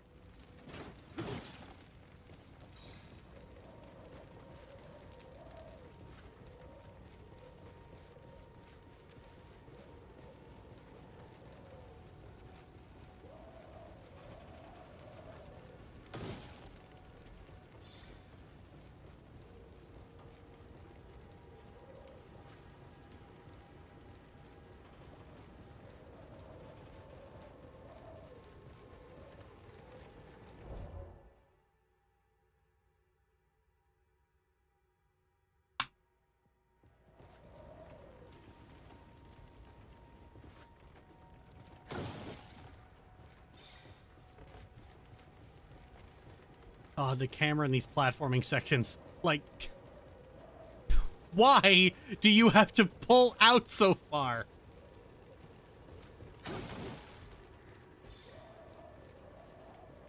It's like the one problem with this game is that they're weirdly, outside of combat, they just have fixed camera angles for no goddamn reason. It all happened in a matter of mere hours. It's terrible.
There may be no one here, but I'm not letting my guard down.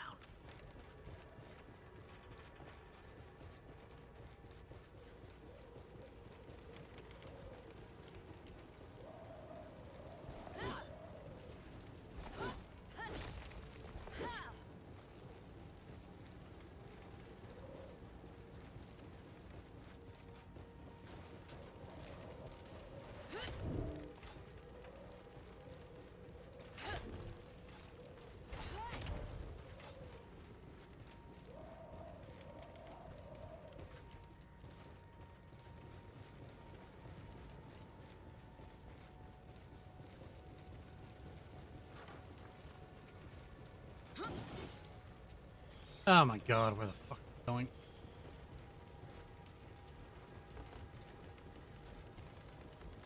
I'm going back the way I came.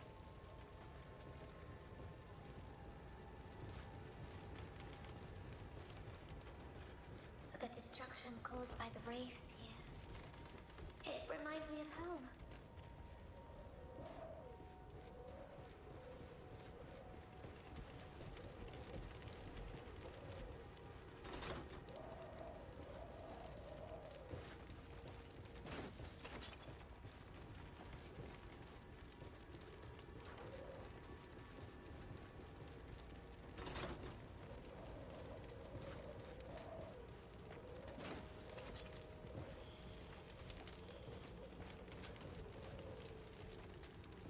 Supposed to bring that down. What the fuck is it?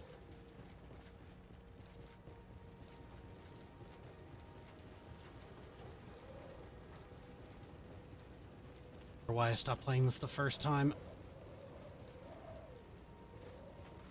Okay, love this. Like, I found I was realized, oh, this plays like Devil May Cry. Oh yeah, McKay, you might like this. And she did. All these lives destroyed. Ow. I wish we could have saved them. Well, now I just feel stupid. You know this is not how it works.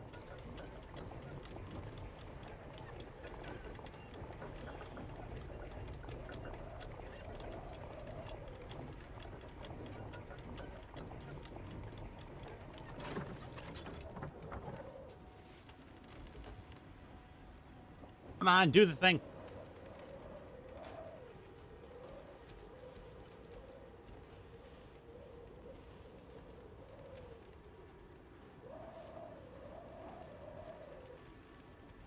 I love that gauntlet. So you got the Sylvanas claws. Ow.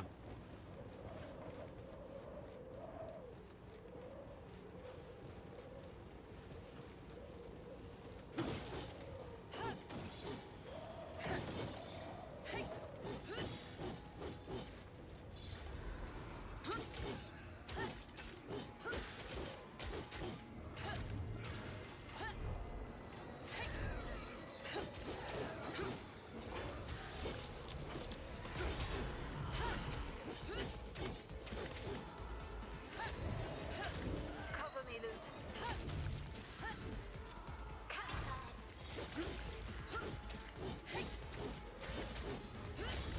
You want more? I've got more.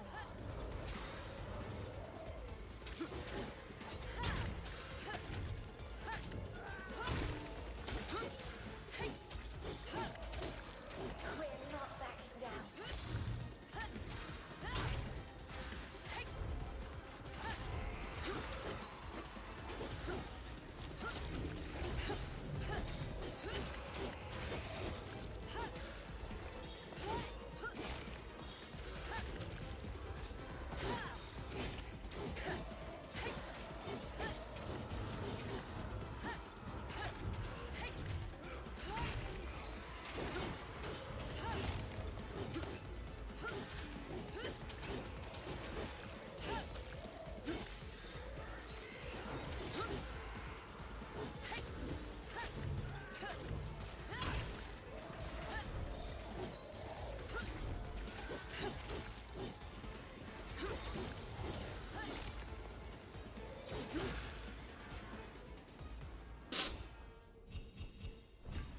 I like how instead of a style meter, you just have the unit, like, how well the two are fighting in sync.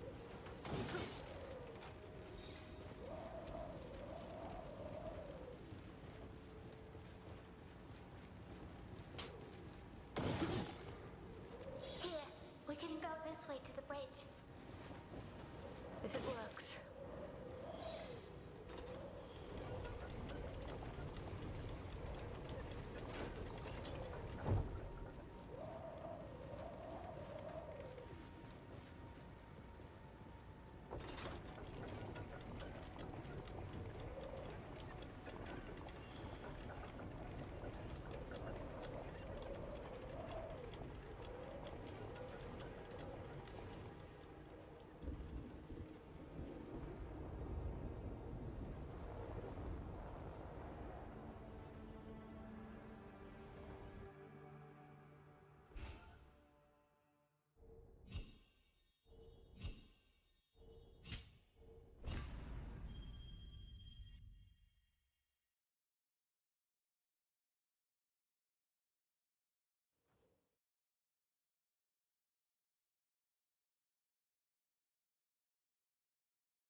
I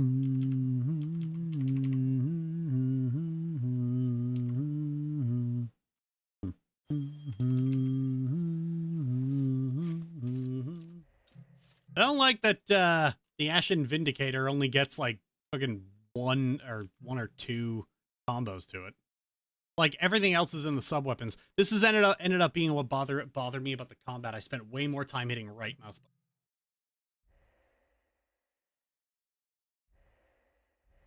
Anyway, back to the main menu. I'm gonna get back to editing. See if Vegas has decided to stop having itself a bitch tantrum.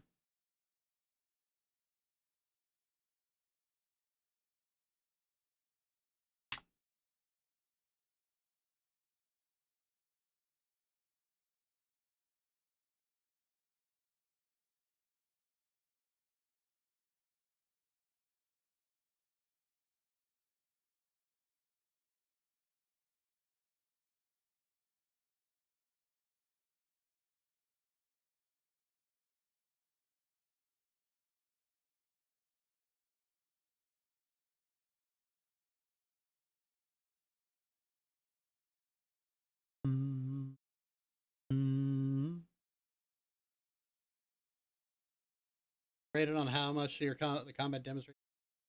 Yeah, if you get up to like high unity, you end up getting access to like your combos end up getting new effects as Lute adds her magic to Briar's swings. That's how in sync they get. You get access to that once you unlock Lute's ability.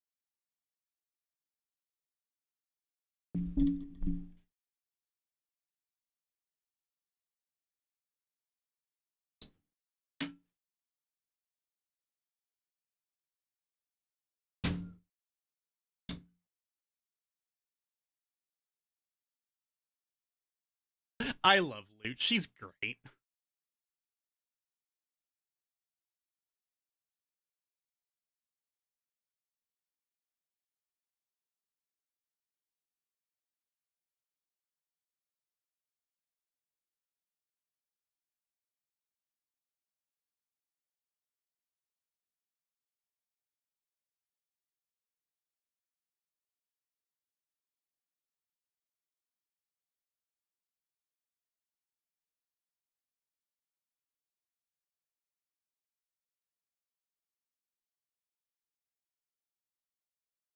Just gonna let it build all those peaks.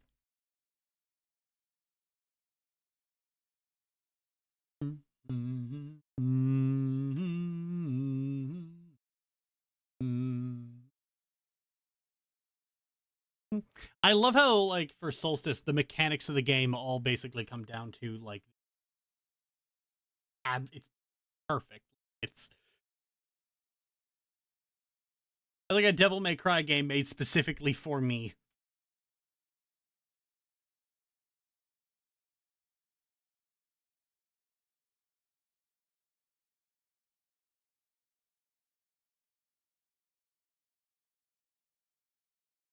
Although the story of how they ended up becoming a chimera is tragic.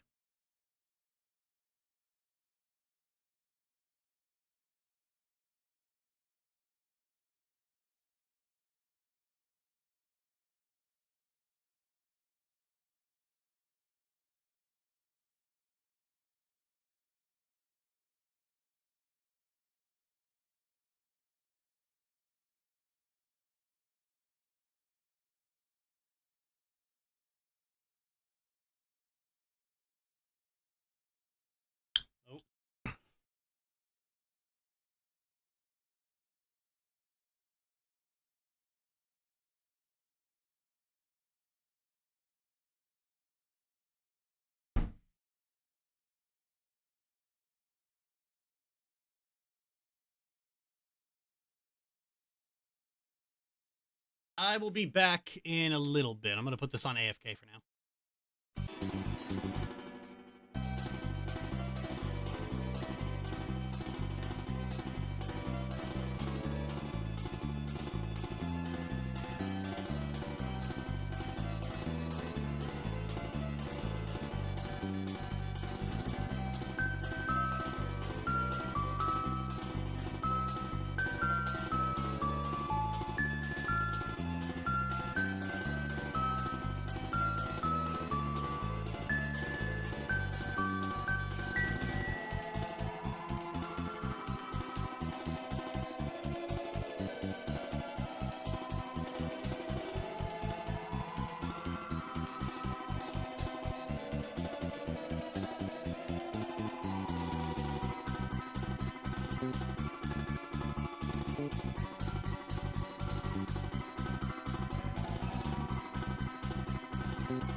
Okay, it didn't get all of them, but...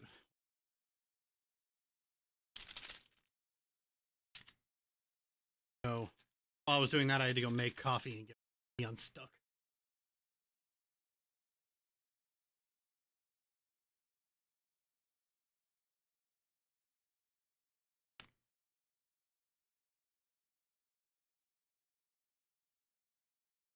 So she's paid another student, Senna, to teach her. And the reason she struggles with charms is immediately apparent. They take the form of Picross.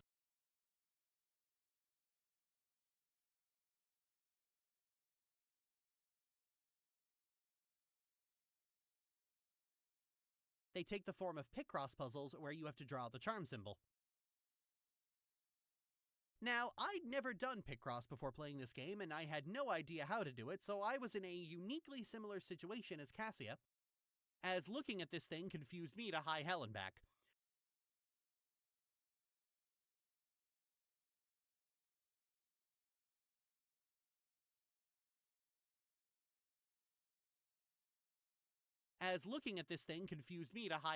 But it didn't take long to get to grips with how to read the grid and how the puzzle actually worked.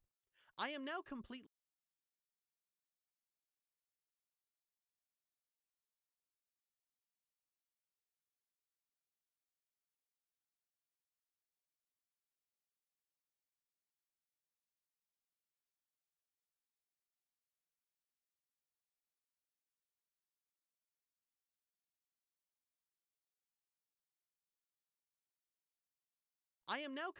addicted to Picross and fucked up my sleep schedule playing just one more puzzle for 9 hours straight. This shit's worse than Civilization.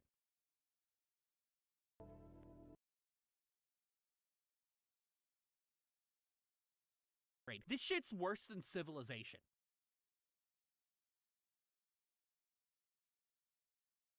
The story's pretty good. Cassie and Senna develop a rather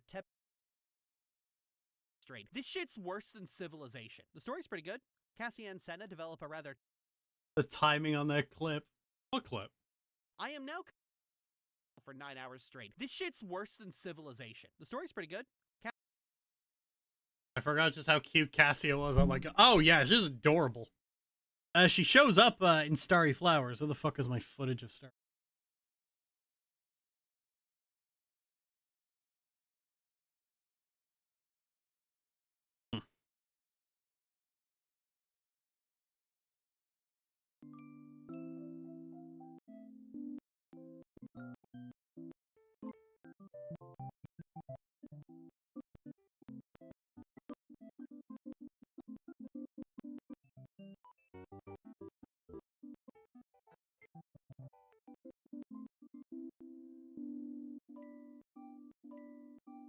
Ah, there she is.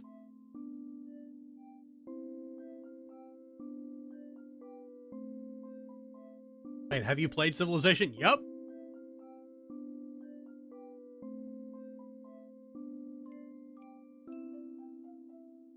My god, Periwinkle, stop monologuing.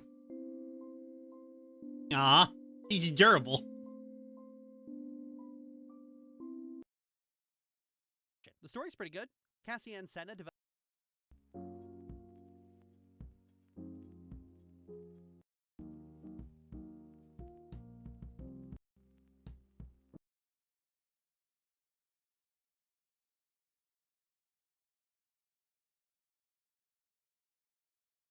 Story's pretty good.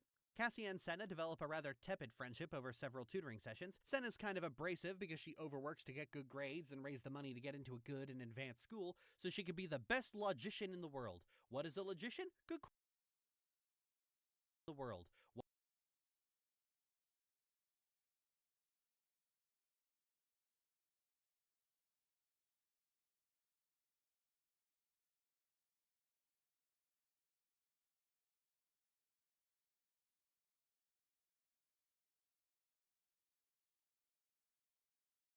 What is a logician? Good question. Senna has a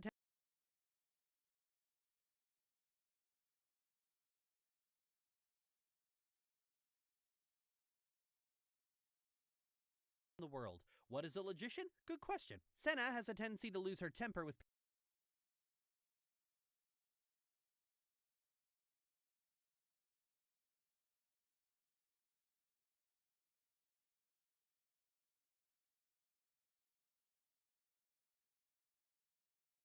Good question. Senna has a tendency to lose her temper with people because she's stressed out and on a knife's edge of sanity and gets even more indignant at the mere fact that Cassia is so cavalier about school. It isn't until Senna gets fired from another tutoring job that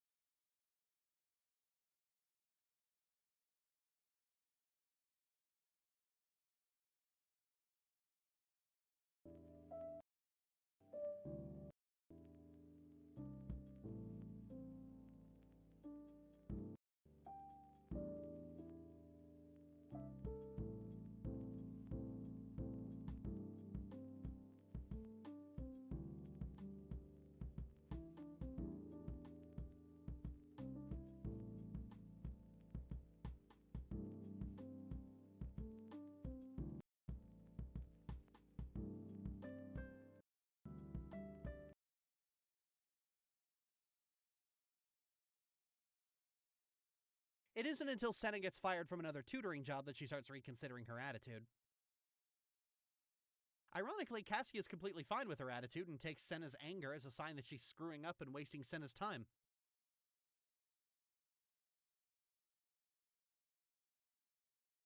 What are you doing out there?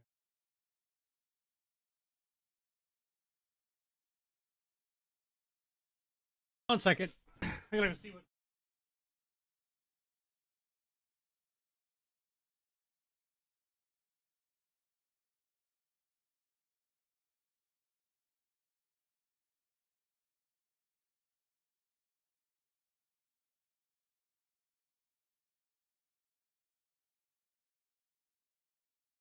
Never mind. Apparently all that rattling was nothing. So the two eventually make peace with each other, and Cassia passes her exam and graduates. Then once you beat the remaining puzzles,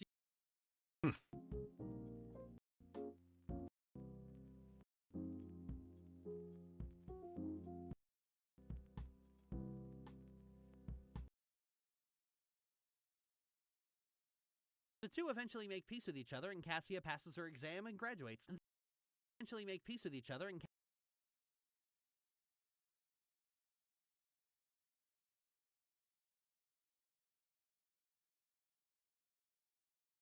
Cassia passes her exam and graduates. And then once you beat the remaining puzzles, you can unlock an epilogue with Senna where she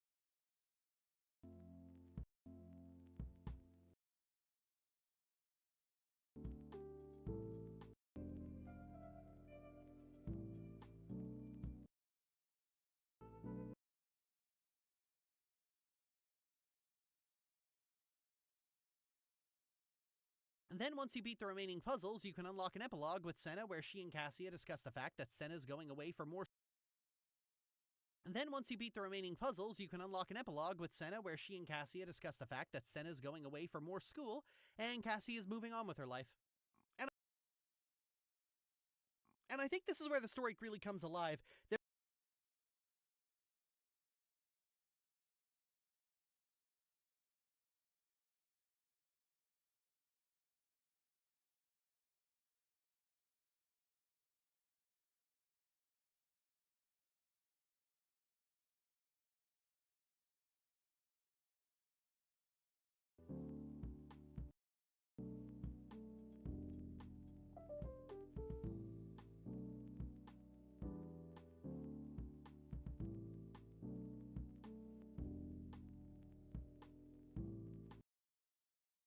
Oh, it's like, oh no. Where was it? My transfer request is denied. It seems quite exclusive. Plumdridge would have looked much more attractive on my college application. It's a shame I couldn't transfer. Here is better anyway. I mean, they never would have let me into a school like that. You need to learn to pay attention in class first. Oh no, I mean they're super traditional, right? That's the kind of school where they wouldn't even recognize me as a girl. Huh? Why wouldn't they? You clearly are. Thanks, Senna. Oh my god! I had no idea Cassia was trans! That slipped right past me!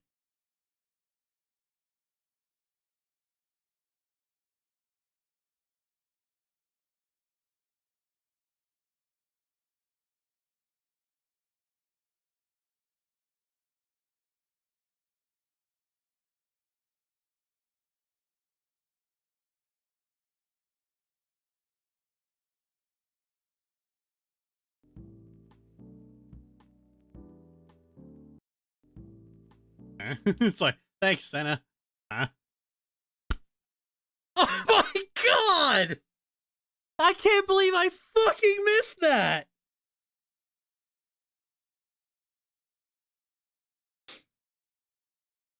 Yes, oh my god. You caught that when you streamed playing this, but it took you a hot minute.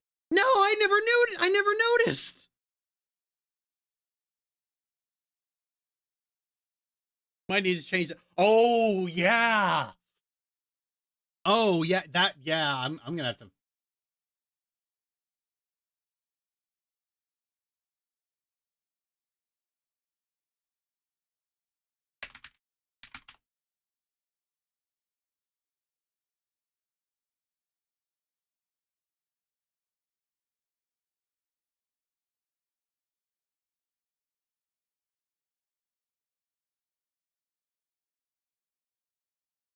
And I think this is where the story really comes alive.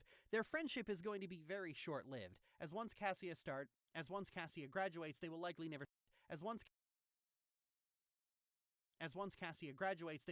see each other again.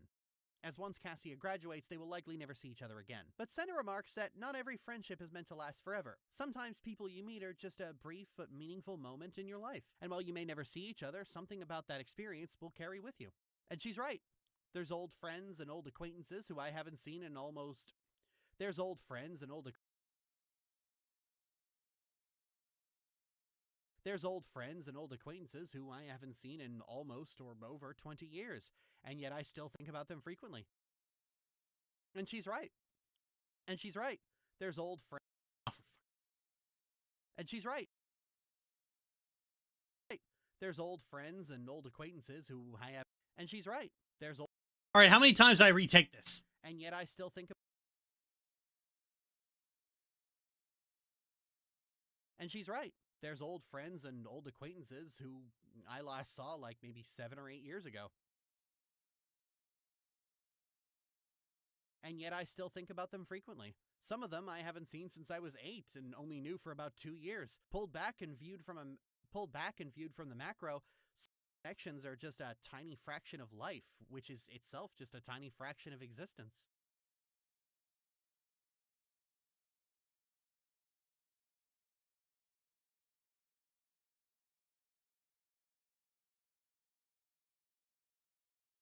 Vision.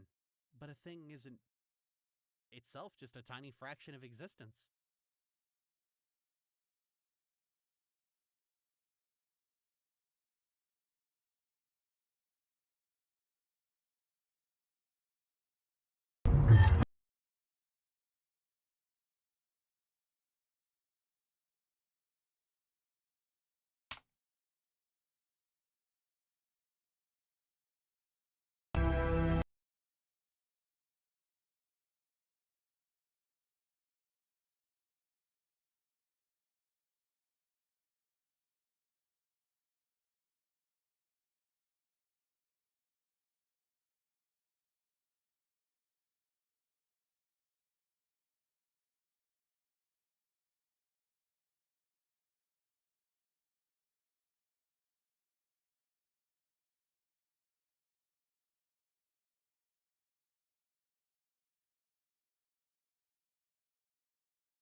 $270. What the fuck?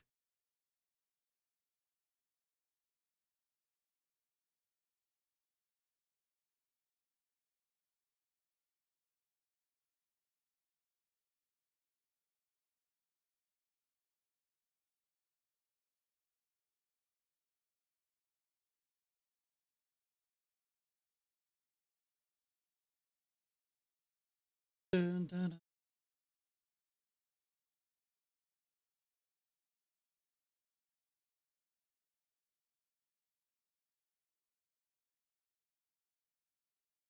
Oh, speaking of which.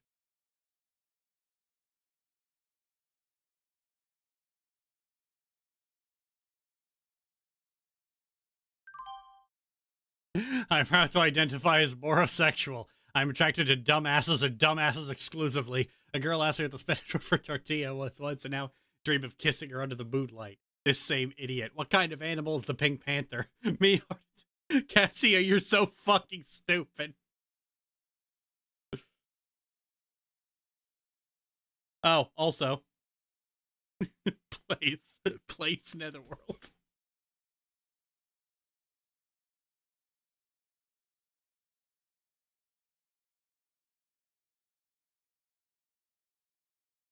I am both of these women simultaneously.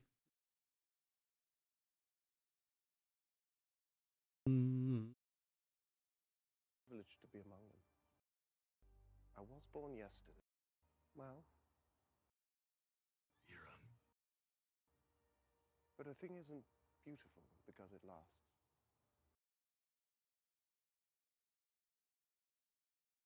This shit has so many fucking great lines, honestly.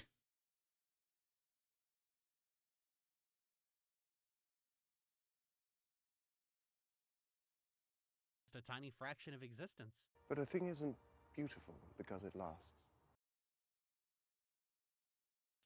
But a thing isn't beautiful.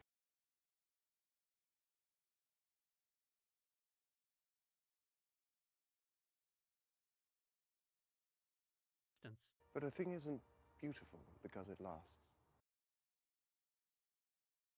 We return. It's been 4 years.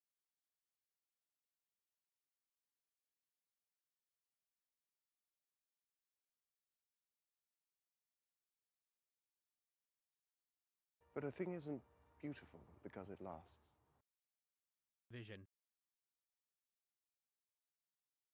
People look back on old relationships, they tend to dwell on the ones that hurt them because trauma is such a uniquely significant moment in a person's life. But no less important are the ones that influenced us positively. A friend who spent a brief time with you but who influenced you in a very positive way. Maybe it was someone you wish you had been better toward before they drifted away. Maybe it was someone who was there during a tough time just to be a source of joy that was desperately needed. Or maybe they were someone who made you realize how much you crave that kind of closeness to begin with. But if you really look back through your memory, you may forget a lot of things over the years, but you never forget the people who mattered to you. But if you really look back through your memory, you may forget a lot of...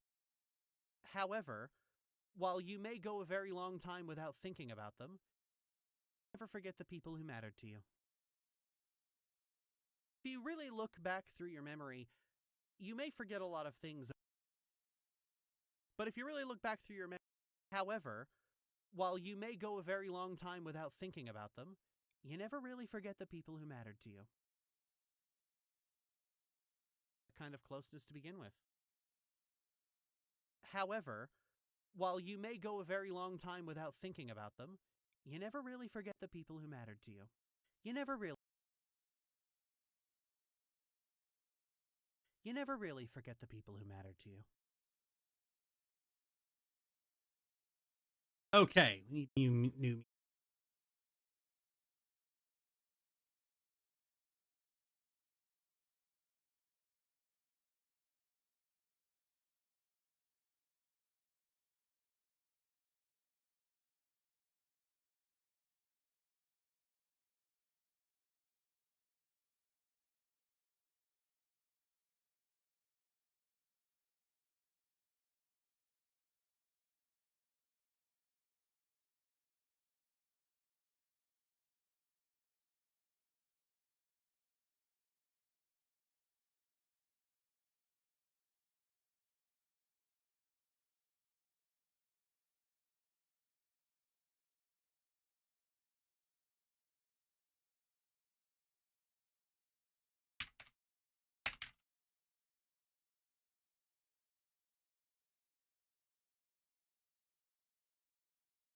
I'll just use the actual music from the game. Very cozy and warm.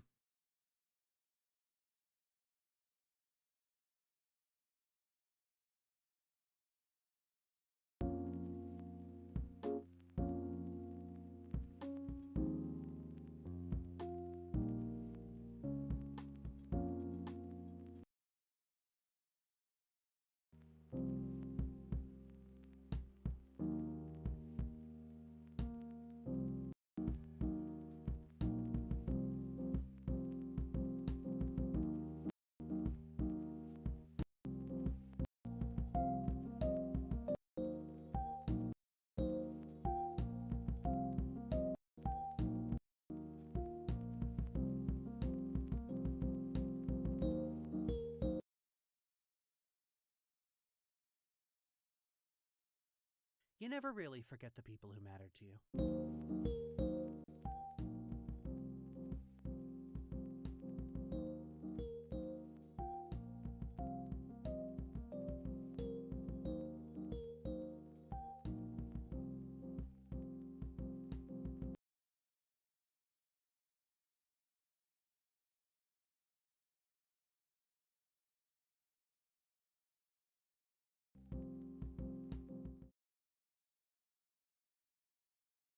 Sex advice succubus.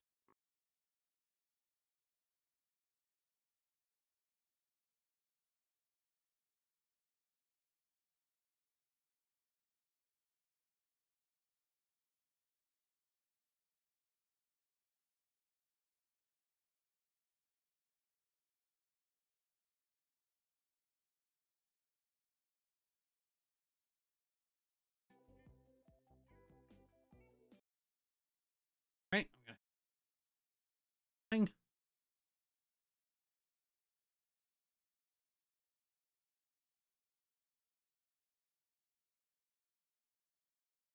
on the RPGs folder. Goddamn time.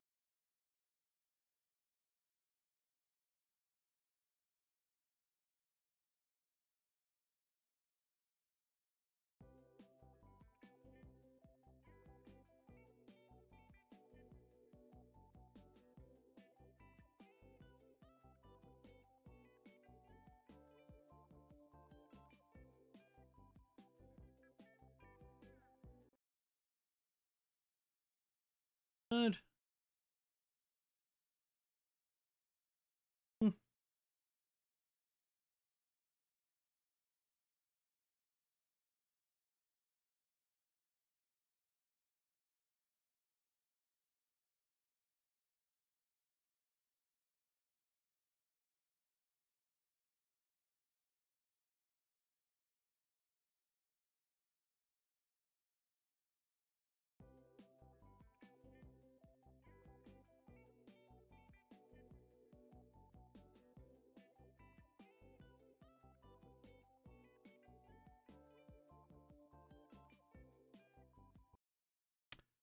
Idiot. I forgot to turn off all the stream stuff.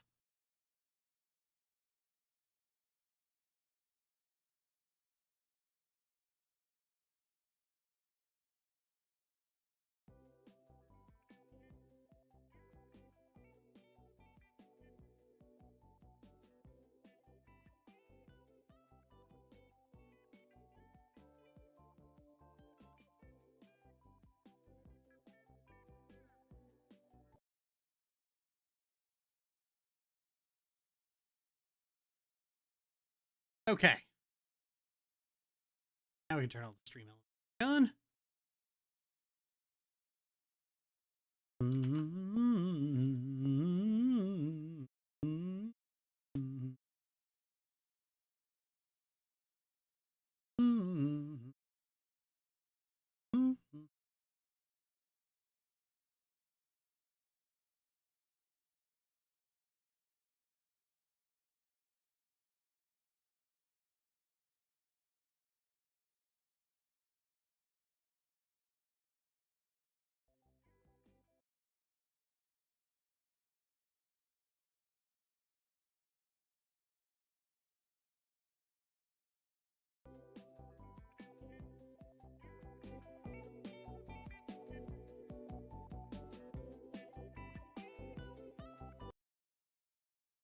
Succubus is a game about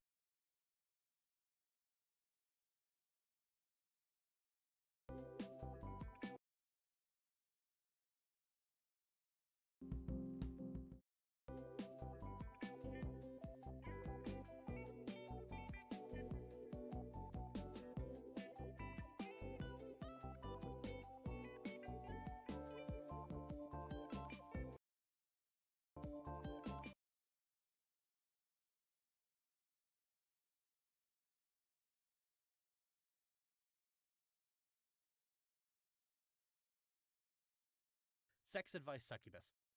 Sex Advice Succubus.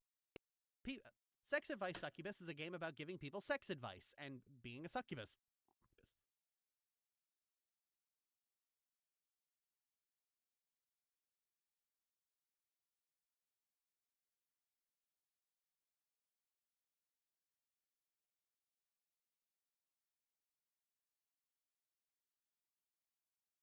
You play as Q-Min, a succubus who runs a business where clients pay to have 2-hour chats with her for advice to improve their sex life. And over the course of the game, you can get different endings depending on the client's comfort level and the exact advice you give them. Based on the dialogue options available, I assume there's endings for minimum comfort and completely inappropriate behavior, but I'm not entirely certain because I'm not touching that with a 10-foot pole. The first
completely inappropriate behavior.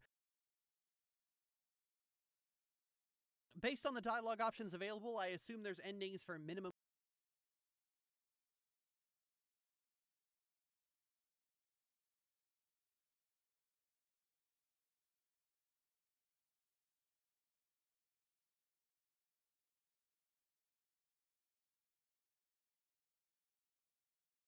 But I'm not entirely certain because.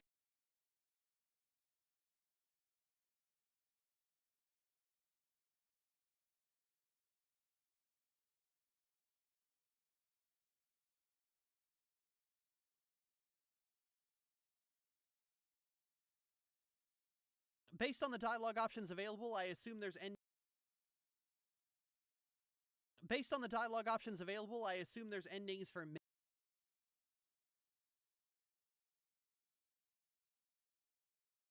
But I'm not entirely.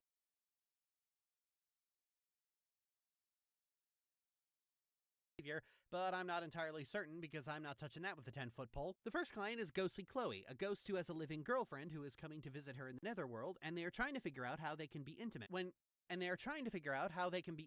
Chloe can't actually make contact with anything solid. Coming to visit her in the netherworld, and they are trying to figure out how they can be intimate when Chloe can't actually make contact with anything solid. The solution Cumin eventually comes up with being a special vibrator that responds to a ghost presence. Girl, your problem was already solved so long ago that capitalism is. Girl, your problem was solved so long.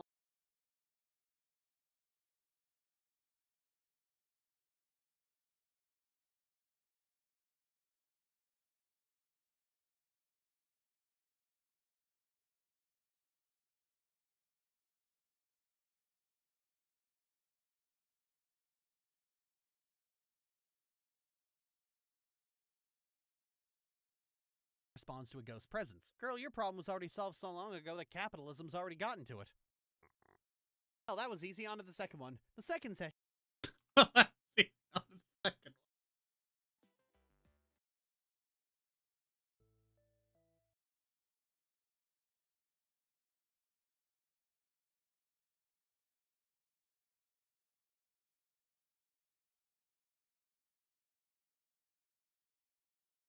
Well, that was easy. On to the second.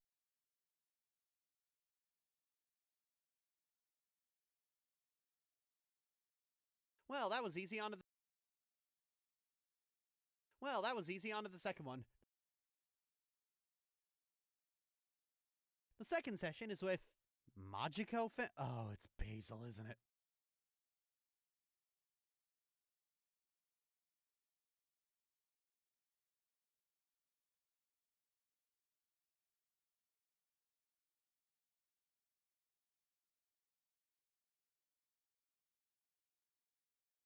The second session is with Magico. Oh, it's Basil, isn't it?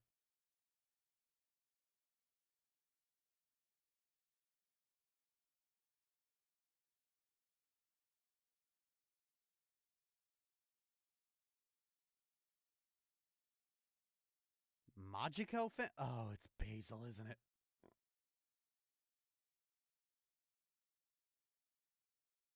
Anyway, Basil is an incubus who is pathologically.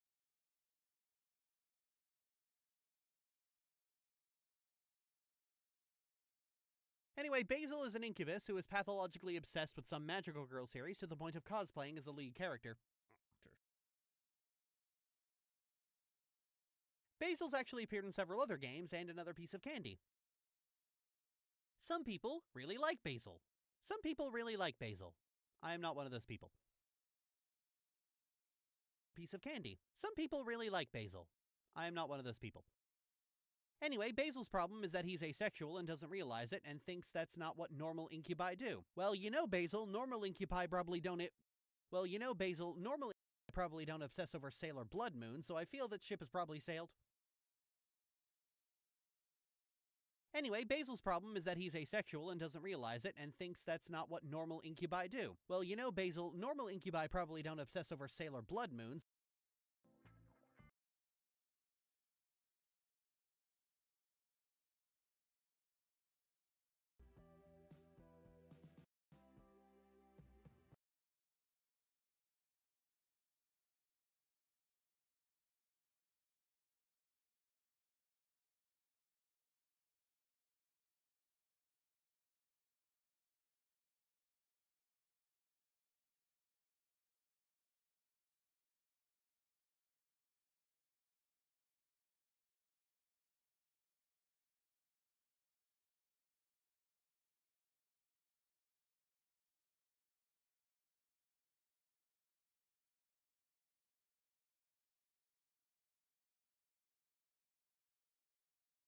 is that he's asexual and doesn't realize it. Anyway, Basil's problem is that he's asexual and doesn't realize it and thinks that's not what normal incubi do. Well, you know.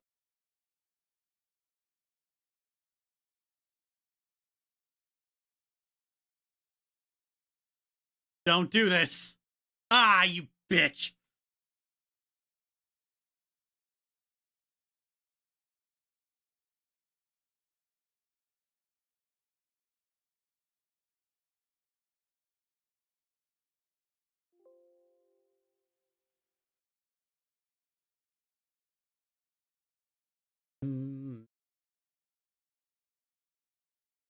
It freeze again. Oh my god. Yep, it froze.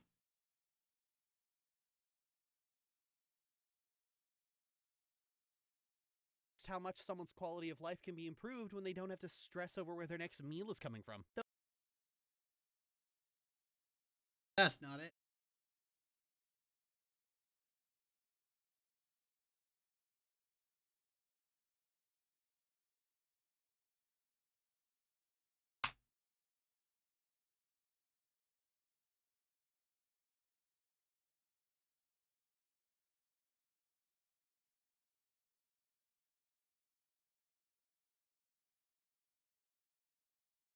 Vegas Pro 17.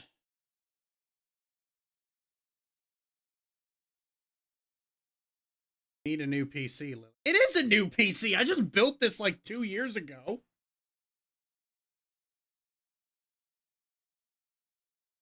Look, it ain't my PC, okay? Vegas freezes no matter what what PC I'm using.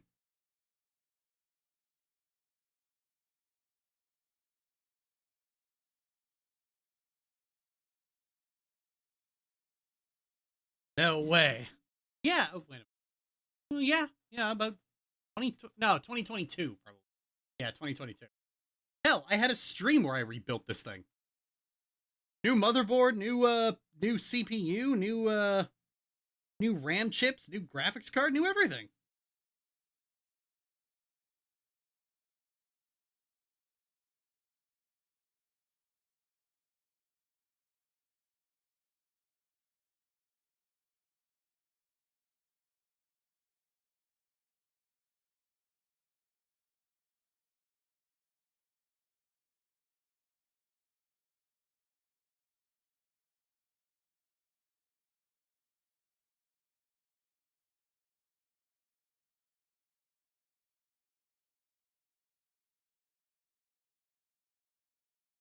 I don't even time to buy a bloody supercomputer.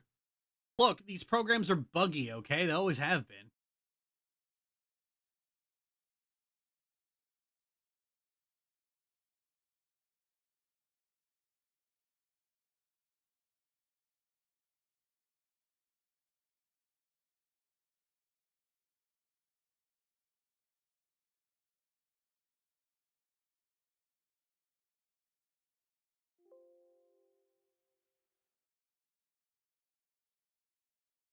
OMG, hi. Hi, fucker. This client is Ghostly Chloe, a ghost who has a living girlfriend who is coming to visit her in the netherworld, and they are trying to figure out how they can be intimate. Visit her in the netherworld, and they are trying to figure out how they can be intimate when Chloe can't actually make contact with anything solid. The solution Cumin eventually comes up with being a special vibrator that responds to a ghost presence. Girl, your problem was already solved so long ago that capitalism's already gotten to it. Well, that was easy. On to the second one.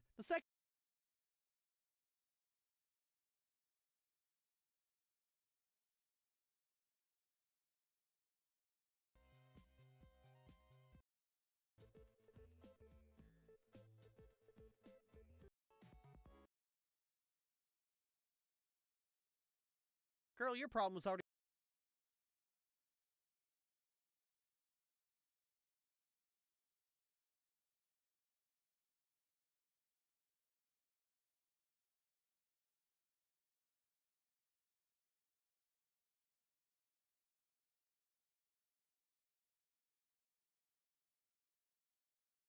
presence. Girl, your problem was already solved so long ago that capitalism's already gotten to it. Well, that was easy. On to the...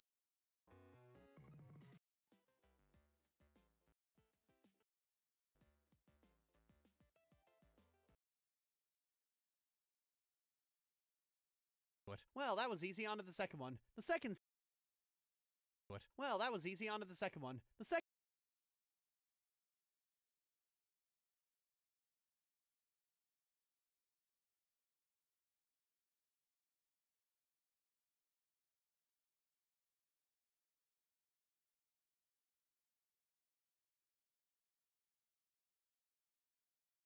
The second session is with... Oh...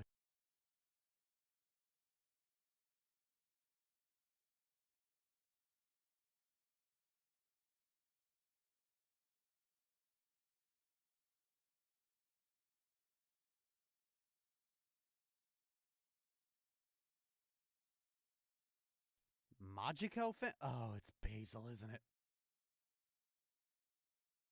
Anyway, Basil is an incubus who is pathologically obsessed with some magical girl series to the point of cosplaying as a lead character. Basil's actually appeared in several other games and another piece of candy. Some people really like Basil. I am not one of those people. Anyway, Basil's problem is that he...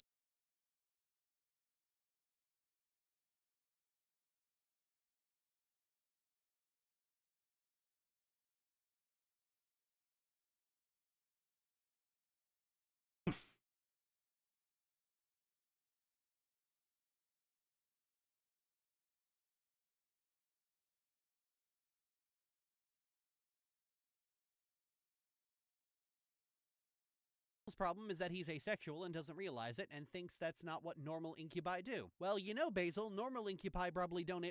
Well, you know, Basil, normal incubi probably don't... ...over Sailor Blood Moon, so I feel that ship has probably sailed.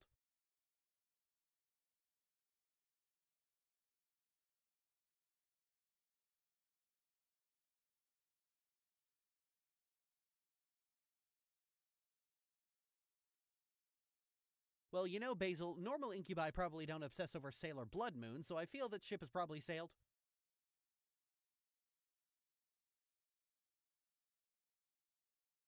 Anyway, Q-Min eventually tells him that being asexual is normal. Incubi have an entire support site for it and sends him on his way. And that's... Incubi have an entire support site for it and sends him on his way. And that's Sexifice Succubus. The entire game is about maybe half an hour long. It's about maybe half an hour long, maybe more if you go for all the endings, and admittedly it is quite a puzzling chat simulator. It's never 100% clear what the best answer is for a given character, so you just have to use your best judgment, though sometimes the wrong thing to say is pretty fucking obvious.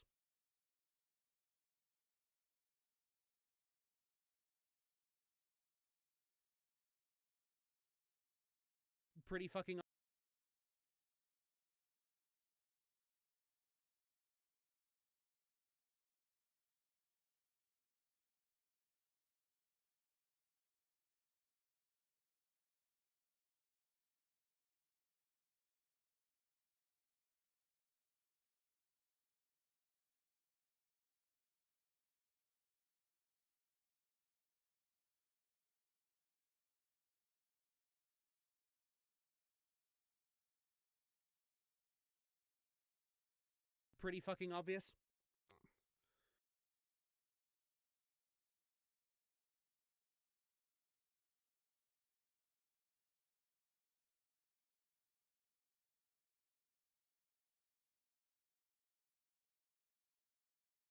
The chats can go off onto tangents and non sequiturs as Q-Min tries to get her clients comfortable and relaxed, especially Basil, who looks ready to cry every 5 seconds. And that's about it. If you're ace and still need validation, then, well, nothing's wrong with you. Plenty of people are ace. They've got... And that's about it. If you're ace and still need validation, then, well, nothing's wrong with you. Plenty of people are ace. They've got this all figured out. Allosexuals are just weird, and also my wife is ace and she's fucking awesome, and therefore so are you. Now you don't have to play Sexifice Succubus. It's alright. Now you don't have to play Sexifice Succubus. I'm just kidding, it's alright. You should play it.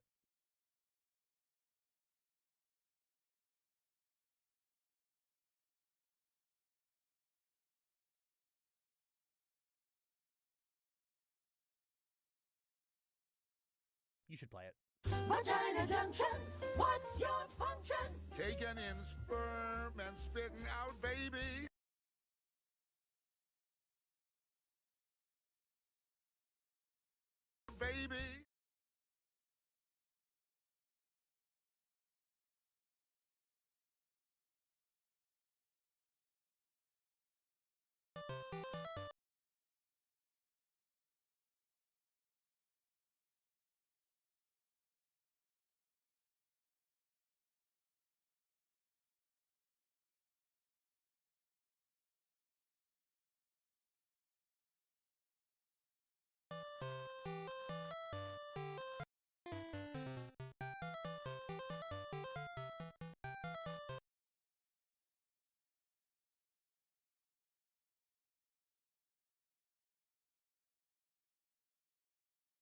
What on earth was that song?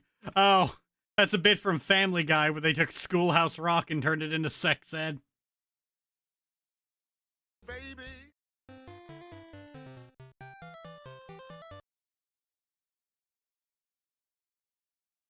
Baby.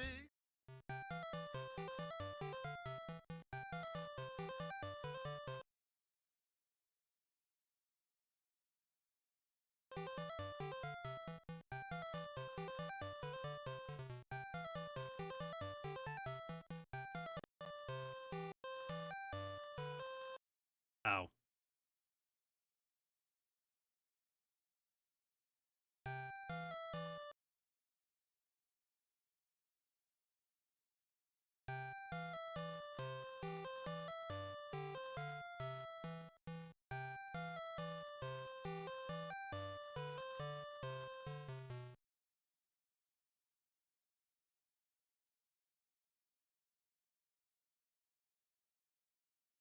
Princess Poffin and the Spider Invasion is a very short 10-minute game on the Game Boy where you play as Poffin, the Moth Princess from Spooky Poffin, the Moth Poffin, the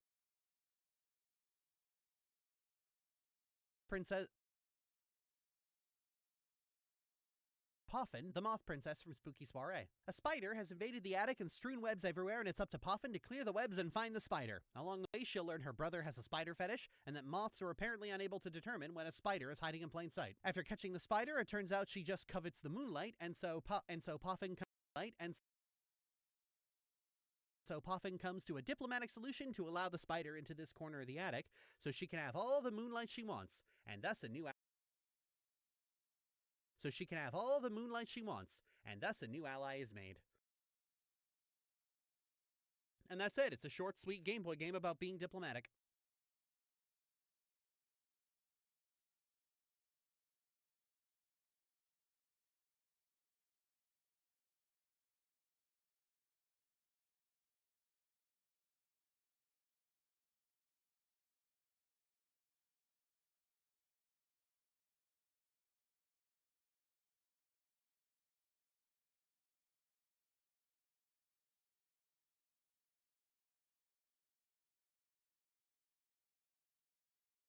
Being diplomatic.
I'm not going to get too in-depth about Syrup 2 because at time of writing it's still an early access Patreon exclusive, and Nami has asked patrons not to give away any significant spoilers, so I'm going to be as general as I possibly can. Ugh, CD, you have nothing but contempt for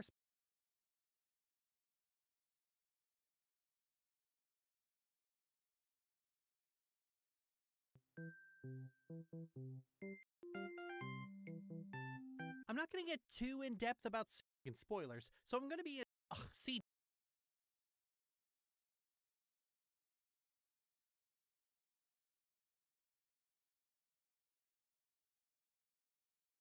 culture. That's true, but I'm also not an asshole. You know, it's a simple request pixie. Serum 2 takes up right from where the asshole. You know, it's a simple request pixie. God. Serum 2 takes up right from the heavier subject matter, and her story is very reminiscent of the Commander Data episodes of Star Trek. Starfleet was founded to seek out new life. Well, there it sits. Given that Syrup and Gumdrop are my favorite characters from Nami, the main plot being about them and their bond is literal Chris bordering on somewhere between flustered nutcase and supervillain waiting to happen. But in Syrup 2, hey, I mean, I wanted to give my girlfriend some special candy that has symbolic meaning, but I have no idea. I already had the idea. Here it is. I am a fucking genius. Syrup is a generous, kind, thoughtful, and loving person, but her still completely recoils at any open display of affection, flees from her, and goes right back to calling Gumdrop Candy Weirdo. You know, I don't know about you, but I am hearing wedding bells already. Yeah, I'm not gonna... But you know, it's fun to be a conspiracy theorist when the conspiracy is extremely low stakes. Gumdrop calls Syrup baby girl when nobody else is around, and Syrup likes it, and if you try to convince me otherwise, you're a fed. Interestingly enough, this... Convince me otherwise, you're a fed. Raising Syrup's attack, and if Syrup's health is low, she'll heal her by force-feeding her a piece of her...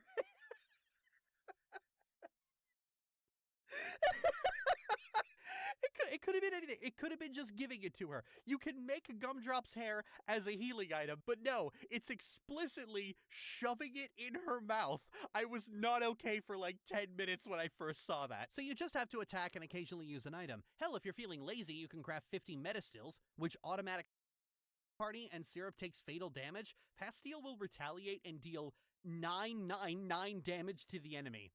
It doesn't win the fight, and it's just a little flavor ability to show how deeply Pastille cares about Syrup, and also how fucking powerful he is? Like, what the hell does this boy eat? This whole part of the game gives off a excuse. The gameplay loop of RPG battles, gathering resources, crafting things, and making moony eyes at cute girls is very BioWare-y. It has a very ambitious number of flags and checks, and the areas available to explore are quite expansive. It's also just a fucking long game. Like, Nami's games up to this point can be completed in about 2 hours, but my recording of this game is up to like 6 hours. This is like the second longest visual novel I've ever played. It's also really useful at just breaking up the story, as you enter this rhythm of dialogue and gameplay so neither situation overstays its welcome for too long. It's this very well thought out ebb and flow of gameplay, more so than any of our other games, and it really works. It makes the whole experience just mwah. And there's still more to come. The main plot cliffhangs at a point where Syrup promises to do something that is borderline impossible for Gumdrop, and so there's a long way to go. Out of all the visual novels I played, I am eagerly looking forward to how this game ends, and it has quickly shot up to being my favorite. Honey, what you waiting for?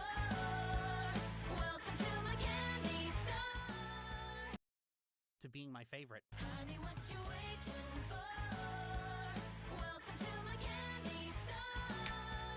Time for you to prove you're not a loser anymore. And step into my candy store. And well, we can't close out a video like this. And well, we can't close out a video like this without ranking all of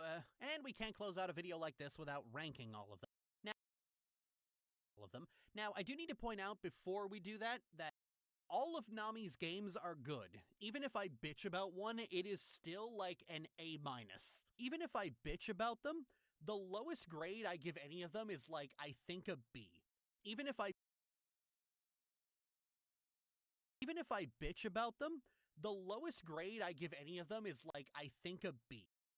Something has to be last, something has to be at the bottom of the list, but that doesn't mean it's bad. You should be at the bottom of the list, but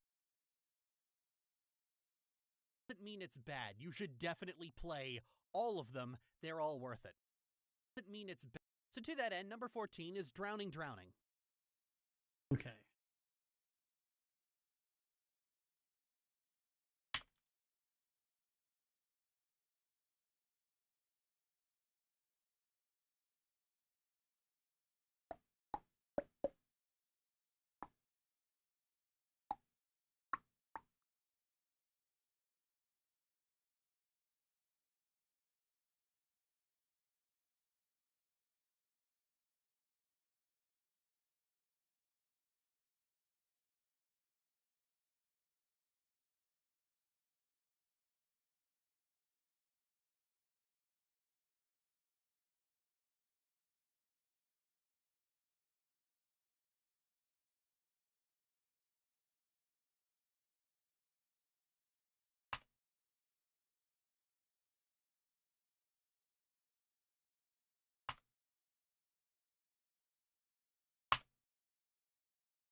them, they're all worth it. So to that end,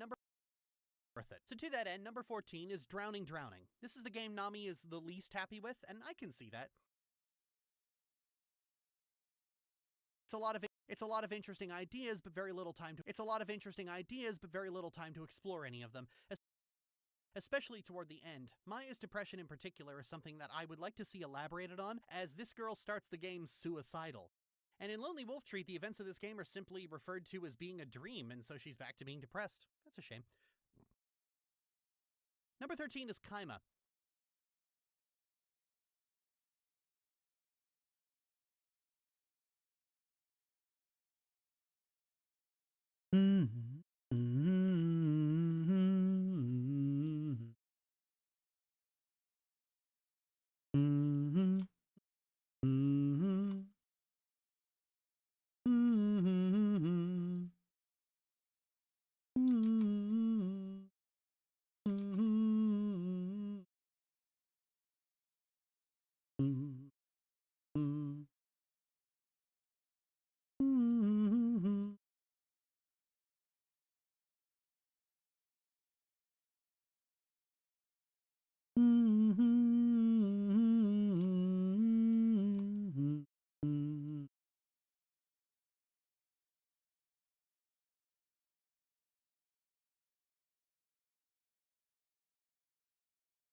Oh, come on.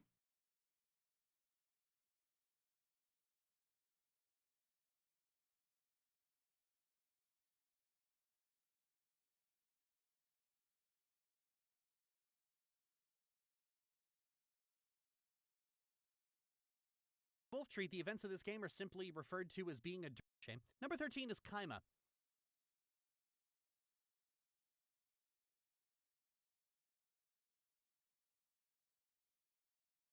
Similar to Drowning, Kaima is another game that's quite undercooked. That said, the characterization of Serena is interesting enough to keep me interested. Playing, and this being one of the few Nami games where a couple actually breaks up and are deeply unhealthy is quite novel, though Bad in Theater is a better example of that kind of playing against type. Number 12, Sex Advice Succubus.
Light pink and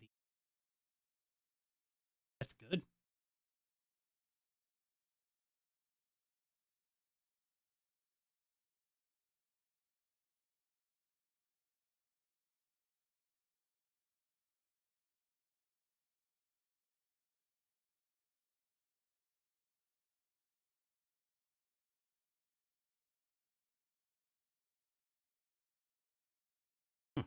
Against type. Number 12, Sex Advice Succubus. It's a fine game. I've just never really vied with sex positivity as a literary theme. I'm that bitch who turns the adult content off when I play Baldur's Gate 3. Number 11, Princess Poffin and the Spider Invasion.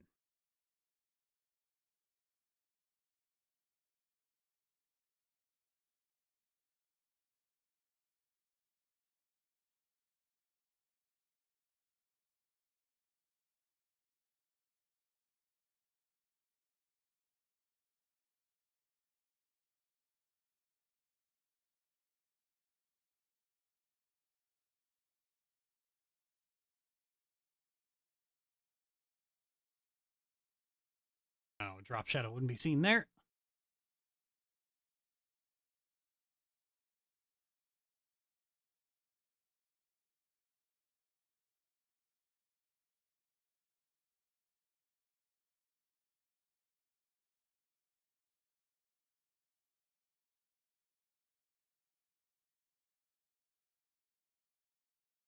Somewhat interesting dialogue puzzles that tickle my brain jelly. She has such a way with words.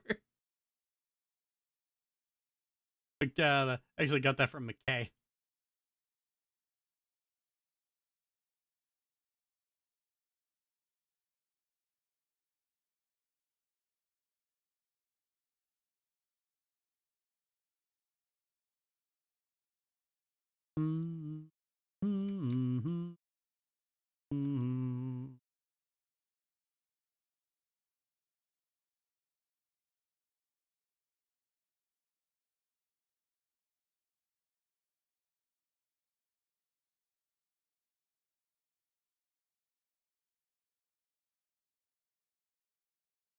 Baldur's Gate 3. Number 11, Princess Poffin and the Spider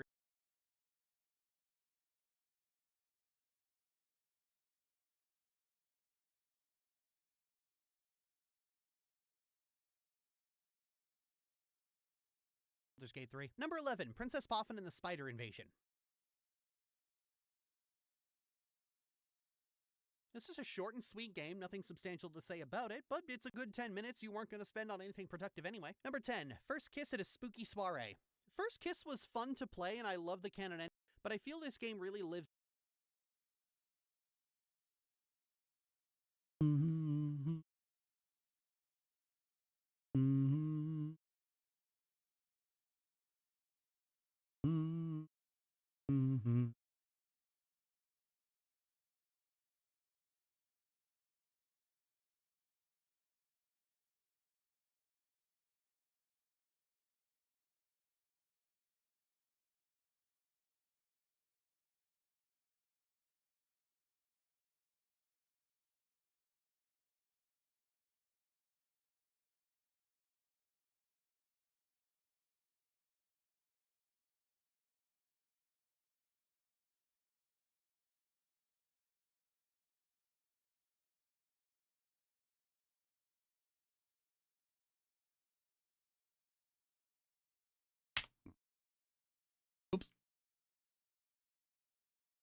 anyway. Number 10, First Kiss at a Spooky Soiree. First Kiss was fun to play and I love the canon ending, but I feel this game really lives and dies on whether you like the characters. But I feel this game really lives and canon ending, but I feel this game really lives and dies on whether you like the characters introduced, and for a lot of them I was just kind of lukewarm about. Periwinkle is amazing, Vinegar is an S-tier character, Jam is adorable, and I'm glad they're together, but the rest didn't really blow my socks off. Which one was your favorite? Let me know in the comments.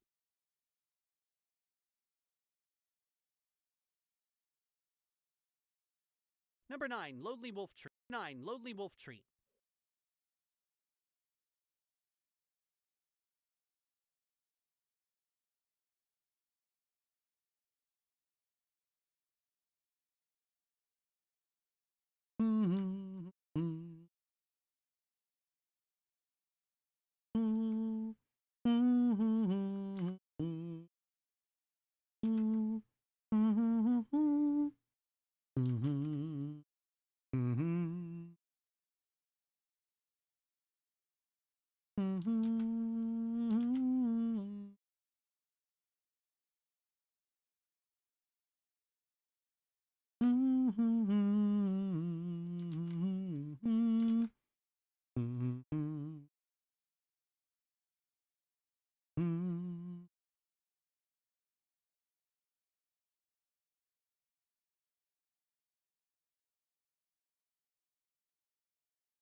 Comments. Number 9, Lonely Wolf Tree. I said everything I could about Lonely Wolf Tree in its section, and while I enjoyed it, I just treat in its section, and while I enjoyed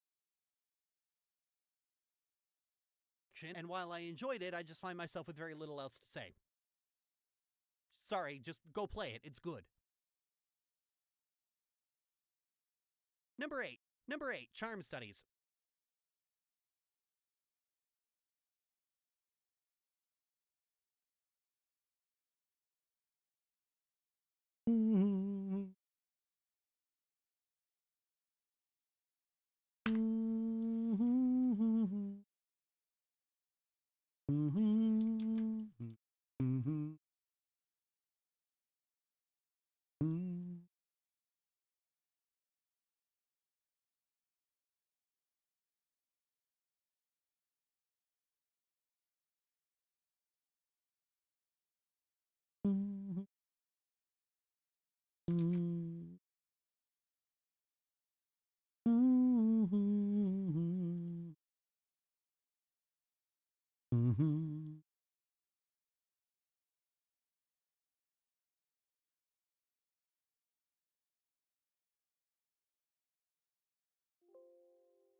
Number 8.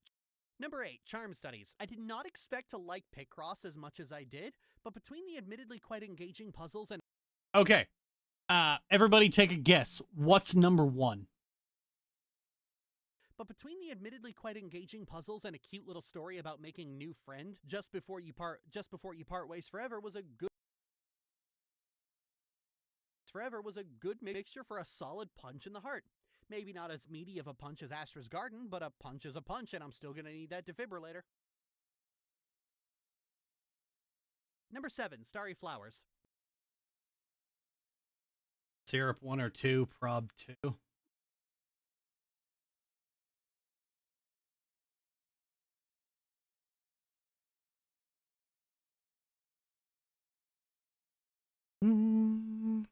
Astra's Garden.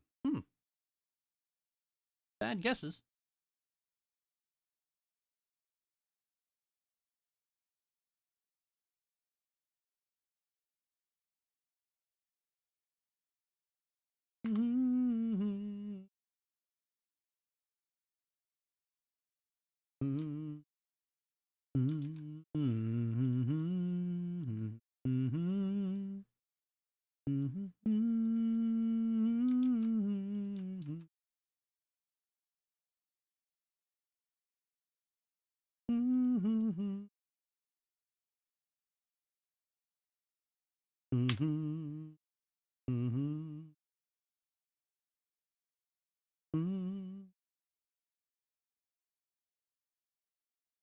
Any more guesses?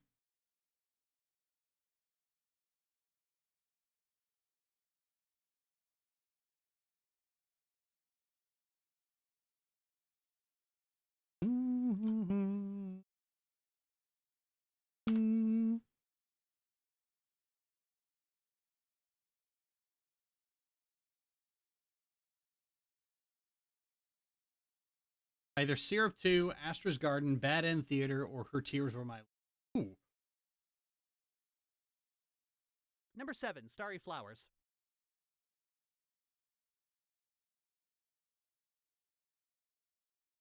I've come away with a more positive feeling about Starry Flowers, especially since Syrup 2 and Astra's Garden made me like Periwinkle a lot more. And I actually realized what it was that bothered me the first time, and a second time it was just a nice, cozy... And I actually realized what it was that bothered me the first time, and I wasn't... Playing it a second time, it was just a nice, cozy experience, and I'm sorry I was so mean to it before.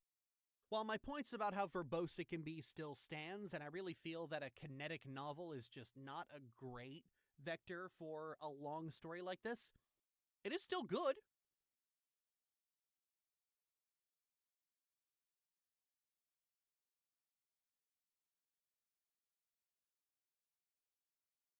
Me going straight up Texas sharpshooter. Number 6. Bad End Theater.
still good. Number 6, bad in theater.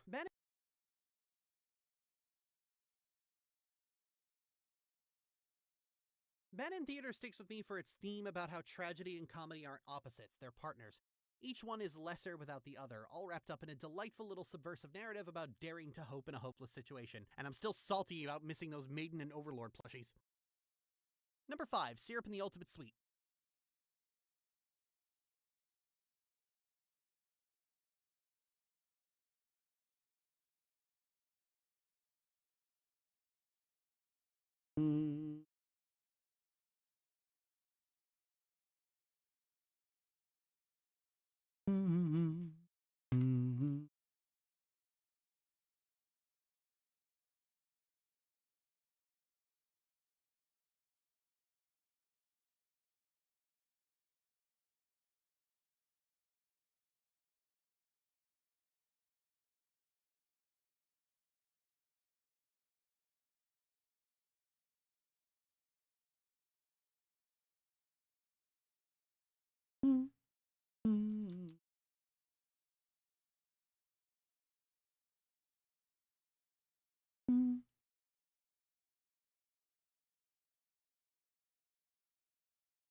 Number 5, Syrup and the Ultimate Sweet. I was thinking for a while for a flaw with Syrup and the Ultimate Sweet, and I think I found it.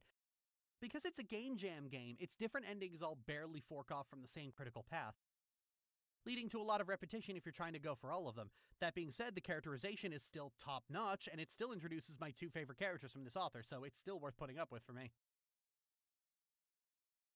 Number 4, Contract Demon.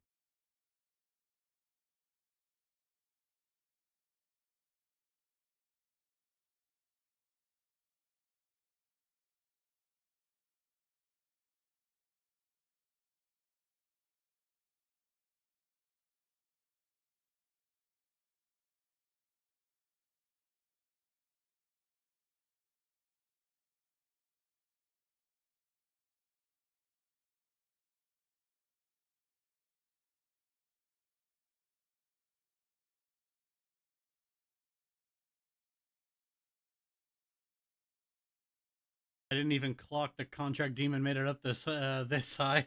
Good for it. Yeah.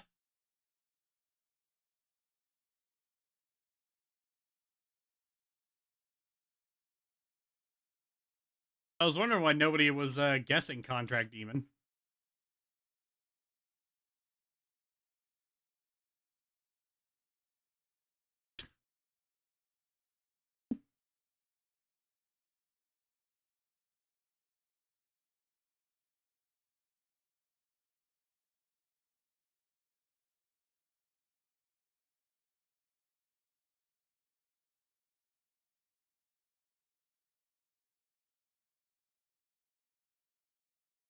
No.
Number 4, Contract Demon.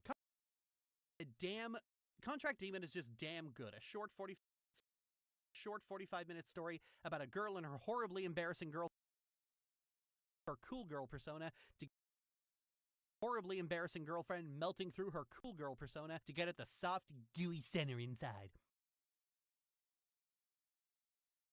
I wish Eleni and Camilla all the happiness in the world. Number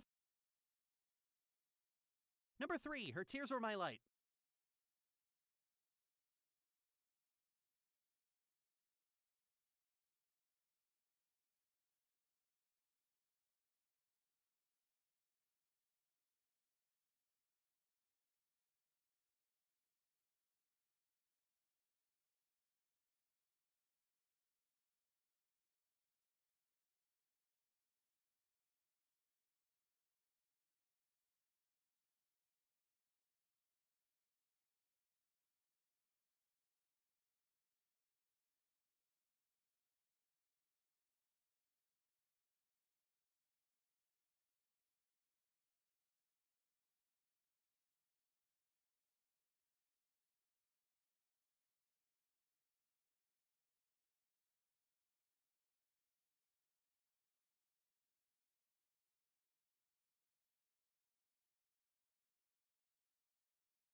Dressing up and traveling and thinking on the human condition, or cookie clicker with a side order of medical ethics. Yeah, I guess it is coming down to like Astra's Gardener syrup too. All right. Put in the chat whether you think number 1 is Astra's Garden or syrup 2.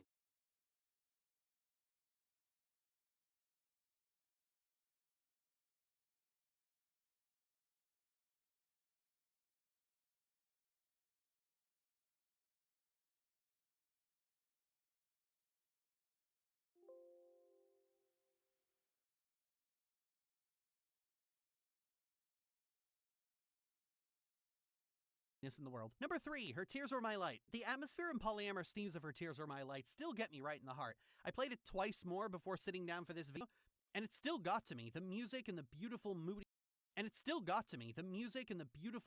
art,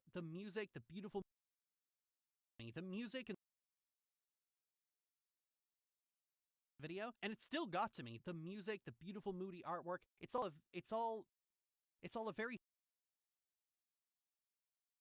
all a very simple story that takes a concept so esoteric like space-time continuum polycule and squeezes everything out of it you could reasonably expect, and it's absolutely sublime from start to finish.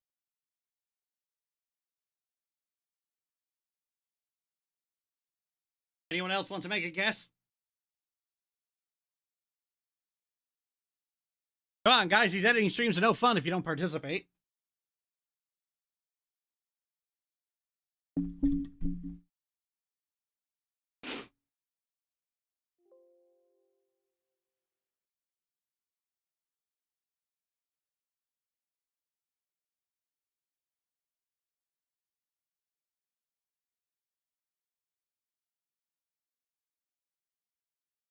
Oh, StreamerBot stopped showing the StreamerBot stopped showing the YouTube chat.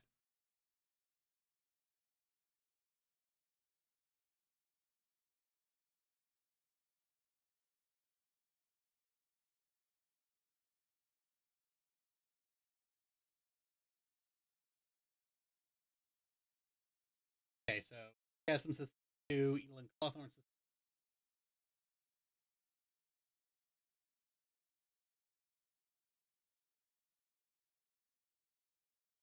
Number 2, Astra's Garden.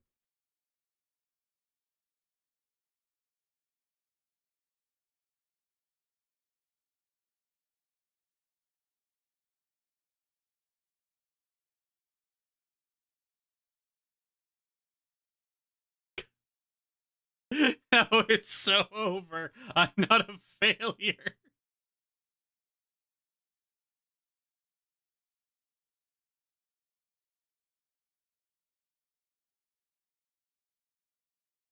Oh, you got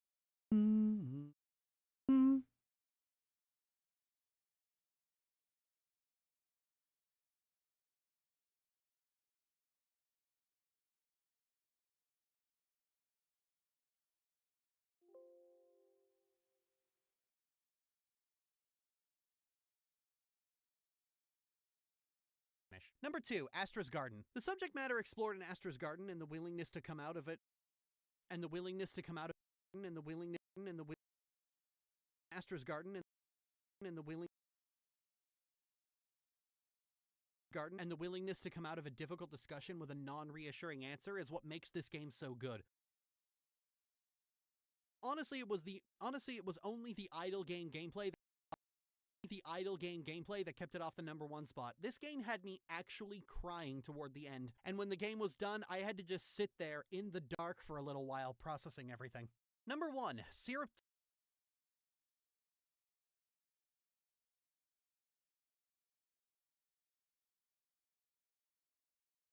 I suppose it was a long shot to be against CD's 2 favorite Hey, it's not just because they're my favorite characters. The game is genuinely really fucking good.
Processing everything. Number 1, Syrup 2, Candy Alchemist RPG.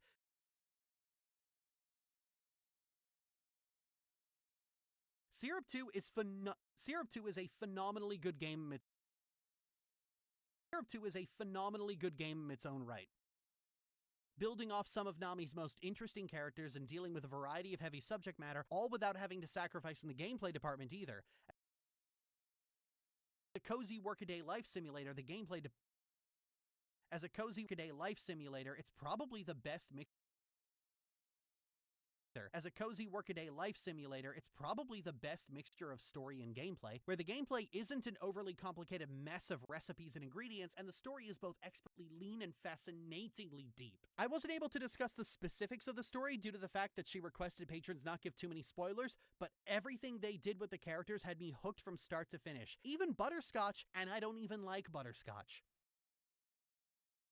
And I don't even like Butterscotch.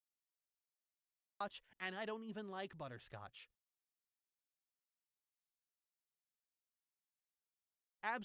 Absolutely, without a doubt, this is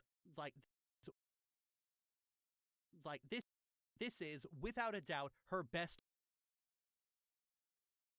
This is without a doubt her best game. It is absolutely phenomenal.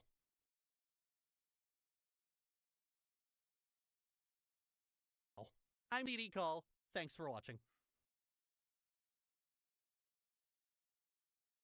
Oh yeah, I had to use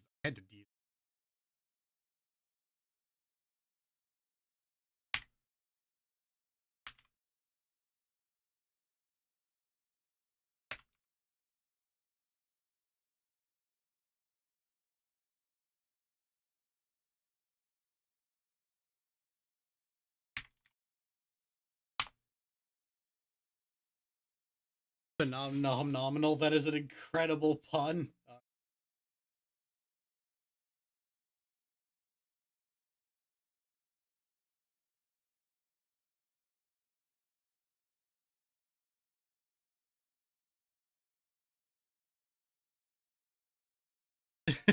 Autumn Dasher's so happy. All right, well, that's the audio done. What's the final tally on the runtime? An hour and 17. Not bad. What was the audio originally?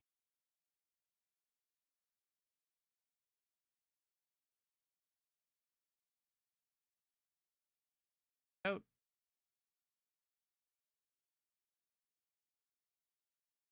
Oh, wow. I shaved off an hour from the original runtime.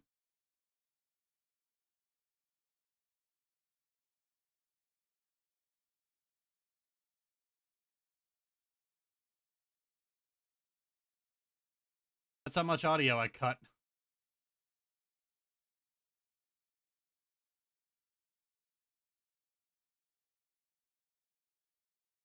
So, next time we do the actual video editing, then we do the puppets, then we do the music.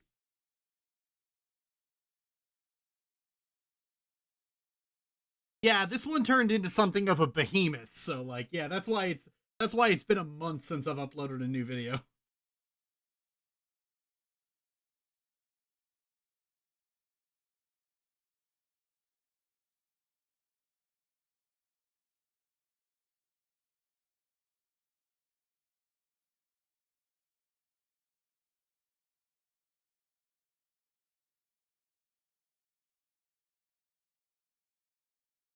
Been a chunky video. Big.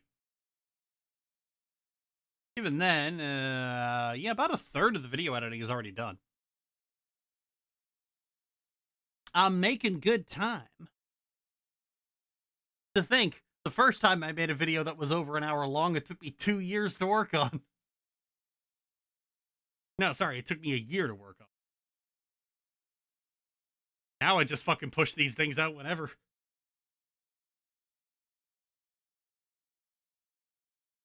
Big videos may take longer, but it does mean more CD all hey, only my wife gets a lot of CD all